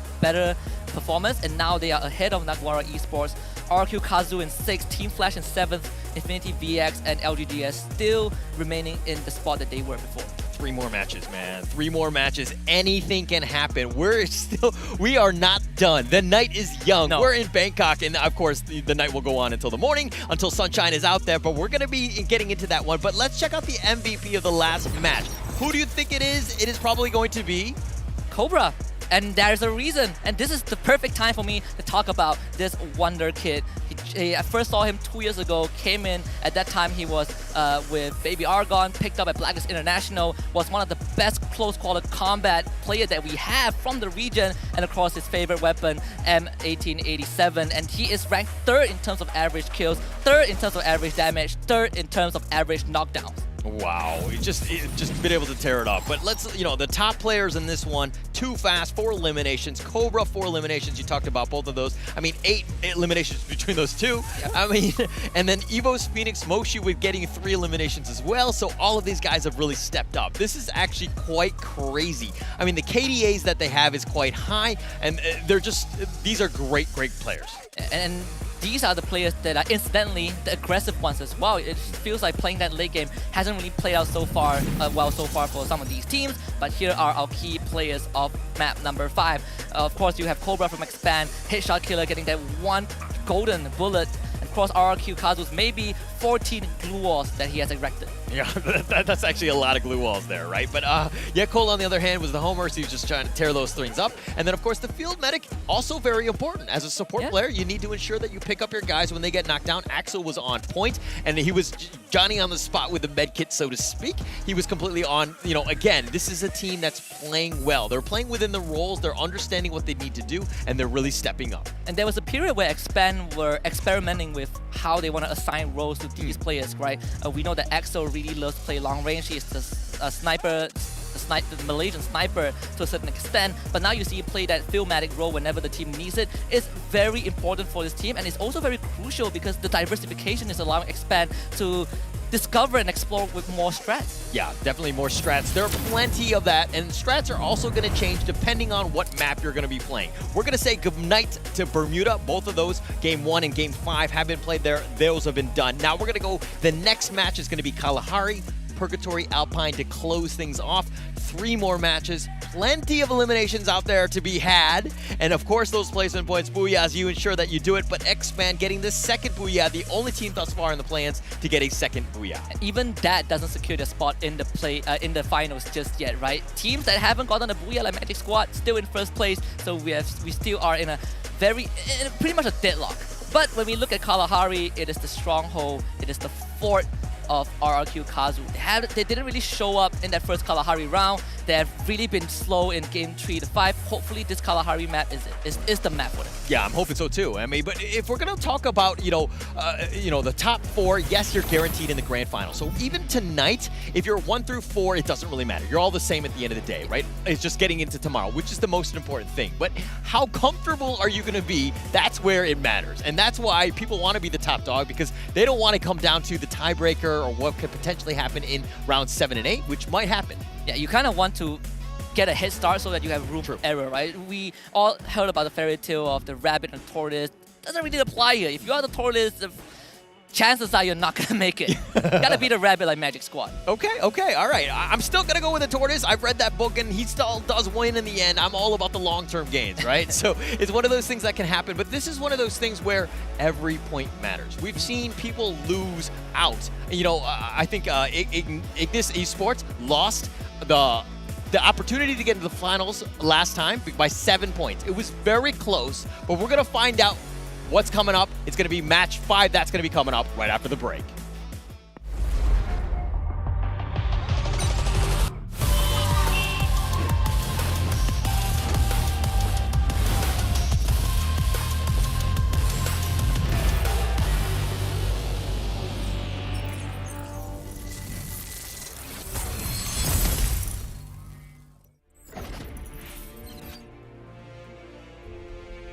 We are a team. We are unique. We have different personalities.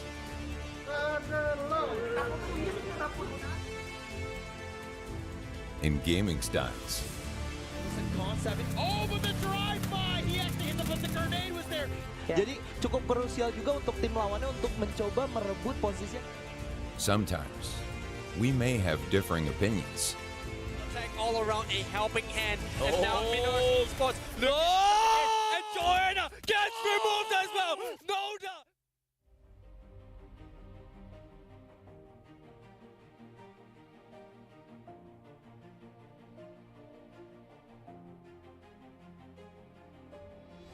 But embracing our differences, we find our team style. Very messy fight. Farhan gets the revive up here. Mua rồi, kéo đi. Chúng ta mua đi shipment nggak? Nggak ada gue. Tunggu dulu ya. Gue paham. We have the same desire for victory. It's not going to be easy for Nando at all, but he found it! That is how we talk! That is how we go! We practice persistently, day in and day out. No good to go, but here comes Moji. The grenade from JLX! The rest of Ignis and All-Star Esports. And the grenade! Though we experience ups and downs, Trying to be 1 versus 1, and there you go! we support each other unconditionally.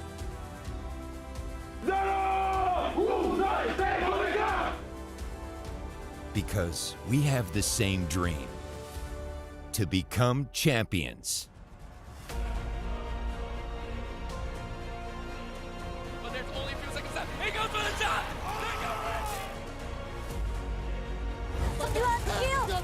Kill di sana. Langsung dimajuin, percaya diri. Coba close combat, dihajar. Dan akhirnya berhasil mengantongi 10 poin. By a initializing shot that will kill. Oh, dark blood! Grenade was so good!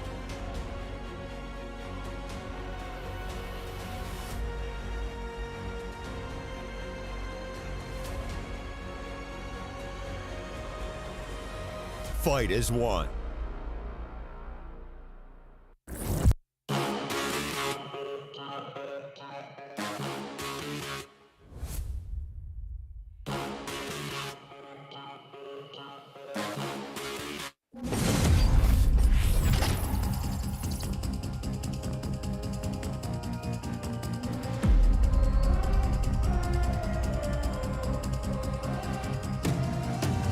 I'm very mysterious, unpredictable. If you don't know, we've come a long way, but we ain't done here. Are you ready? Just like the sunshine, we level up. What a great view from the top. It's in our nature, it's in our blood. We can stop, never stop. We don't stop with the squad. Like the sunshine, we level up. What a great view from the top. It's in our nature, it's in our blood. We can stop, never stop. We don't stop, 'cause we turn up in flames. 'Cause we turn up in flames. 'Cause we turn up in flames. You can deal with us, with the whole squad. We just can't be stopped. We invincible, undefeatable, but still you try it. Like the sunshine, we level up. What a great view from the top. It's in our nature, it's in our blood. We can stop, never stop, we don't stop, 'cause we turn up in flames. 'Cause we turn up in flames.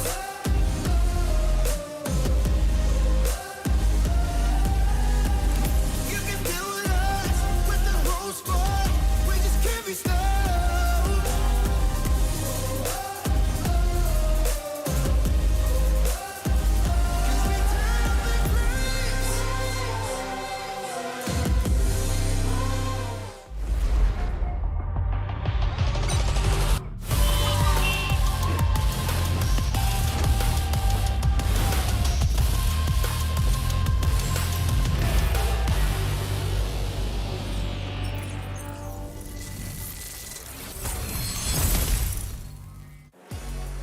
Expand get their second booyah of the day. They do it in style. They make sure that they get the points. They springboarded themselves into the second place, only 3 points behind Magic Squad at this point, who are the top dogs at 71.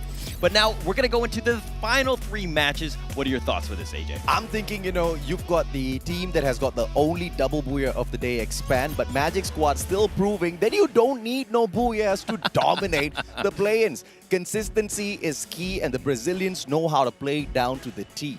But now, we've already crowned the players of Expand with the title of the Crazy Assassins of the competition. And they are doing exactly that. The most number of eliminations now belongs to Team Expand with 35 on the count. And we've got 3 more matches to go. They've got a lot of time to pick up more. They have a lot of time to be picking up more, but at the same time, it's a lot of time for the other teams to kind of get into this one. It's still very competitive. You think, oh, 2 booyahs, I'm good to go, I'm going to be guaranteed. You're not, sir. Pretending like you got to make sure that you have the foot on the gas. You continue to drive on. And, surprising to not just us, but a lot of people out there, a lot were assuming that the Pakistanis will not be able to push it all the way through. But look at where Hotshot sits down at the moment. In quite the pickle, because they do hold on to the 4th spot. But that's a great position to be in when you have been counted out of so many competitions by so many people around the world. I'd love to see exactly what more the Hotshot squad can pull out for the following matches. But here are the stats for Game 5 for a total of 23 scores, 11 eliminations in total, 12 obviously coming from the booyah. The only team to hit a double booyah in the plains today. But of course, there's still time for the other teams to not just match up to their record, but break it as well. Okay, so Expand have gotten to the point where they've winning nothing but booyahs, or they've kind of gotten like 5 or 6 points. Yeah. They've kind of like suffered with that. And you know, we talk about consistency being very important. Yeah. Expand needs to, I mean, if they want to get to the next level, they need to work on that, right? I mean, of course, this team is growing. We've seen it from MCPS. They're getting better and better, and they're continuing to do that. But another team that's really stepping up is, again, you talked about it already with Hotshot Esports. Oh, yeah. Very proud team in the sense that they're really representing their country. They most definitely are representing Pakistan with a lot of fire out there on the battlefield. Once again, you could name them as the underdogs just beside Infinity VX, but these underdogs are getting the job done. They are going out there and biting every single intruder that steps on into their compound. But how much longer can they keep up this fantastic play? They just need 3 points to catch up with EVOS Phoenix. And let's talk a little bit about EVOS Phoenix, those that are from the home ground of Thailand. They absolutely zonked out in the first 2 rounds just to bounce back solid. With 3 more rounds to go, EVOS Phoenix can very quickly and swiftly jump onto that #1 spot. But that is all dependent on whether or not the pixie dust in the hands of Magic Squad wears off. That's true. That's true. And it's one of those things where everybody expected EVOS Phoenix to kind of just roll through the competition. You were talking about the fact that it doesn't really matter. It's a clean slate. We are here now, but Kalahari is up next. I mean, Mr. Wagger, Avron, I love these animations, man. I mean, whoever who made them, you guys, I'm in love with you as well. But of course, as we hop on into this match, ladies and gentlemen, boys and girls, this is going to be round number 6 at Kalahari once again. And the flight path is as kind as ever. This time, we cut through Santa Catarina all the way down to Foundation, which means once again, the whole map is open. Anyone can dance the tango anywhere they want. Teams need to step up, right? You don't want to go into the last 2 matches on the downside looking up where you have to get that miracle booyah and the 10 or so eliminations. You want to make sure that you're on top doing what you can do to put yourself in a prime position to be in a great position moving in. I mean, X-Pan once again breaking apart all 4 players in all 4 directions. The one that is in the biggest pickle, I would have to say, is X-Roy as he drops onto Refinery. But we all know that is the home base of the RRQ Kazu squad. So let's see if or not the Indonesians will be able to bag Roy out. Yes, with the split push that Expand is playing, they can very quickly revive their player and jump right back into the competition. But Magic Squad, on the other hand, can INF put them out of the equation instantaneously now? Drax has got the UMP here to work around with, and he does have the grappling hook as well to reposition instantaneously. But we see Gartel. He has got his eyes on him, but no access in whatsoever, and he doesn't get very aggressive. I like that about him. Yeah, he's going to play it safe, but they do end up getting Gatel. GU on the other side, it was a nice little flank. I mean, there was attracting a lot of attention, but look at RRQ, 2 down.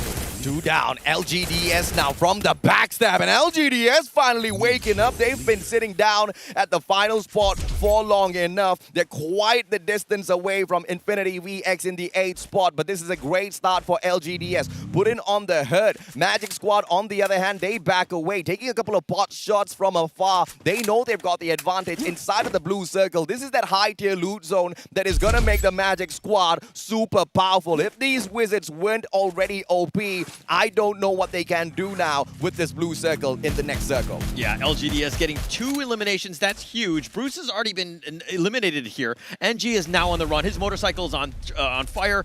Brian is trying to draw a beat on that. NG is stuck wide out in the open. This might be an easy picking for Brian. NG, any backup at all? No. Ice Grenade will force NG away. Roro brings Bruce back into the equation, but Shin finds the God Nade onto NG as he travels around. But no one's picked that elimination point off just yet. Flash flanking around. Shin should be able to claim that for himself with a couple of extra shots. Team Flash now, they back away. The drone's already pushing in deep into their compound. Flash needs to be careful here. They cannot afford some premature engagements. They are sitting down on the 7th out of 9 positions available, and that's not a good spot with 3 more games to go. Yeah, now you got to make the move. You got to make sure that you get some elimination. You need points. Yeah. Whatever it takes at this point, you got to get yourself a chance, an opportunity to win. RRQ Kazu, another team that really needs points. Yes, they are kind of doing much better than the LGDSs of the world, but RRQ still have kind of faltered. I mean, you talked about how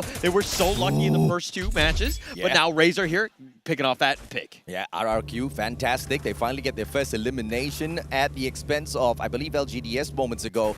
And RRQ to reposition, still on Refinery. They just want to play around on these platforms. And as usual, that bird's eye view is going to be giving them a lot. They usually try to aim for the AC-80, double shots and the headshot. You are going to be smiling year to year. EVOS Phoenix, on the other hand, taking command of Command Post in itself, which does have a revival platform, but they're not going to be pushing out too far. all that too sudden. The circle is still on their side. They don't really need to force this travel yet. Yeah, there's plenty of time. Slow it down. Like, we don't need to, overreact with anything right now. We don't need to get anything, go outside to cover. But as I say that, RRQ Razor still kind of on the run. This is an issue with Kalahari overall, where cover is kind of scarce. Yep. Legalot goes down. Yakul from the back. And it is going to be that LMG that gets that first point for the side of Naguara. Naguara now up on top of Refinery. This is going to be that weak spot. But Danger Zone might just be what saves the skin of RRQ here. Will Lady Luck be on the side of RRQ? Will Naguara go down? Or will Naguara get the advantage as the players on the side of RRQ are dropped within this Danger Zone? RRQ scrambling for their dear lives. They want to get out of here as quickly as possible. Yeah, they need to be careful here, and that does slow them down. They're going to go into just hide under cover, make sure that they're safe, live to see another day. As I say that, RRQ do get away, and it looks like RRQ kind of just sticking around in that corner. They're fine for now. Again, there's plenty of space, right? We don't need to, fight where we don't need to, go over aggressive or take any risk at this point. It's just a matter of getting those placement points, making sure that you're safe. Pac-Man must have his Fitbit on, man. I mean, he's out there on a roll. I mean, talk about 10,000 steps. The guy's hitting 30,000 already. 3 kilometers covered on foot. Pac-Man is running around the battlefield trying to eat up all of these nuggets. Yeah, I mean, okay, it matters. I mean, you might as well get your steps in when you're playing. You got to do what you can. But MGS here, they've got one elimination. You know what they say? I mean, if you're a gamer, all the more the reason you need to get up, get on your feet, walk around, get the jog in on a daily basis. I mean, you can't just be sitting on your gaming chair the whole day. Well, okay, for the record, they're still sitting in their gaming chairs, and they're sitting some nice ones. I don't think these steps count for the Fitbit, but you know what I mean? Like, unless you can somehow do it on your own, I worry about you if you consider that exercise. I tell you, Holler, one day we are going to look back and we're going to think, hey, remember we had this conversation, how you can't just sit down in one place and get your workout in? I mean, technology is changing the world, man. For all you know, one day we're going to have that sort of a thing. You run around in a video game, you lose fans at the very same time. I'll be a happy man. I'll be the first one to take advantage of that. Okay, somebody with the technology today, we need that, okay? It sounds great, and don't get me wrong, I will buy into this one. Oh, yeah, man. RRQ Kazu, opportunity to spoil the party for LGDS. That revival's not going to be pulled off just yet. And RRQ manages to push them off of the platform. Yuan is getting his health ticked away. This ice grenade doing a lot of damage. Yuan manages to survive, patches himself up. No, not enough time. AUG strike from Legaloth puts him down on the ground. Roro, the final opportunity for them, but he runs outside of this circle. This circle's gonna hurt, but what's gonna hurt more is the bullets out of the guns of the RRQ squad. Yeah, he's going to just get to safety, just try to get him out of there. I mean, it needs to regroup. Go the far, far way, right? RRQ are like, we want the last member. We know he's there, but I don't think that they're actually going to get him. This is a situation where you're looking for the long game. Get the revives. Get yourself a chance to win. MCPS representatives, the one and only Expand. Second ranked within the server at the moment. Only having AB Radicals in front of them, and they are desperate to catch up with AB Radicals, but can they get that #1 spot away from Magic Squad? All they need to do is just get a few points more than Magic Squad, and we are talking about a lucky #3 for Expand. They need to get 4 points to climb above Magic Squad. Let's see if not this is that match that will get the deed done for them. Naguara moving in towards the danger zone. EVOS Phoenix, they've got a compound of their own held on to really great here at command post, and no one stepped by to tickle them just yet. Yeah, they're by themselves. They'll take that one. I mean, it's a nice spot into the circle. The late game is kind of covered for them. Infinity VX, this is a team on the bottom looking up right now. They need to figure something out. They need to get some sort of eliminations. I think they need to be a little bit more aggressive. They need to get those points. Infinity needs 3 massive rounds to jump right back into the mix. And I say massive because you have to aim for the stars.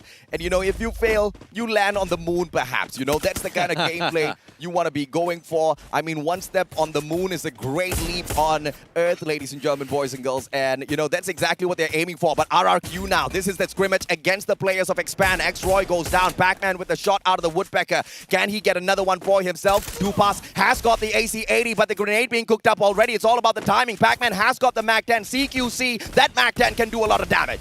Oh, it does a lot of damage, but they're all up. Too Fast is very low. They need to be careful with how they proceed on this one, especially with that storm coming in. The glue wall's providing so much cover. And Too Fast goes down. Razor gets the one first, but the Mag 7 would go ahead to strike. Can Too Fast get picked up here? Cobra, Mag 7 circles around. This is the deadly flank. Razor meets him halfway through. Cobra goes down. Razor saves the team with the Charge Buster. Axel, final survivor, but the nade puts an end to them. RRQ Kazu survives. Okay, it's a tale of two teams right there, right? Yeah. RRQ, Kazu got the first game.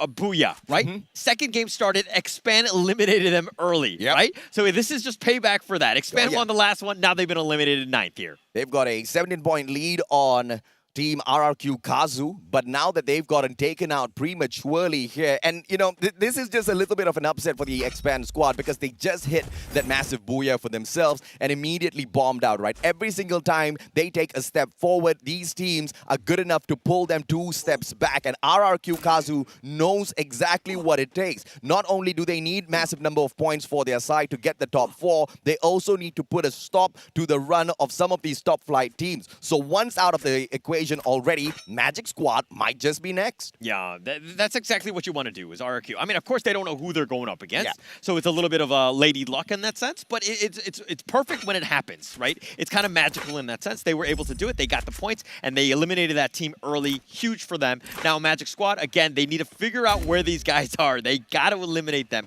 Magic Squad, somebody needs to slow these guys down even more. Yeah, Naguara's looking to be that exact person that slows down the Magic Squad. Yakul with the first knock already, but no elimination just yet. RRQ turns the tables on LGDS. Bruce and Eng taken out of the equation. Eng's bleeding out, but NG's bleeding out, but it doesn't seem like RRQ is going to be waiting a long time before they take him out as well. Fantastic approach by Pac-Man. AC80 knock finished off by Razor. And RRQ, no matter where they go, they just keep picking up elimination after elimination. This is a massive round for them, and I say massive because so far in all of the rounds, they've only picked up a total of 14 eliminations. In this match alone, they've got 8. 8, and of course, there's only 36 players in. We're down to 30. It's like, whoa, how does the math work? But it's because of the revive system. That's why they're in there. But 8 eliminations. Huge for them. They need to continue on. RRQ needed to bounce back. This is the perfect way to do that. Groza in the hands of Brian. He can turn the tables on the players of Magic Squad, but Magic Squad playing this very smartly. Everybody's inside of their own compound, only pushing out GU to take that AC80 up onto that second floor. Drax holding on to that AWM downstairs, and this is the double snipe setup that could be the death of Team Flash. But Flash has got a AWM to respond as well, and look at Yanbin. He wants to flank around from the right-hand side, but his car already up in flames. Yanbin pulls out the time turner, but does he have enough time? What a nade from afar! Shin strikes with the M79. That was actually huge right there. Drax has been knocked down. He's going to be picked up here. Magic Squad still in control. They do have 3 eliminations. Make that 4 now. They're continuing to just rack these up, but Team Flash have kind of walked into this wall. Abracadabra, Magic Squad is in the house to put a couple of spells out there on all of these squads. The initial pixie dust that was sprinkled around has managed to sustain them at the top of the leaderboard, and no way in hell they are going down just yet at Santa Catarina at the very edge of it. They just need to stay a little bit more patient. The circle is on their side. Hot shot towards the left. And if they step out, the Pakistani players will be looking to take advantage. And of course, Naguara has got a good eye on them as well. Infinity from across. This is just a very tight spot for Magic Squad, so they need to approach with caution. And the best way to play this is to allow the rest of the teams to move on forth. You have to tank the blue zone damage, but there's no other way unless you want to run out in the open. Yeah, not a good time to do that right now. I mean, there's still so much time, there's so much space, but you're being surrounded, so to speak. But Infinity VX right now are in a bit of a skirmish here with RRQ. Maybe coming out of the skies. Is he going to get picked off? No, he misses. He does take some damage, though.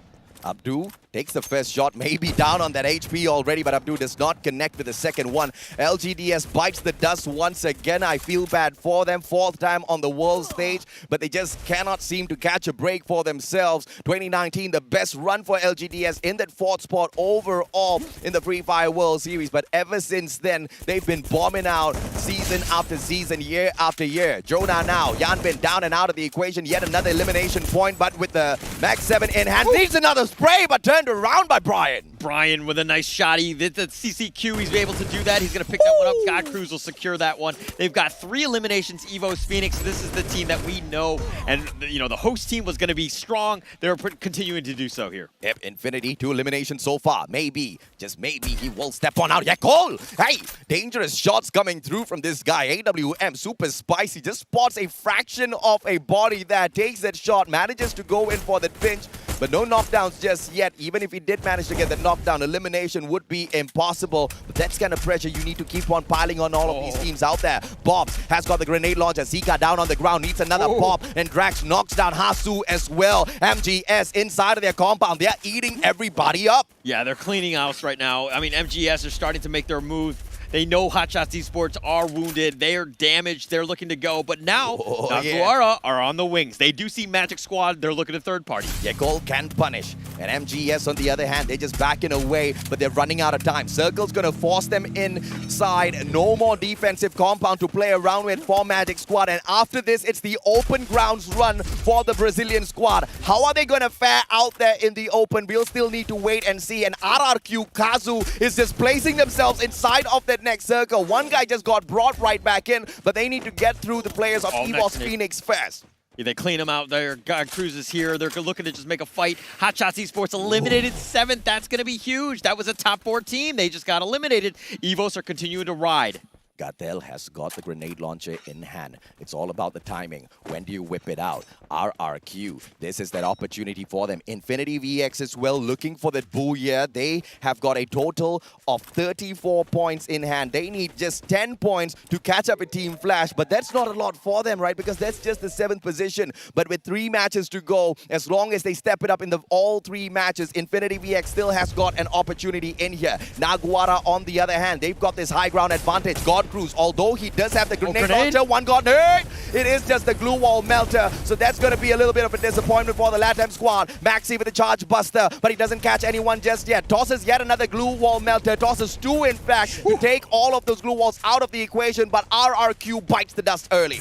But they got a ton of eliminations. They got the points that they needed. It's not going to be the worst thing for RRQ. Now it looks like Infinity VX are going to skirmish with Magic Squad. Yep, main squad, Infinity VX. Nastas all alone, Max 7. Can he pop? Not enough time, and that ice grenade ticks away at him. Italo with the grenade launcher strikes as well. EVOS, MGS out of the equation. Finally, Magic Squad, the consistency kind of gets tagged down a little bit. Naguara from up top, and it is the final player from Team Flash. Bio tries to circle around, but EVOS Phoenix is going to be quite the annoyance. Ice grenade is going to force EVOS Phoenix to reposition. Bio's not waiting for anyone, brings in the M10. Can he get the double pop with this double barrel? He's all by himself. Team Flash just hoping that the other teams just eliminate each other. He's going to try to stay alive, but he's been scouted out. They know he's around this glue wall. He's trying to stay alive, but is he able to do that? Naguara's got 2 members here. Yep, 3 more teams left in the equation. Naguara looking for their booyah as well. Team Flash wants one for themselves, but look at who's inside of this whole equation.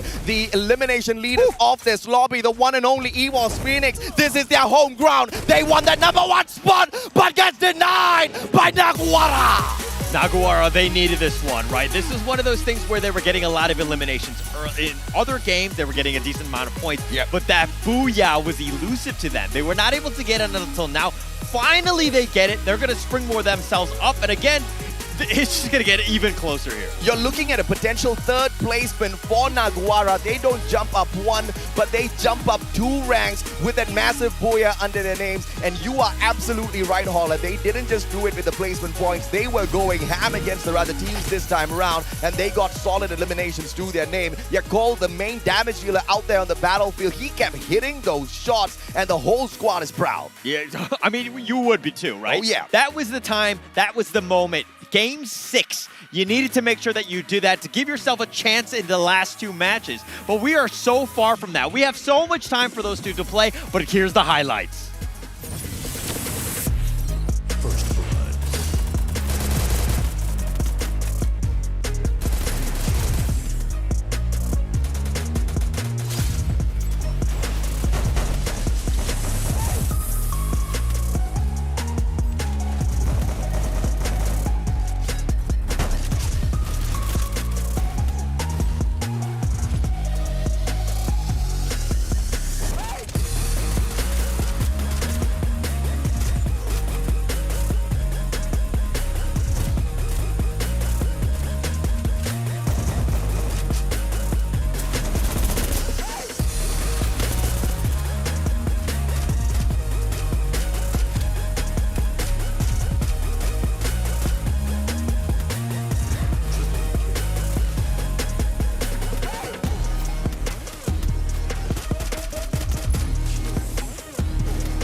Naguara with that booyah. I mean, it was all about aggression going into this one. They finally get it. Happy for them. But again, I want to see the points. I think that where there's going to be a bit of a shakeup. Some of the teams have kind of faltered at the top. We're going to have to see how that one goes. I mean, they wound up a little bit slowly in here, but they were doing quite well.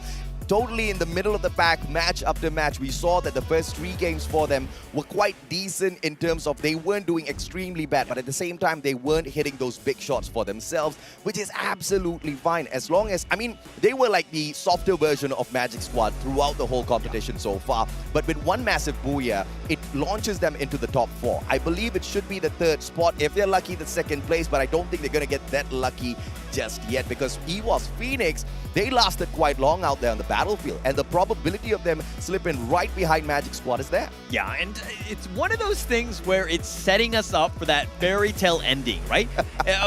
There's going to be a happy story for some people. There's going to be a sad story and disappointment for others because, again, we can only get to 4, but let's look at the match standings right here. Let's take a quick peek at it, and of course, by the time we get down to the final 2 matches, it's gonna be neck and neck. EVOS Phoenix picking up a total of 18. Naguara with the booyah, but a little soft on the eliminations part. They pick up a total of 17 for themselves. Nobody on the Naguara fan base is gonna be complaining because this match still does launch them into the top 4. RRQ Kazu recovers a little bit of their dominance out there on the battlefield with a total of 16 for themselves. And Magic Squad, this is that one just crazy team out there on the battlefield. I don't know how the Brazilians are getting this done. And I believe that Magic is true, man. The grand wizards of the competition are still getting it done, and the pixie dust that they sprinkled at the very start is sustaining them all the way into game number 6. But will that magic wear out? We still need to wait and see. Okay, no way. That magic is not going to wear out. The Brazilian teams are here to stay. They will always be 2 into the grand finals. That's how the history has been. I always talk about stats and data, and I know it's a clean standing, but they're going to continue to move on. But let's look a little bit about the overall standings. Magic Squad still on top with 87 points. Yeah, Naguara hops onto the 4th spot. Lucky that Expand picked up those 2 points earlier, or else it would be Naguara in 3rd place and Expand back down in that 4th spot. They need to figure out exactly how they can fix this for themselves, but I mean, props to EVOS Phoenix. On home ground, bombs out in the first 2 rounds, only to jump right back into the mix of the top 4. And in fact, now they're 1 solid round away from catching up with Magic Squad. But in fact, that has been the storyline throughout the whole day. Everybody's just 1 solid round away from catching up with the Magic Squad, but they just don't have the spells to counter the Wizards. Oh my gosh, it's a rat race for the top 4 right now. It's so close. I mean, 70, 69, 67, 61 points. Like, they're just so close in getting there. And I'm really sad for the team that's not going to be making it. But let's look at the MVP of that last game, and it's going to be... Yeah, one and only Yakul! And we knew this guy was, of course, most deserving of that MVP title, hitting those shots back-to-back. Overall, 2 eliminations. Nobody's complaining. Naguara's not complaining. Their own fan base is not complaining. That MAC-10 was very dangerous up close and personal. Yeah, but okay, let's talk a little bit about the match kill leaders. There was just more than that had much more than Yakul in that one, I would think. I mean, but we're going to see what's going on, and it's going to be... Yes, EVOS Phoenix Moshi with 5 elims, you know, MGSU with 4 elims, and then Legolas, the king of his team, so to speak, really picking up his team on his back with 4 elims as well. I mean, he's potentially the grenadier of the whole play-ins, right? I mean, back and forth we go, but his grenade launcher, his melee kills, absolutely lethal. Every single time he tosses out that grenade, it always finds it marked.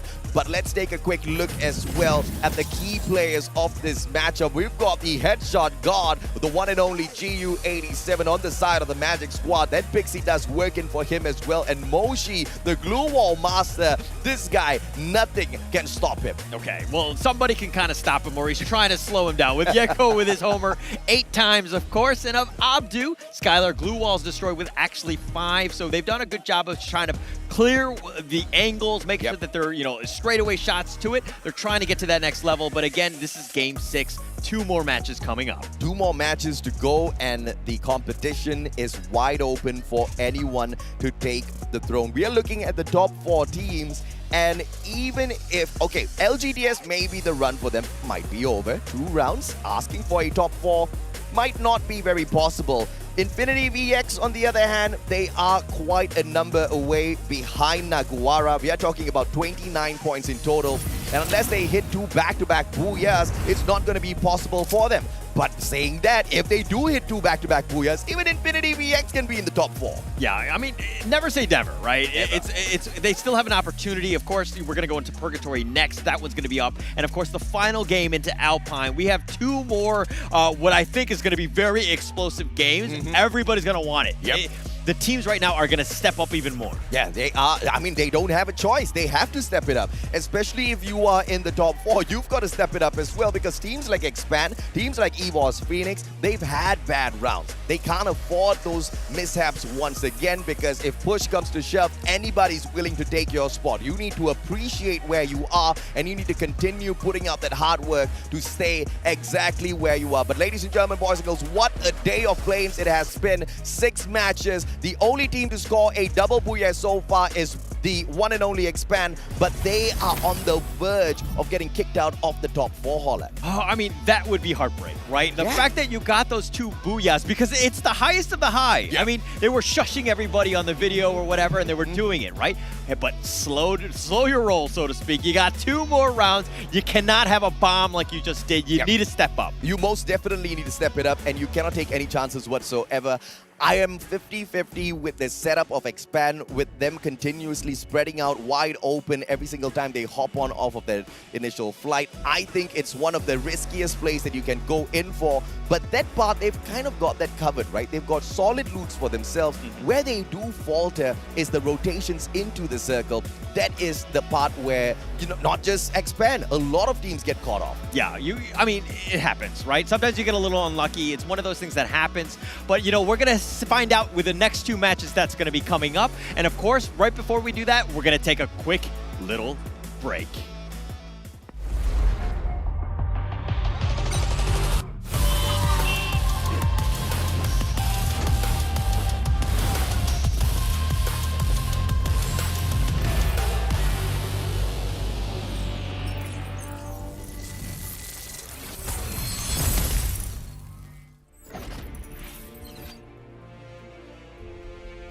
We are a team. We are unique. We have different personalities.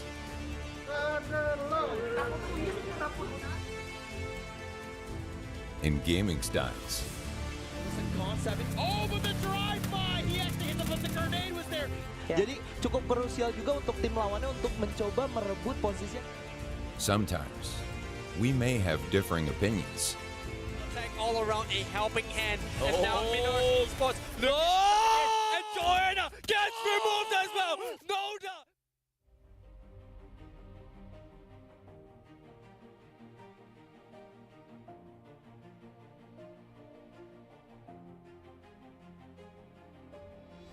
But embracing our differences, we find our team style.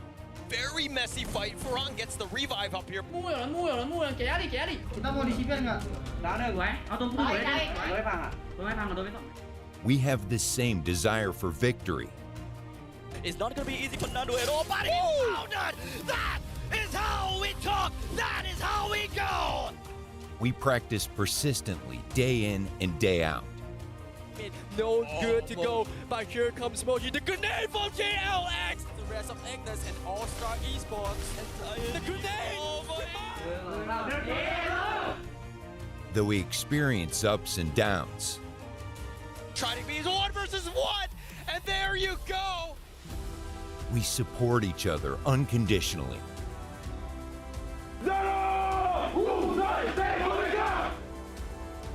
Because we have the same dream, to become champions. But there's only a few seconds left. He goes for the shot! 9 kill di sana. Langsung dimajuin, percaya diri. Coba close combat, dihajar. Dan akhirnya berhasil mengantongi 10 poin. by a initializing shot that will. Oh, God! Grenade was so good.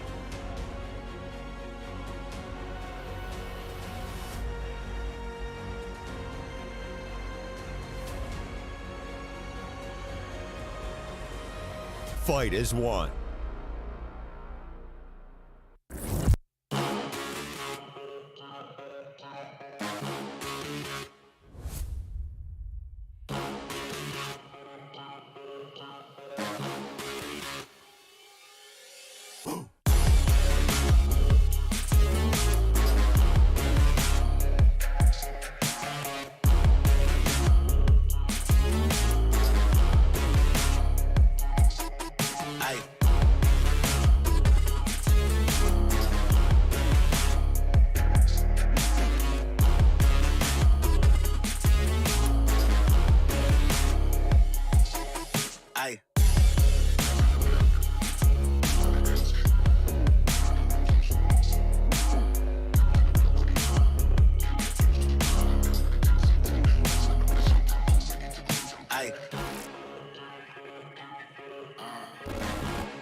Alright, survivors, welcome to Free Fire World Series.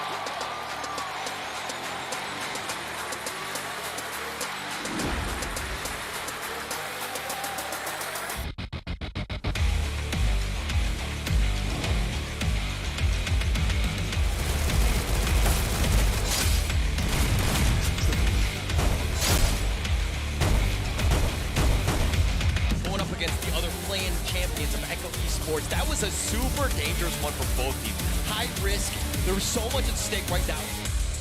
Directly below him is not going to be Fernando at all. But a initializing shot that sekarang ini. Shot telah dijumpai tapi But here comes Moji, the grenade from JLX!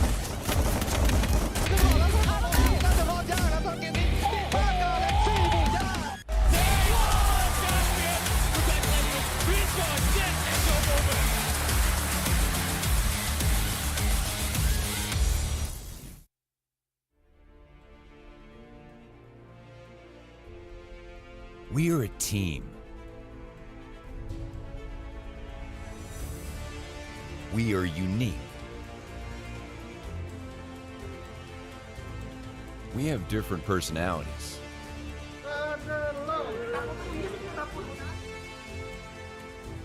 And gaming styles. Concept. Oh, but the drive-by! He actually hit but the grenade was there. Jadi cukup krusial juga untuk tim lawannya untuk mencoba merebut posisi. Sometimes, we may have differing opinions. All around a helping hand. And now Minoru Esports. No! And Garena gets removed as well. No doubt.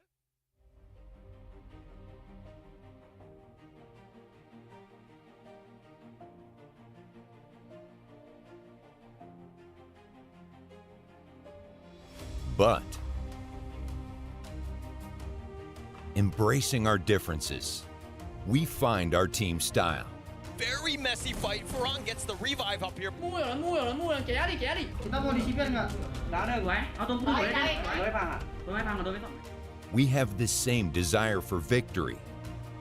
It's not going to be easy for Nando at all, but he found it! That is how we talk! That is how we go! We practice persistently, day in and day out. No good to go, but here comes Moji, the grenade from JLX! The rest of Agnes and All-Star Esports. And the grenade!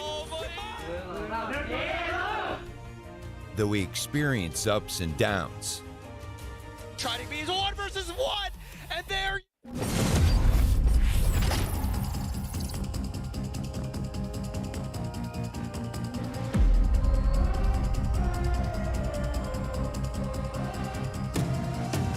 I'm very mysterious, unpredictable. If you don't know, we've come a long way, but we ain't done here. Are you ready? Just Just like the sunshine, we level up. What a great view from the top. It's in our nature, it's in our blood. We can stop, never stop. We don't stop with the squad. Like the sunshine, we level up. What a great view from the top. It's in our nature, it's in our blood. We can stop, never stop. We don't stop. 'Cause we turn up in flames. 'Cause we turn up in flames. 'Cause we turn up in flames. You can deal with us, with the whole squad. We just can't be stopped. We invincible, undefeatable, but still you try it. Like the sunshine, we level up. What a great view from the top. It's in our nature, it's in our blood. We can stop, never stop, we don't stop. 'Cause we turn up in flames. 'Cause we turn up in flames.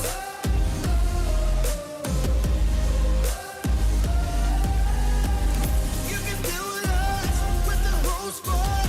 We just can't be stopped.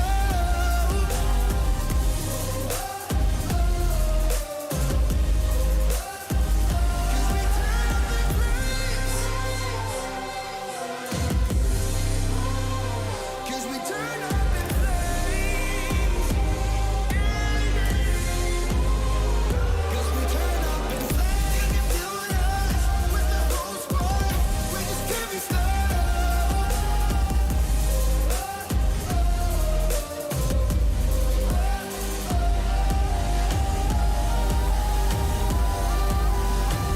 'Cause we turn up in flames.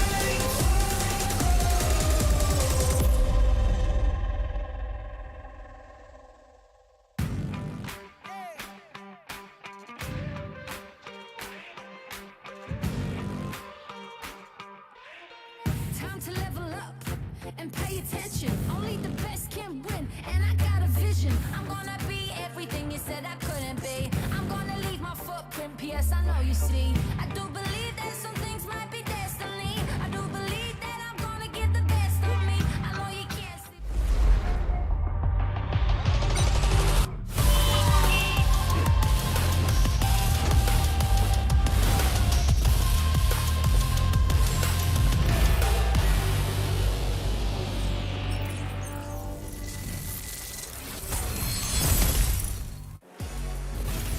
Welcome back, survivors. This is the Free Fire World Series 2022 play-ins live from Bangkok, Thailand. My name's AJ. I'm the Mustachio down here with the one and only Husky. 2 more matches to go, and it looks like the competition is still blown wide open. Perhaps the 2 teams down at the bottom might not have a chance, but everybody else still has a good shot. But Magic Squad, I think they're pretty much all right at the moment. Yeah, they're fine. You know, who needs booyahs when you have the most points? Booyah is kind of an inflated currency, but of course, the Brazilian Magic still stands true. Honestly, after match number 5, a lot of MCPS hopeful might have hoped that X-Men have locked in the slot, but evidently that is not the case. We are still in a pretty tight race. I mean, people talk about Free Fire, people talk about booyahs. You need to get that booyah. Of course. Magic Squad proves that you don't really need it, and Expand proves that even if you have it, it's not all that. You still need to maintain that consistency. Talking about consistency, RRQ, Kazu, they kind of fell in and out of the running quite a little bit, but they are still in a really good spot to jump right back in. But unfortunate for LGDS though, every single round, they show signs of life, only to bomb out again. Yeah, it's definitely a sad tale for LGDS, right? Because there's only 2 more rounds, and unless they get 2 magical rounds, it really doesn't feel like it's going to happen. But for you guys, do remember there is the pick and win, which ends actually today at 8:59 p.m. There are 3 parts to it. Just make sure that you participate in all of them. We have all the datas out there. If you want to rewind the stream, do so. Just make sure you key in the right data and declare who you think is going to be the champions by the end of the finals, and then probably win some rewards. If you're like me, you don't like doing homework, no problem. I mean, in Malay, in Bahasa Malaysia, we say main tikam. Just pick one and be done with it. For all you know, Lady Luck's gonna be on your side and you're gonna win that reward either way. But of course, let's take a quick peek at the previous match stats before we move on into game number 7, Husky, because we need to see exactly who managed to dominate all throughout that matchup. The one and only Naguara, 17 points, but look at the total damage dished out by them, 7,099. And this is an indicator of two things. First of all, Naguara deals a lot of damage, which is the obvious part. Second of all, inefficient damage, because a lot of these damage are not converted into eliminations, which I think is fine for Naguara because, again, they are known as a team that sometimes starts really slow, but they finish strong. And in game number 6, it was a situation where Naguara were really actively taking fights. They were running out the clock. They're letting the Blue Zone do its job. And even up to the very end, I think there was a shimmer in Evo vs Phoenix's players' eyes that they could have gotten that booyah, but the Blue Zone did the work and gave it to Naguara. This is a battle royale. Survival is surely a strategy, and it's a sound strategy. You don't need supreme eliminations to stay in the top 4.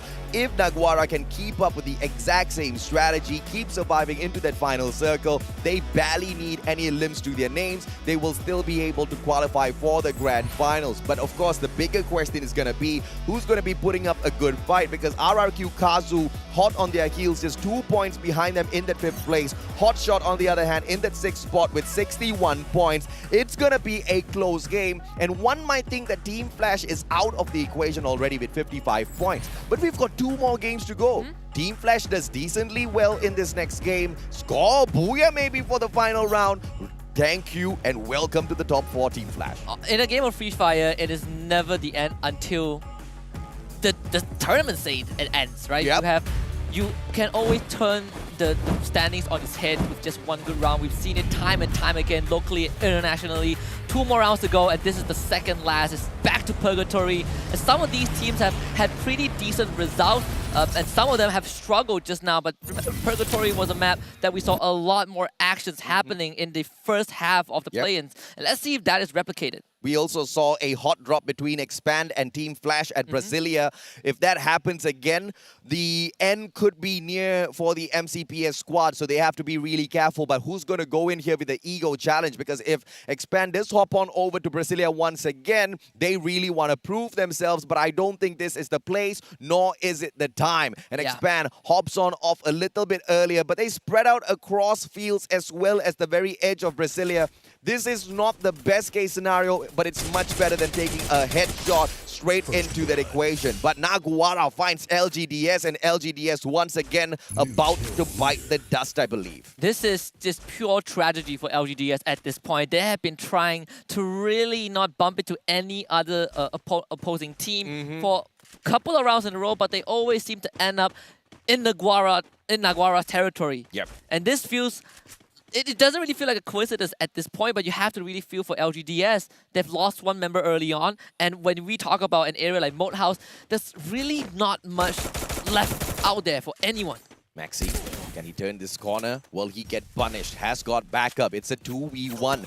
Yuan together with him as well as they hop on up. Brand manages to take NG out of the equation, and Maxi circles around. Yuan backstab. Maxi gets it, and Yeko steals that knock with a Max 7, secures the elimination as well. Naguara's not going to be complaining, but Baku goes down. P90 in the hands of Bruce, but Maxi says goodbye to him just as quickly. Yeah, crush. They absolutely crushed LGDS.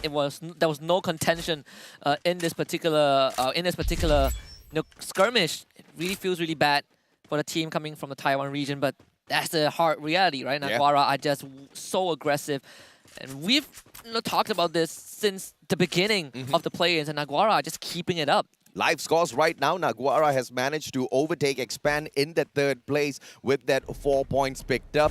But it's not the end of the round. In fact, very far away from it. RRQ Kazu, they find Expand out in the open fields, opening fire at them. Maybe with his car in hand, he's not going to be able to deal a lot of damage from this sort of a distance. But as long as he can get a knock, securing it isn't going to be impossible. And X-Roy through the trees still gets caught out by Maybe. I was just about to say, I'm very worried for Expand because of how thin out the forces of the entire team has been spread out. Yep. Thanks to that early drop I felt like there was a bit of hesitation. Perhaps they saw so many teams going to the same area. They decided to bail at the last second. They did lose Roy. But thankfully, they can definitely revive Roy. The round is not done and dusted just yet. Expand just needs to be a bit more careful because RRQ was their kryptonite in that previous round. They might have overcame Team Flash, who also took them out 2 rounds in a row, but RRQ is a different ballgame.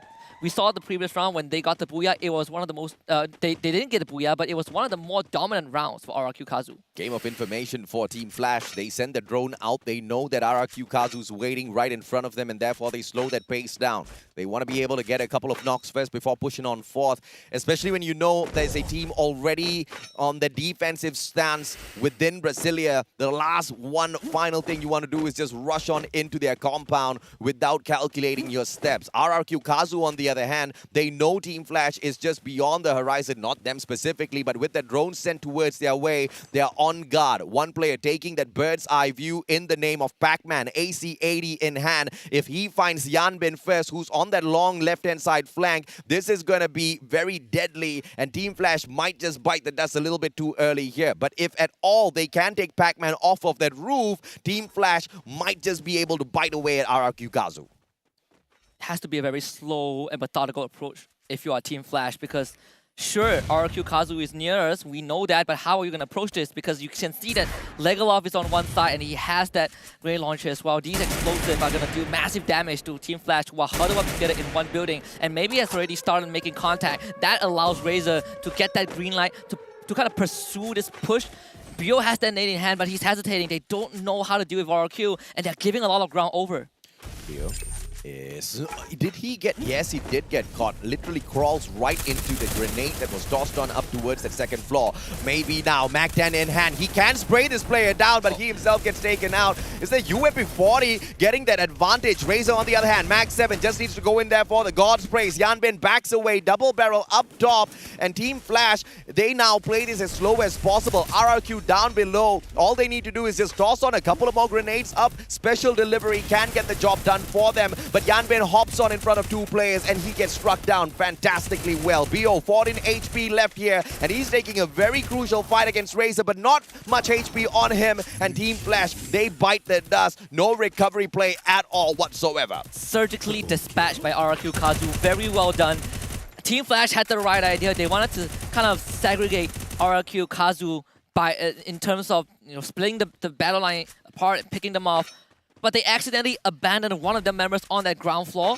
He got knocked down, didn't get any trade done. They tried to escape from the building, but right into the grasp of RRQ. This really felt like there was panic in the heads of Team Flash. And it was just very unlucky for them to get knocked out in this particular situation. But for Expand, they were able to bring Roy back. So the full team has assembled again. They might run into hot shot though. They are literally running into hot shot. But Cobra, if this timing checks out well for him, he can get an open shot towards Sika's vehicle. If that vehicle gets caught out in the open, that might be a GG. But now, look at Hotshot. They obviously see X-Roy flying right back in. They've got some information on their side, and it looks like they're just going to pause their approach. They're down in central. They're within the circle. They don't need to move. They can gatekeep Expand. The big question now is, does Roy see all these info when he parachuted down? It's very important for Expand to know that if there is a team at this area, because they're controlling a buy point and a revive point at the same time, and it's also a very integral route that Expand has to cut through, or potentially has to cut through if they want to get more resources for their fallen members. But in this case, they have a detour. Well, not anymore. It feels like Hotshot Esports is the team that they need to go through. Hotshot, if they get all 4 points off of Expand, at the expense of Expand, they can jump on into the top 4 ranks. But they don't want to wait around. They want to play the circle. And I like this from the Pakistani squad. It's all about positioning. It's all about playing the center of the circle. At the end of the day, this is a battle royale. It is a fight to see who can survive the longest. Not entirely who can get the most eliminations out there on the battlefield. Although that's a great way, but you can't guarantee yourselves points. Placements, on the other hand, is a guaranteed structure to climb up the leaderboard, and they don't need a lot to jump into the top 4. What has been working out for Hotshot Esports so far is playing that third party. We've seen them push 3, 4 members, even 4 members sometimes on top of buildings, and they're getting kills. isn't much, but it puts them in a very comfortable spot. That's why at one point they were 3rd, 4th place on the overall standing. And right now, if they can replicate that, it puts them in a very comfortable position. They might cross paths with EVO's Phoenix, though. They're going on this scouting journey. The undying EVO's Phoenix, but they get their vehicle blown up into smithereens. Zika from afar. It is Team Hotshot taking those pot shots. Jonah down on the ground. Zika gets the LMG knock and then secures the elimination as well. RRQ from the opposite side. Hotshot needs to just slow down a little bit. They are out in the open. They're taking those eliminations. They might get punished if they don't find some cover soon. And this is a unanimous decision by EVO's Phoenix. They wanted to take the fishing hut, even though it's not confirmed the circle will finish there. They are not only caught between Hotshot Esports, RRQ Kazu is also on the horizon. Magic Squad, though, they're making a lot of noise, and Expand hears this. Expand hears it, Bobs, UMP, X-Roy, double barrel, can he get the shot? And pulls out a glue wall to save his own life, but drags from the back. It is the Charge Buster that secures the knock and the elimination onto X-Roy. Bobs on the other hand, AWM, Cobra caught out in the open as well, and Team Expand continue to struggle. 2 down, 2 still alive, and they're nowhere around Magic Squad. That's a saving grace for the Malaysian squad. Expand getting picked apart. It's so uncharacteristic. They were so spread out, and it made sense in the previous few rounds where there's not much chaos, but at this point of time, I thought that Expand would stick together a bit more. With that being said, like you point out, AJ, they're still in the game. There's still 7 teams left, including Expand. RRQ Kazu makes contact with EVO's Phoenix, and it puts EVO's Phoenix in a very, very dire situation. Revivals by Expand quicker than making yourself some instant noodles. Razor finds Get High. EVO's Phoenix being punished at the very least. 2 players out of the equation, but they've got nowhere to go, nowhere to run, nowhere to hide. They need to take the fight against Hotshot as well as RRQ, or they can play the IQ gameplay here, but just staying quiet, allowing these 2 teams to do the dirty against each other and hop on out as the third party once these numbers get thinned down and be the final survivors. But it's all going to be up to luck, as Hotshot does not look like they want to engage with anyone just yet. They're just waiting patiently to see exactly how to travel on in towards the next circle. And I do think that if you are Hotshot, you are in no position you're in no position where you feel like you need to make a move right now. The circle is still in your favor. You know where the members of EVO's Phoenix are. You saw RRQ on the horizon. And the circle has those 3 teams inside of them. EVO's Phoenix made the right read, but they find themselves in a pinch. You're going to get crunched by 2 different teams, potentially 3 if Naguara joins. Expand full squad, but they're slowly rotating into another team. Infinity VX, who have struggled all throughout the competition, but maybe they can go out in a blaze ball of fire by taking Expand out of the equation and ruining their chances. Or maybe Expand is going to expand all of those players and continue to keep some pressure up on top of that leaderboard. We will still have to wait and see exactly how that breaks out. But this final engagement needs to start now for the sake of EVO's Phoenix. They're running out of time. They need their 2 players right back into the equation, but there's no buy point around them, no revival points whatsoever. Time is running out, and EVO's Phoenix might just be the biggest loser. I mean, off-screen, Infinity VX have ran into Expand as well. Expand had to revive Cobra. So this is very dangerous because whichever angle you come in from right now to get into the circle, you are going through a gatekeeper. Naguara, though, have full control of golf course. You see RRQ, they are under pressure. Hotshot Esports also getting tagged as well. And it was by EVO's Phoenix. They know that this is the hill that they have to die on, and they have no choice but to hold on. The Woodpecker can get them the shots, but the response is a double AC-80 setup on the side of RRQ, who are flanking from that left-hand side. So the shots through the window against EVO's Phoenix is going to be easier. If you look at the situation of Expand, they are in a pickle because this next circle is going to be on the other side of this island. They get onto the bridge. They get that high ground advantage, but Infinity VX is on the other side of that bridge. And obviously, the team of RRQ Kazu is not going to be sitting down quietly as Expand tries to get onto the bridge. Everybody wants extra elimination points, and Expand could just be the victim of all of the teams out there the moment they spot them. Expand have dropped to the 5th place. That is still not including placement points. We haven't calculated that just yet, but just based off of eliminations alone, Expand isn't doing well. And I think this is a time where you have to make that call and try to go through Infinity VX. It's a really great chance for them to beat them at this game. Because if not, you're not going to cross that bridge, and at the end of the day, you're just going to expire to the blue zone. Expand kind of has to make that veto call and take a fight. My question is this going to be the final round where we actually see Magic Squad pick up a booyah for themselves? Maybe. What a shot. Abdu down on the ground. And he secures the elimination instantaneously as well. It's going to be the one and only Gartel. Glue wall pulled up, but Pac-Man tosses in one after another. Ice grenades. Gartel, grenade launcher, can be the difference maker for Gartel, but Legalot himself delivers his grenade launcher shot and takes Gartel out of the equation. Goodbye, Infinity VX. There's no way they respond to this in a timely manner. Yet another grenade comes flying on in. It is the glue wall melter. Infinity VX surrounded and annihilated in that second 7th spot.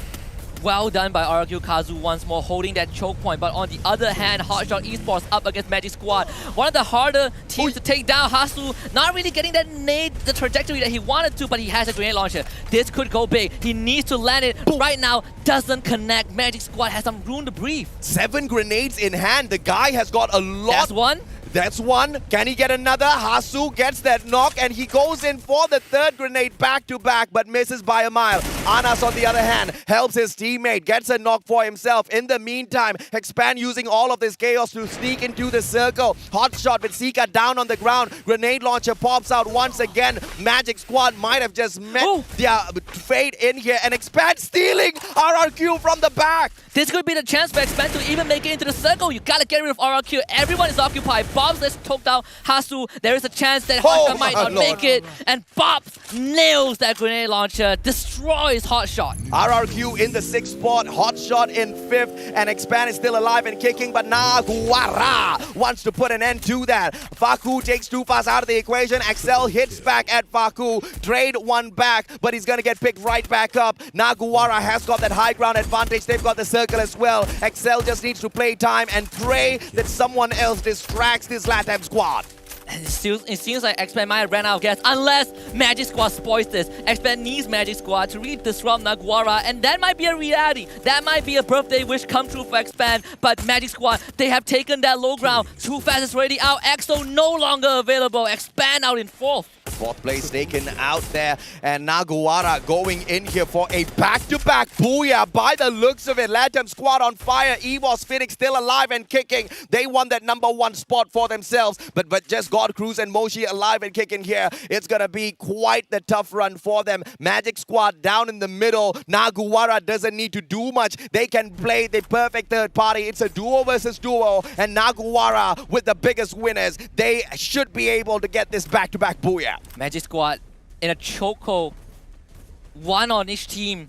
And the numbers are spread so thin. Naguara have perfect control of the circle. EVOS Phoenix, they're starting to move in. Faku is going to be the first point of contact, but if EVOS Phoenix can get rid of this anchor, they will have a good chance of getting into the safe zone and contesting for the booyah. One with Mother Nature. Faku backs away behind the tree. Moshi, on the other hand, trying to spray down anyone he finds. Faku responds, AC-80, but the players on the side of EVOS Phoenix very smartly back away behind their super glue walls. Ice Grenade will force them to reposition, courtesy of the Magic Squad. And the players of Naguara trying to take advantage. Ice Grenade after Ice Grenade. Here comes a glue wall melter as well right in front, which is going to prevent EVOS Phoenix from pushing up against Naguara. One of the loudest teams in the arena today, Naguara, they might be doing it again, and all of these kills are so well done. They are no longer going to stand back. We talk about how these teams always finish strong, and Naguara, they're doing it 11 eliminations, and they're going for more. Oh, this is God Cruz here from the left-hand side flank. Can he get anything for himself? GU goes ahead, drops Brand. What a play by the Magic Squad. They're taking it to the players of Naguara. Naguara, final survivor. Maxi, can he get it done? Charge Buster in hand, going up against GU. Double barrel in the hands of GU, and MGS gets taken out. Naguara still alive, and EVOS Phoenix with the impossible survival gameplay. God Cruz, Woodpecker, this is going to be a crucial one. It's the same gun on both sides, but God Cruz already cooking up the grenade. If he gets this connection, it's going to be a GG. He does connect, and it's going to be the circle that takes him down.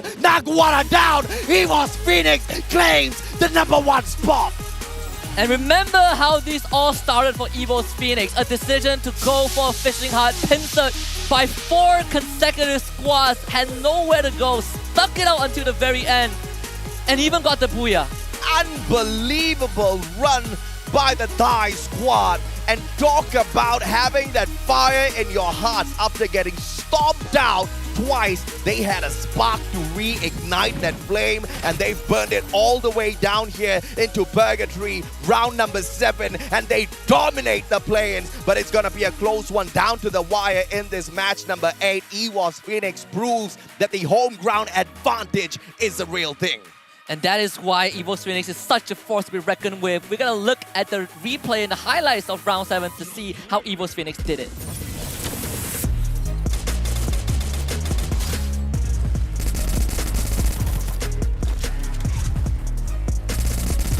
Double kill.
Be careful what you wish for. We wished for a competition. We wished for a play that's going to be neck and neck, close down to the wire all the way into game number 8. And that's exactly what we've gotten. There's no way to tell exactly which 4 teams are going to be able to secure the top 4 spots because of how open it is. But there are certain few in there that have guaranteed the grand finals for them tomorrow already. The one and only Magic Squad surely has booked their spot for themselves. Yeah, I think there's a huge chance that Magic Squad makes it unless something is out of this world happens. But with that being said, I agree. We have such a close play-ins, and it's to the point where even though teams like LGDS is not going to have any chance, for the rest of the contenders, this is neck and neck. It actually will come down to the last round, and it feels like your fate gets decided by one map. Yeah, man. And you know, let's take a quick peek at the match standings as well. We want to find out exactly how many points all of these teams picked up, so we can do some quick math in our heads to see exactly how much the jump was. Naguwara, 22 points, and that is more than enough for them to hop on up to challenge for that number 1 spot. But Magic Squad, the consistency out of this squad is unbelievable. They've gotten that 2nd place twice, in the 3rd spot twice. What can they not do? The consistency is mind-blowing as RRQ Kazu picks up 10 eliminations. RRQ's on fire as well with a total 15. And check this out. The team that picks up the Booyah down in the 4th place. And that is completely justifiable, right? Because of the situation that they found themselves in. The fact that they still got the Booyah was a miracle itself. Expand down in 5th place, getting 9 points this round. Hotshot Esports getting 7. And Infinity VS getting 5, Team Flash 3. Of course, LGDS only got 2. But, you know, it's kind of a common agreement that LGDS have officially won't have enough points to make it through, even after the last round. I believe. For Expand, though, there might still be some chance, because when we take a look at the overall standings right now, Expand are sitting in 5th place, 3 points away from top 4. Absolutely, man. So there is an opportunity for them, but RRQ Kazu, Naguwara, EWOS Phoenix, Magic Squad, they've all been on fire these past few rounds, but Expand has been riddled with inconsistencies. We need to see safe plays from them if this MCPS squad wants a shot at the grand finals tomorrow. But thus far, they have outclassed all of the other Malaysians who have stepped into the play-ins so far. I mean, the best position that a Malaysian squad has gotten at the play-ins is 9th spot. So they are doing great, but not good enough just yet if you want to make MCPS proud. Yeah, and honestly, you know, I think it's the ample time to bring this up. If Expand fails to make it to the finals, this is going to be one of the first time on the World Series that we don't have any Malaysian representatives in the finals. So this is going to be something that is going to go down in history, and it depends on what is going to be written in there. It's going to be good, it's going to be bad. But for now, let's take a look at the good part. Evo's Phoenix, MVP, God Cruz, the only guy who got elimination in that round. I mean, if you're getting one elimination and the MVP title as well, you've got to be ecstatic. You look at the look on his face. He already knew that this was going to happen, right? And we teased the players of EVOS Phoenix for giving everybody else that luck and not really taking any for themselves. But these boys clearly proving they need no luck. They've got these skills. They've got the God skills to get the job done. But of course, these are the top players of that round number 7. 5 eliminations out of Bobs from the side of Magic Squad with his M79. That grenade launcher has shown up one too many times and it has dominated that final circle a lot. Yeah, it can never truly live in Free Fire without the grenade launcher, right? They're followed by Maxi from Naguara and also Legola from RRQ Kazu, all with 5 kills apiece. So this is a very even round for most of these players, regardless of the results. But we also have the key players for game number 7. Ooh,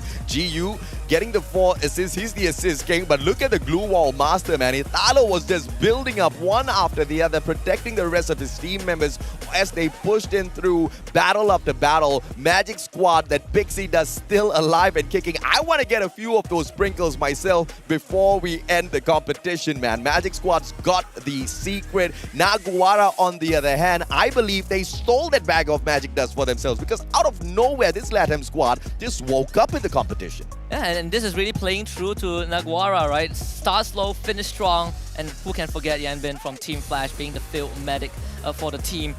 This is not the first time that Italo has appeared on the the key player screen. Yep. And I believe this is the second or third time, and it's all because he's the glue wall master.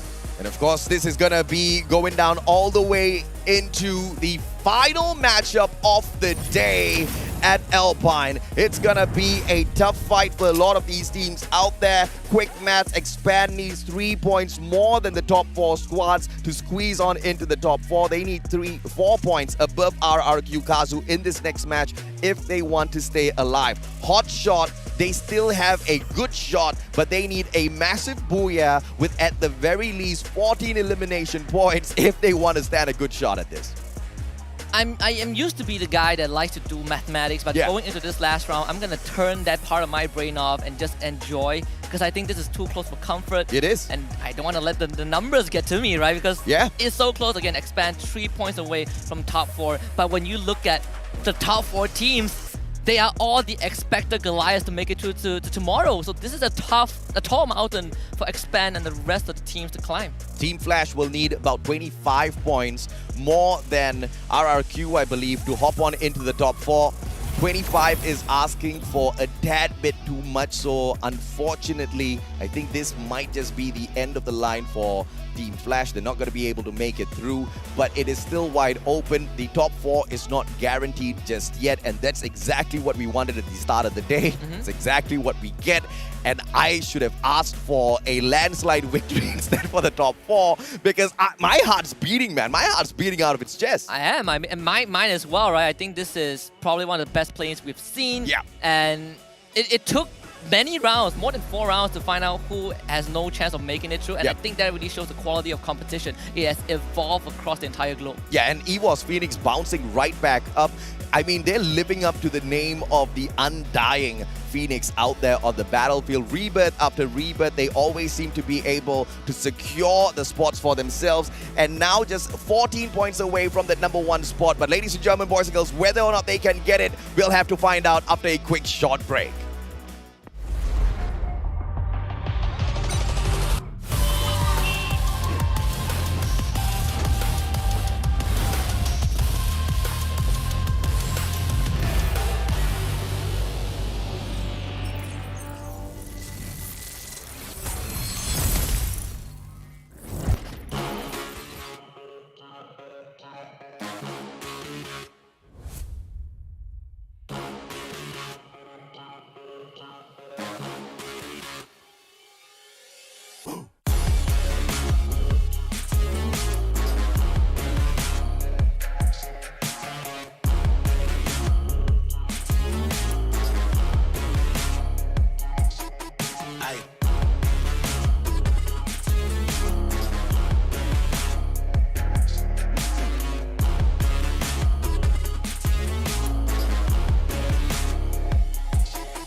We're a team. We are unique. We have different personalities.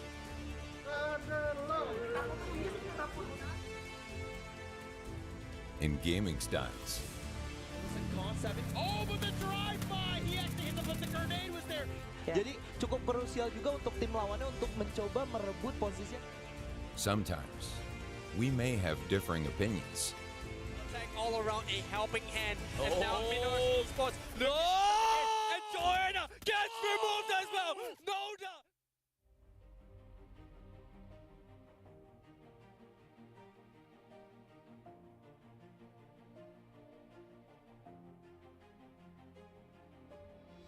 But embracing our differences, we find our team style. Very messy fight. Ferran gets the revive up here. Mua rồi, kéo đi. Chúng ta mua đi shipper nggak? Nggak ada gue. Tunggu gue. Gue paham. We have the same desire for victory. It's not going to be easy for Nando at all, but he found it! That is how we talk! That is how we go! We practice persistently, day in and day out. No good to go, but here comes Moji. The grenade from JLX! The rest of Ignis and All-Star Esports. And the grenade! Though we experience ups and downs, Try to be his one!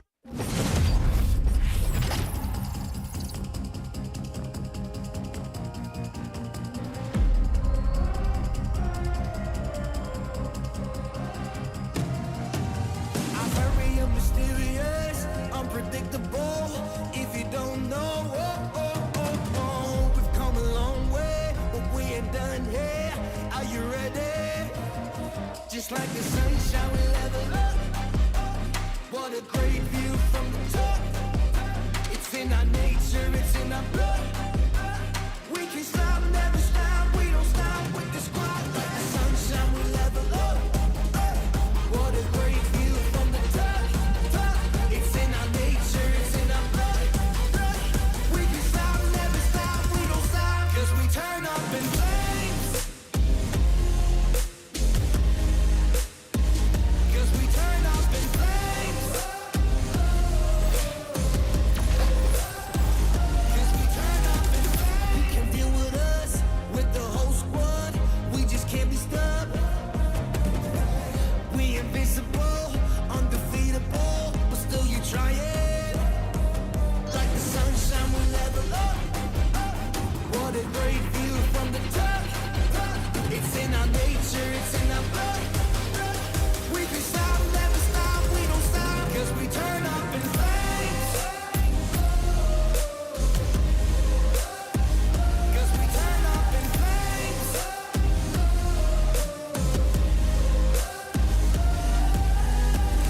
You can deal with us, with the whole squad. We just can't be stopped.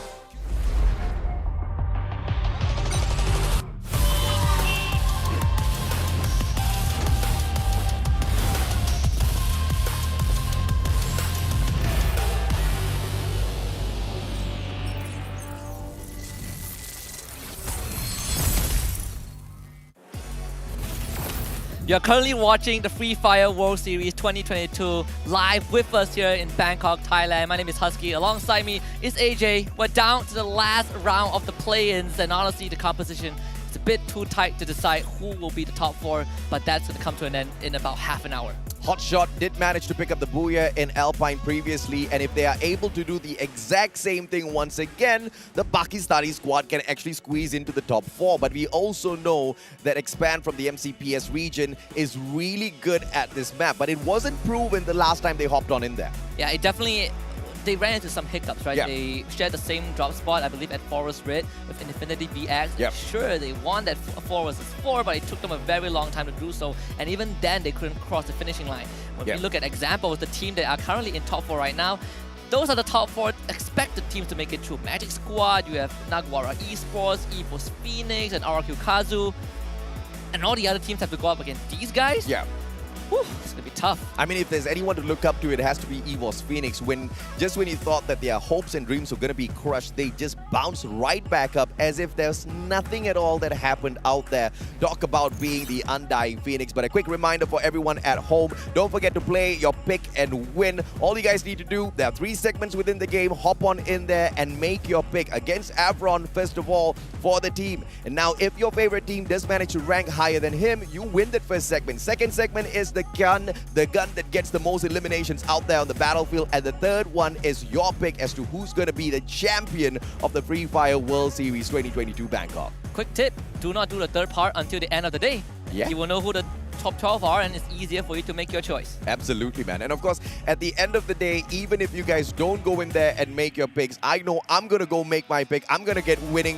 So I don't know if you want to miss out on all of those free goodies, but I would suggest you don't do that. Previous match stats coming up on your screens. Let's see exactly how well did EVOS Phoenix manage to wrap that game up. One single elimination, but it's all about the booyah, baby. Pick up those placement points, guaranteed placement points. That's the focus that we've been talking about. But unlike their opponents in the previous game, the one and only Naguara, this team knows how to get the eliminations when they drag on that damage. Just 1,525, there's nothing to scream about, but it kind of matches that elimination number. Yeah, it's a case study of what do you do when you're caught in an unfavorable situation. Yeah. EVOS Phoenix demonstrated the step-by-step method of getting out of a tough spot in a pinch and still going on to win the round.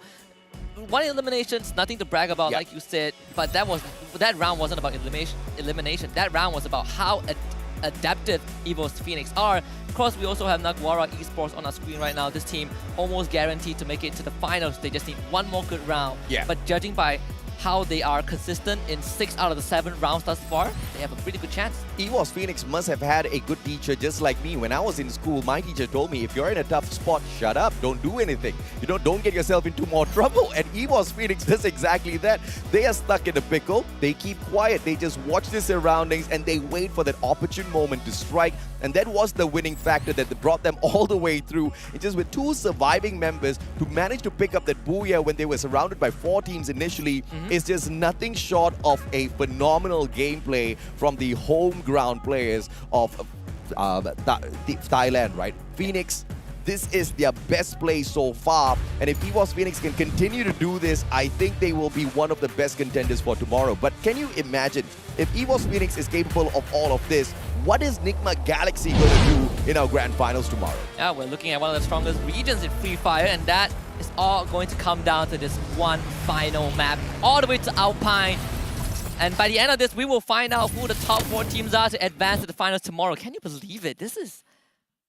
I am not ready for this. I am not ready at all. LGDS is ready though. They want to get this sorted out quick and easy. But they're going in straight up for that high tier loot zone. I love the confidence. Yeah, there's nothing there to lose. And luckily for them, no team is going to contest them for it. But my eyes are on Expand and Infinity VX. They have shared the same draw spot last time, but this time Infinity VX, they let Expand take it.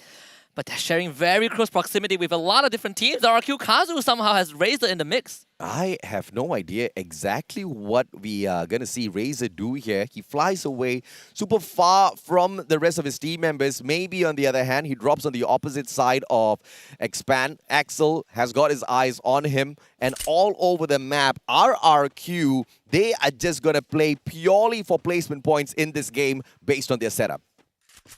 Yeah, and I think for Expand, it's going to be a bit more easy for them to find those rooms, right? RRQ, they navigate it away, and Expand, just like the few rounds that we've seen previously, they get a lot of space to get their resources up, and that has kind of what helped Expand to play into that late game.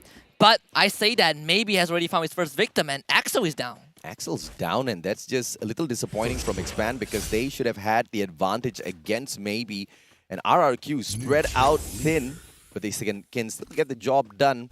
But the one good thing about Forest Red is you do have that revival platform there, so you don't need to use your coins. Worst case scenario, if someone else does come to disrupt your revival, there is a vending machine that you can purchase your player back as long as you've got the coin on you. Magic Squad, on the other hand, they are quite safe at Stadium, and they might be able to feast on the players of LGDS as they rotate out of their own spot. And just something that might sound counterintuitive for Expand. The 2 rounds that they got Booyah, the 2 rounds that they did incredibly well, was because they took initiative. They were taking fights. They were challenging even the strongest teams on the map. And you look at the rounds that they played safe, it didn't really work out for them. They even got 1 round where they ended in last place. So the question is Expand willing to take that step? Confidence is key, right? This is a very capable squad that might not have 100% belief in what they can actually get done out there on the battlefield. And that's just a little bit sad. But Axel has been brought right back into the mix. It is as if nothing happened. He still does have a lot of time here to loot up before they once again meet the players of RRQ. Kazu, who did manage to get that first elimination, maybe now keeping an eye on Too Fast. Might be able to go in here for the strike once again and single-handedly forcing the players of Expand to scramble around. But look at RRQ. They're slowly encircling Forest Red. They want to take this fight against Expand. Axel just snuffed maybe out. That was Razor's partner. So if they can get Razor, this is going to be great news for Expand. They've gotten that kill early, that elimination early on, and Razor might be forced out. The grenade is going to be tossed as well. Well done by Too Fast. 2 free points for Expand. Yep, forcing the players of RRQ to continuously revive their players. Yes, he is going to see Razor brought back into the mix once again, but it doesn't matter. 2 elimination points, better than none. And now they lead the elimination points on the overall leaderboard for this lobby. And just minor sighs of relief for the Expand supporters. I know the whole Malaysia is probably awake right now, right? We are like what, almost 3 a.m. At Malaysian time, but we saw how crazy the fans were. Expand kind of regarded as the team even better than the major winners, AB Radicals, which we're playing tomorrow. So there's a lot of hopes, a lot of pressure out there. But Expand handling it so well thus far. Same can be said for EVO's Phoenix. They had a abysmal round 1 and 2, but the recovery has been phenomenal for this squad.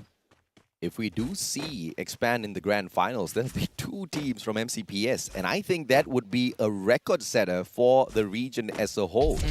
LGDS slowly circling around Naguara Faku. Is he going to get caught out here? Bruce should be the first one to spot him, but the positioning by Faku continuously making sure that there's a little bit of cover behind him, buying him more time so that he can rotate in for a safer spot. Fantastic maneuvering. And Team Flash, on the other hand, they are going to be able to catch Cobra with his pants down. Yan Bin manages to take him down with the Mag 7, and that's the first strike. Once again, Expand pressured. Yeah, this is going to be crunch time for Expand. They have not much room to work with. They can't really run too far. They have to take this fight against Team Flash, and with a numbers disadvantage as well. The toughest challenge for Expand begins from this moment. Let's see how they deal with this pressure. Ryan, everybody's gathering up beside each other. A couple of good nades. Nice Might one. be able to do the job, but Too Fast finds Shin. That's a good knock. But look at the maze of glue walls being erected here by Team Flash just to barricade themselves in. I don't know if that's the smartest of idea, but Shin's right back up on his feet, so that has worked out for them just to slow down the pressure from Team Expand. Axel holding on to the AWM. He's got that information. Bio with the right-hand side flank can punish Roy. AC-80, but here comes Infinity VX as well, potentially to ruin the chances of Expand. They need time to capture that revival point, to get their member back, to get Cobra back into the fray. So they need to buy some time, but it has been interrupted. Team Flash knows what's up. They stopped the plan from Expand. But the good news for Expand is that they did trade 1 member back. They took down Shin, so it's a 3 versus 3. But if you look at they're conceding control of the revival point, Expand deciding to take that back seat, but they're getting chased down by members of Team Flash. Roy snuffed out from this building, and Bio gets the 2nd kill. Mac 10, rate of fire, supreme, CQC, you are going to be able to get that advantage unless, of course, you meet that Mag 7 and the accuracy of any of those players might be able to get the job done against the Mac 10. But as suspected, Infinity wants a piece of this action as well. They rush on in with 2 players, but 2 others holding on the back flanks. If things do go south for Infinity VX, they do have that second chance around. And Team Flash, this might just be the disturbance they were not expecting, but could it be the saving move for Expand here with the appearance of Infinity? Definitely seems like it. Expand are already out of this area, but they need to find a way to bring the other 2 teammates back. Team Flash very much occupied by Infinity VX, and this is also a hotspot for Infinity VX in round number 4. The fact that they arrived late definitely caught Team Flash off guard, but now Team Flash will have to take over that responsibility of keeping this area alive. Shin, though, gets down by next task. These 2 teams have got no choice, no chance at all to make it into the top 4. But Infinity VX is playing for a little bit of money here. You're talking about a $10,000 bonus if they can slip on in to that 7th spot. Guess who's in the 7th spot? It's Team Flash. So if they get this, it's bonus time for Infinity. Yeah, this is definitely an important moment, right? Whether they are thinking about it or not, Team Flash have been constantly reviving their members every single time. And Expand took one down, they revived them instantly. Same you could say for what Infinity VX is doing right now, but Infinity VX have controlled a half of the building. They've gotten Team Flash boxed in. But do they know that Team Flash are on that ground floor right now? They're conceding the 2nd floor. Slowly but surely, Infinity circle around. That high ground advantage might just give them the best. Team Flash still trying to play possum. But look at this. It's Gatel. He's got that flank already. He's got a great position. Can he strike them down? It's all about the timing. And it is going to be Hachi as he backs away. Abdul, what a turnaround, 180 shot. And that headshot immediately knocks Brian down to the ground. And this might be just the last ride for Team Flash. A swan song that would not play out well unless Yanbin can keep it alive. The wonder kid of Team Flash, the MVP rookie of the local league in 2022.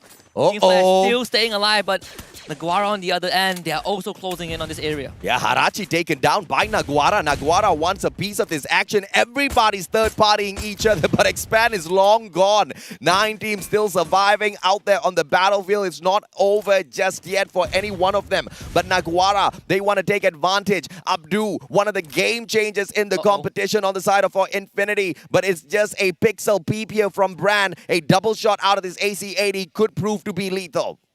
And you can see Abdul is playing so far away, and if he gets sniped, Infinity VX will be put in such a disadvantaged spot. But Team Flash, they are down to the 3 members, so it's technically a 3 versus 3 in this building. BO just pelting the members of INF with bullets from outside the compound, and INF seeking shelter on the 2nd floor. Yeah, Infinity backs away. The grenades out of Shin, though, can get the damage Another done. revive. Buys Brian right back in. Thank goodness there are vending machines in the game. Revival point not needed at all, but you gotta conserve those coins for a rainy day. It doesn't matter. 3 revives. Team Flash wants to hang on for their dear lives. They don't want to let go of this extra 10,000 USD that they've got in their hands already. Infinity right outside, barricaded in. It is the one and only Gatel. Can Gatel respawn? Answers no. The sight comes out. BO gets the melee. Right into the meat grinder. Team Flash. Shin, great nade, bringing both of the members from INF on that roof low, and now it allows Naguara to finally chip in. Brand taking Abdul down as well. I think this is probably going to put a stop to INF's attempt in winning these fights, but they are not out of the equation just yet. There's still one lone survivor that can keep INF in this round. Keeping an eye on the situation, the LATAM squad of Naguara. Yakol from afar has got that woodpecker, manages to get a couple of tags in. Faku right behind him. Bran just waiting for the signal before they all rush on in, but they don't really have a good flanking position. Yes, they've split off into a 2-2 positioning out there on the battlefield of Forest Red, but it's just open ground, so even if they do try to flank around, Team Flash might be able to turn the table on them, and Naguara understands this. They understand Alpine like the back of their hands, and therefore they go in for the flank as a squad, focusing on the circle instead of Team Flash. Team Flash uses the opportunity to back away slowly as well, looking for that circle to meet Naguara later. But here comes Hotshot out of nowhere. Naguara in a lot of trouble in a moment. It's going to be a bit tough. Sajid, he's brought down pretty low. Hotshot Esports running straight into a battlefield. There are still spots that they can hide behind, but you can see that Team Flash have the high ground. Naguara has the high ground. Hotshot They can't cut through these two teams by basically, they can dodge these two teams, but they will put themselves out in the open. It's very dangerous because Naguara has eyes on the open fields. You can't avoid this fight unless you're Team Flash. Team Flash still has an opportunity to run away, but it looks like they're going in for the fight. They want to force this against Naguara. They don't know who they're going up against. They take Maxi. Brand gets tagged up. There is a grenade launcher in the hands of Naguara. Yanbin going to be in a lot of trouble. One pop from Brand can be the difference maker. Glue wall melter comes through, and he now knows he needs to deal with a grenade launcher. Backs away. Yanbin still gets tagged up. Faku strikes from the back that grows as lethal. This is going to be crucial for Naguara. If they go down to Team Flash, suddenly we might see the leaderboard get shaken up a bit. So Naguara, they're falling back. Hasu also got the tag onto Yiko and actually eliminated him from this match. And I don't think Naguara has any time to buy any of their members back. On the other side, Magic Squad just lost GU to LGDS. LGDS still stepping on up. Bruce takes Bruce out of the equation. A little unfortunate the moment we talk about them, but it's okay. We're going to stop talking about them for the time being. Team Flash, high ground advantage. Hot shot right in front. Manages to tag the player up on the roof. BO taking that CQC with the AC-80. This guy is nuts. Max 7 in hand. That's what we're talking about. Now, this shotgun can get the damage done. Anas from up top. AWM in hand. Yanbin just needs to peek out, but that AC-80 double shot needs a little bit of time before it can get those accurate shots in. Anas already with the pre-aim. Time turner pulled out by Yanbin. That's the survivor for him. Gets out of the way. Anas doesn't get the shot. Yanbin has survived for so long. How is he doing it? Shin is going into the close quarter combat. This is crucial. I've talked about this many times. It's crucial for Team Flash, but they've done so well. They're not getting kills, but they're surviving. And that's what matters for Team Flash right now. Hotshot Esports, what have you got left in the tank? In contact with Shin, they misses the grenade launcher. Free kill for Sajid. Free kill through that charge buster, but Sajid now goes down. All thanks to Bio, who manages to fight Sika as well. Sika down on the ground. Hasu circles around. Anas goes down. That's unfortunate. And now Team Hotshot, earlier they did manage to pick up the booyah for themselves, but it's all in the hands of Hasu. Can he turn things around? 4 grenades. If he gets the pop, it can be the difference maker, but he goes in for the glue wall melter instead. That's not going to do him much favors at all. The hope of Pakistan rests on the shoulders of Hasu, and this is a very tall task. It's 1 against 3, and he's trapped in this building. They hear his footsteps. Can he find the isolated fight? There is always a chance. Hasu starts off with 1, but that is it. Yanbin keeps it alive. The prodigy of Team Flash keeps this team in the running. That cost Team Flash way too much, but 9 elimination points is going to keep them very happy. They're looking for hotshot spot as well, but that's not going to be able to earn them any bit of extra in the overall grand scheme of things. Magic Squad driving straight on into Expand. Bobs manages to pop Axel as well. Has the grenade launcher. Damage has been done. Axel's going to get picked up here, but look at Italo circling around. That left-hand side flank is going to be able to do that damage, and Arch is just right behind him. Too Fast doesn't spot him, just with a pistol. He takes him down. Cobra needs to save his team right now. Gotta stabilize the situation, and he's bringing Too Fast back up. Expand are still in the game. There's still a chance. Bobs is knocked down.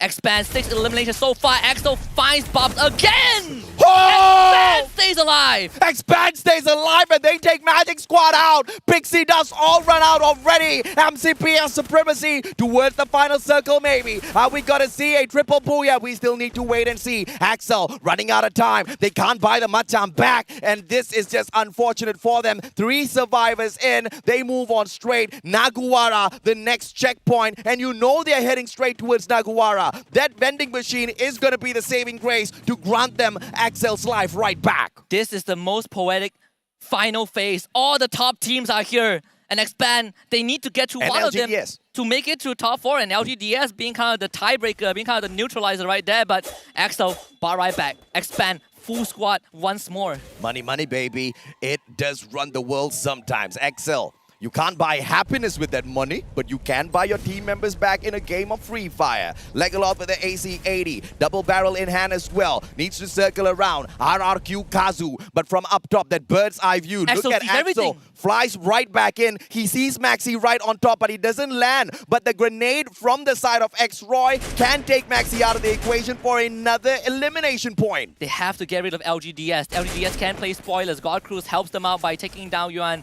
and Cobra also secures kills the second one. 9 eliminations so far for Expand. They're really getting their numbers in. Cobra charges straight into Razor, gets the knockdown, traded back. Evo's Phoenix now will join the fight. Yep, Evo's Phoenix from the back, but too fast. He's got the grenade launcher. That's going to be the difference maker in the final circle. Can they pick him right back up? Cobra and X-Roy out of the equation. Expand gets expanded down in the 4th spot. Is that going to be enough? As Neguara loses out in the 3rd spot as well. RRQ out, and it is Evo's Phoenix dominating the play-in. The trifecta, the holy trinity, the hat trick, whatever you call it, Evo's Phoenix. They started 2 rounds behind with nothing, and within 6 rounds, they backed 3 Booyahs. And if this doesn't tell you that they won a World Series before, I don't know what does. Oh my lord, this is one of the greatest comebacks and living true to their title. This is the undying Evo's Phoenix. Home ground advantage not needed, sir. First 2 games, not needed, sir. We will be able to deliver no matter what the circumstance. And Evo's Phoenix moves all the way through into the grand finals. But what a tense moment, as we have no idea who the guaranteed top 4 are, Husky. And with that being said, we're going to take a look at the highlights and how Evo's Phoenix got the 3rd Booyah. For Expand, they've gotten that kill early, that elimination early on, and Ray.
What a close matchup for the final one. RRQ were in the 4th place, Expand in the 5th. They were trying to catch up, but they bombed out a couple of seconds before RRQ. They did have more eliminations, but the placement points will play its role. Yeah, I think it really came out to the wire, right? We talked about how the teams that Expand needed to get through are literally the top 4 lords of the play-ins. They got rid of Magic Squad, but RRQ has been a thorn in their side, and it had to come down to the numbers.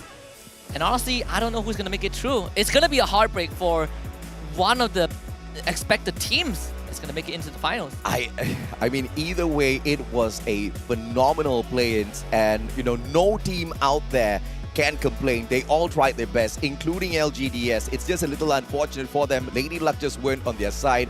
Multiple times they got hot drop. Multiple times they just got caught out as they were trying to rotate around. They just couldn't keep up with their firepower against some of these other teams. But up top on the leaderboard, it was just way too close. Match standings might be able to show us exactly how this story might end. And Expand got 17 points, the most kills, putting them in 1st place. And Evo's Phoenix, even though with the Booyah, they didn't get much kills, 16 points. Not that it matters though, Evo's Phoenix have already guaranteed their spot. You can say the same for Magic Squad and Naguara Esports. Both didn't do as well as we expected them to, but they had leeway, they had room to breathe.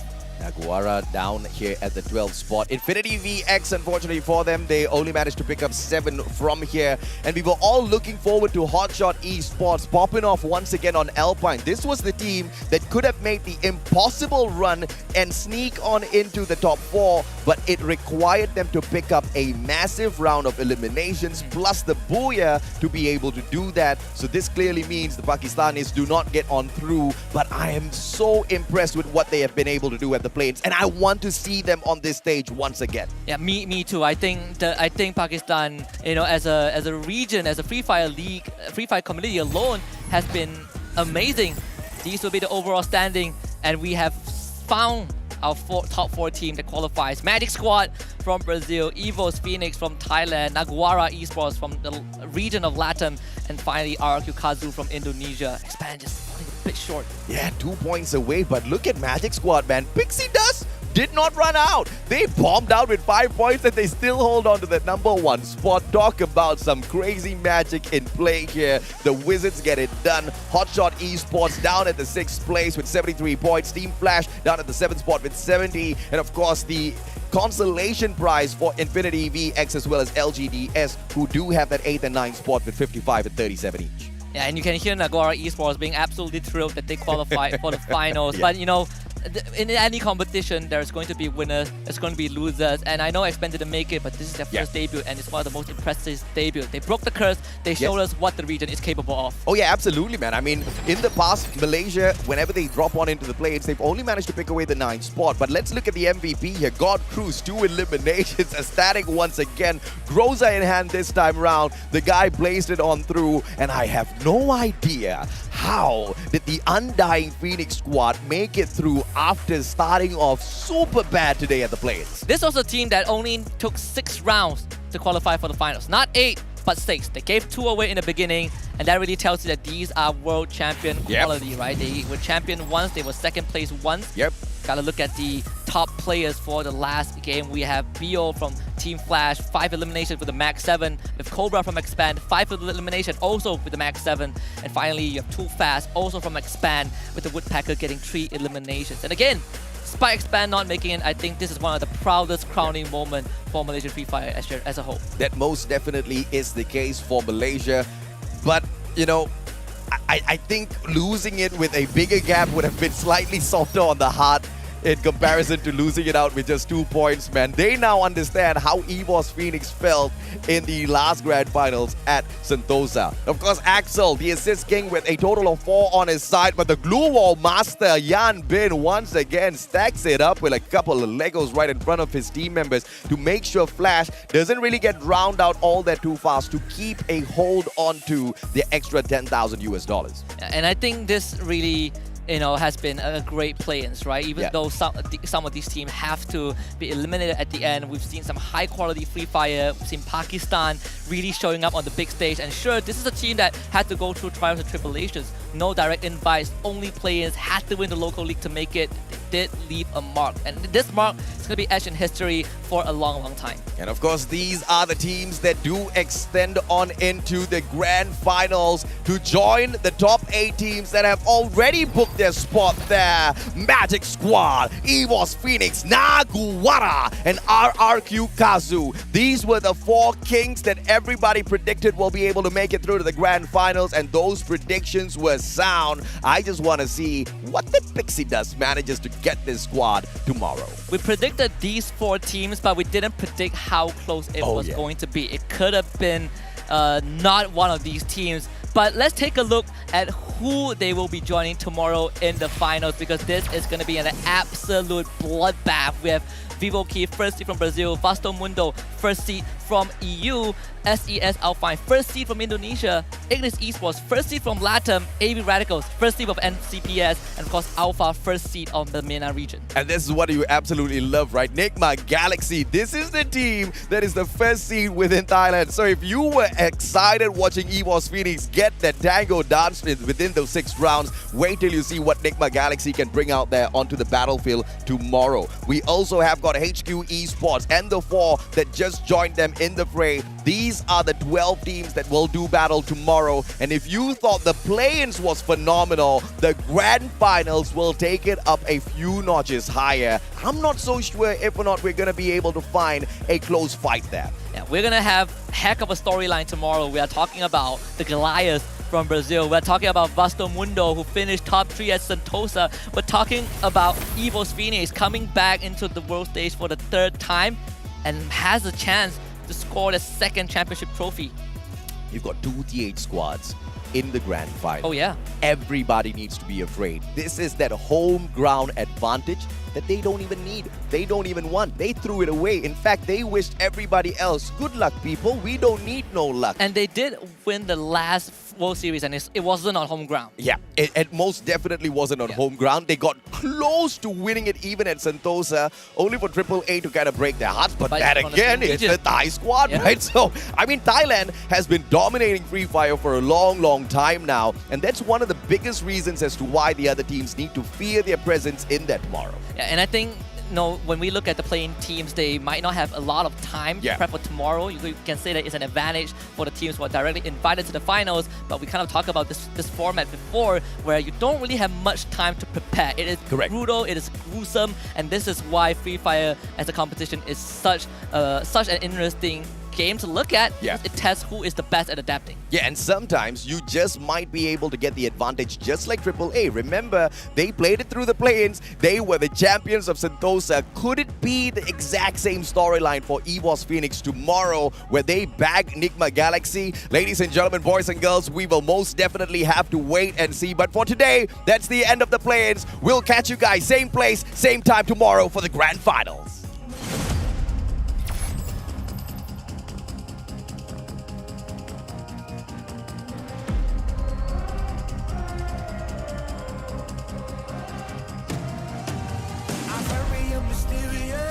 Unpredictable, if you don't know, we've come a long way, but we ain't done here. Are you ready? Just like the sunshine, we level up. What a great view from the top. It's in our nature, it's in our blood. We can stop, never stop, we don't stop with the squad. Like the sunshine, we level up. What a great view from the top. It's in our nature, it's in our blood. We can stop, never stop, we don't stop, 'cause we turn up in flames. 'Cause we turn up in flames. 'Cause we turn up in flames. You can deal with us, with the whole squad.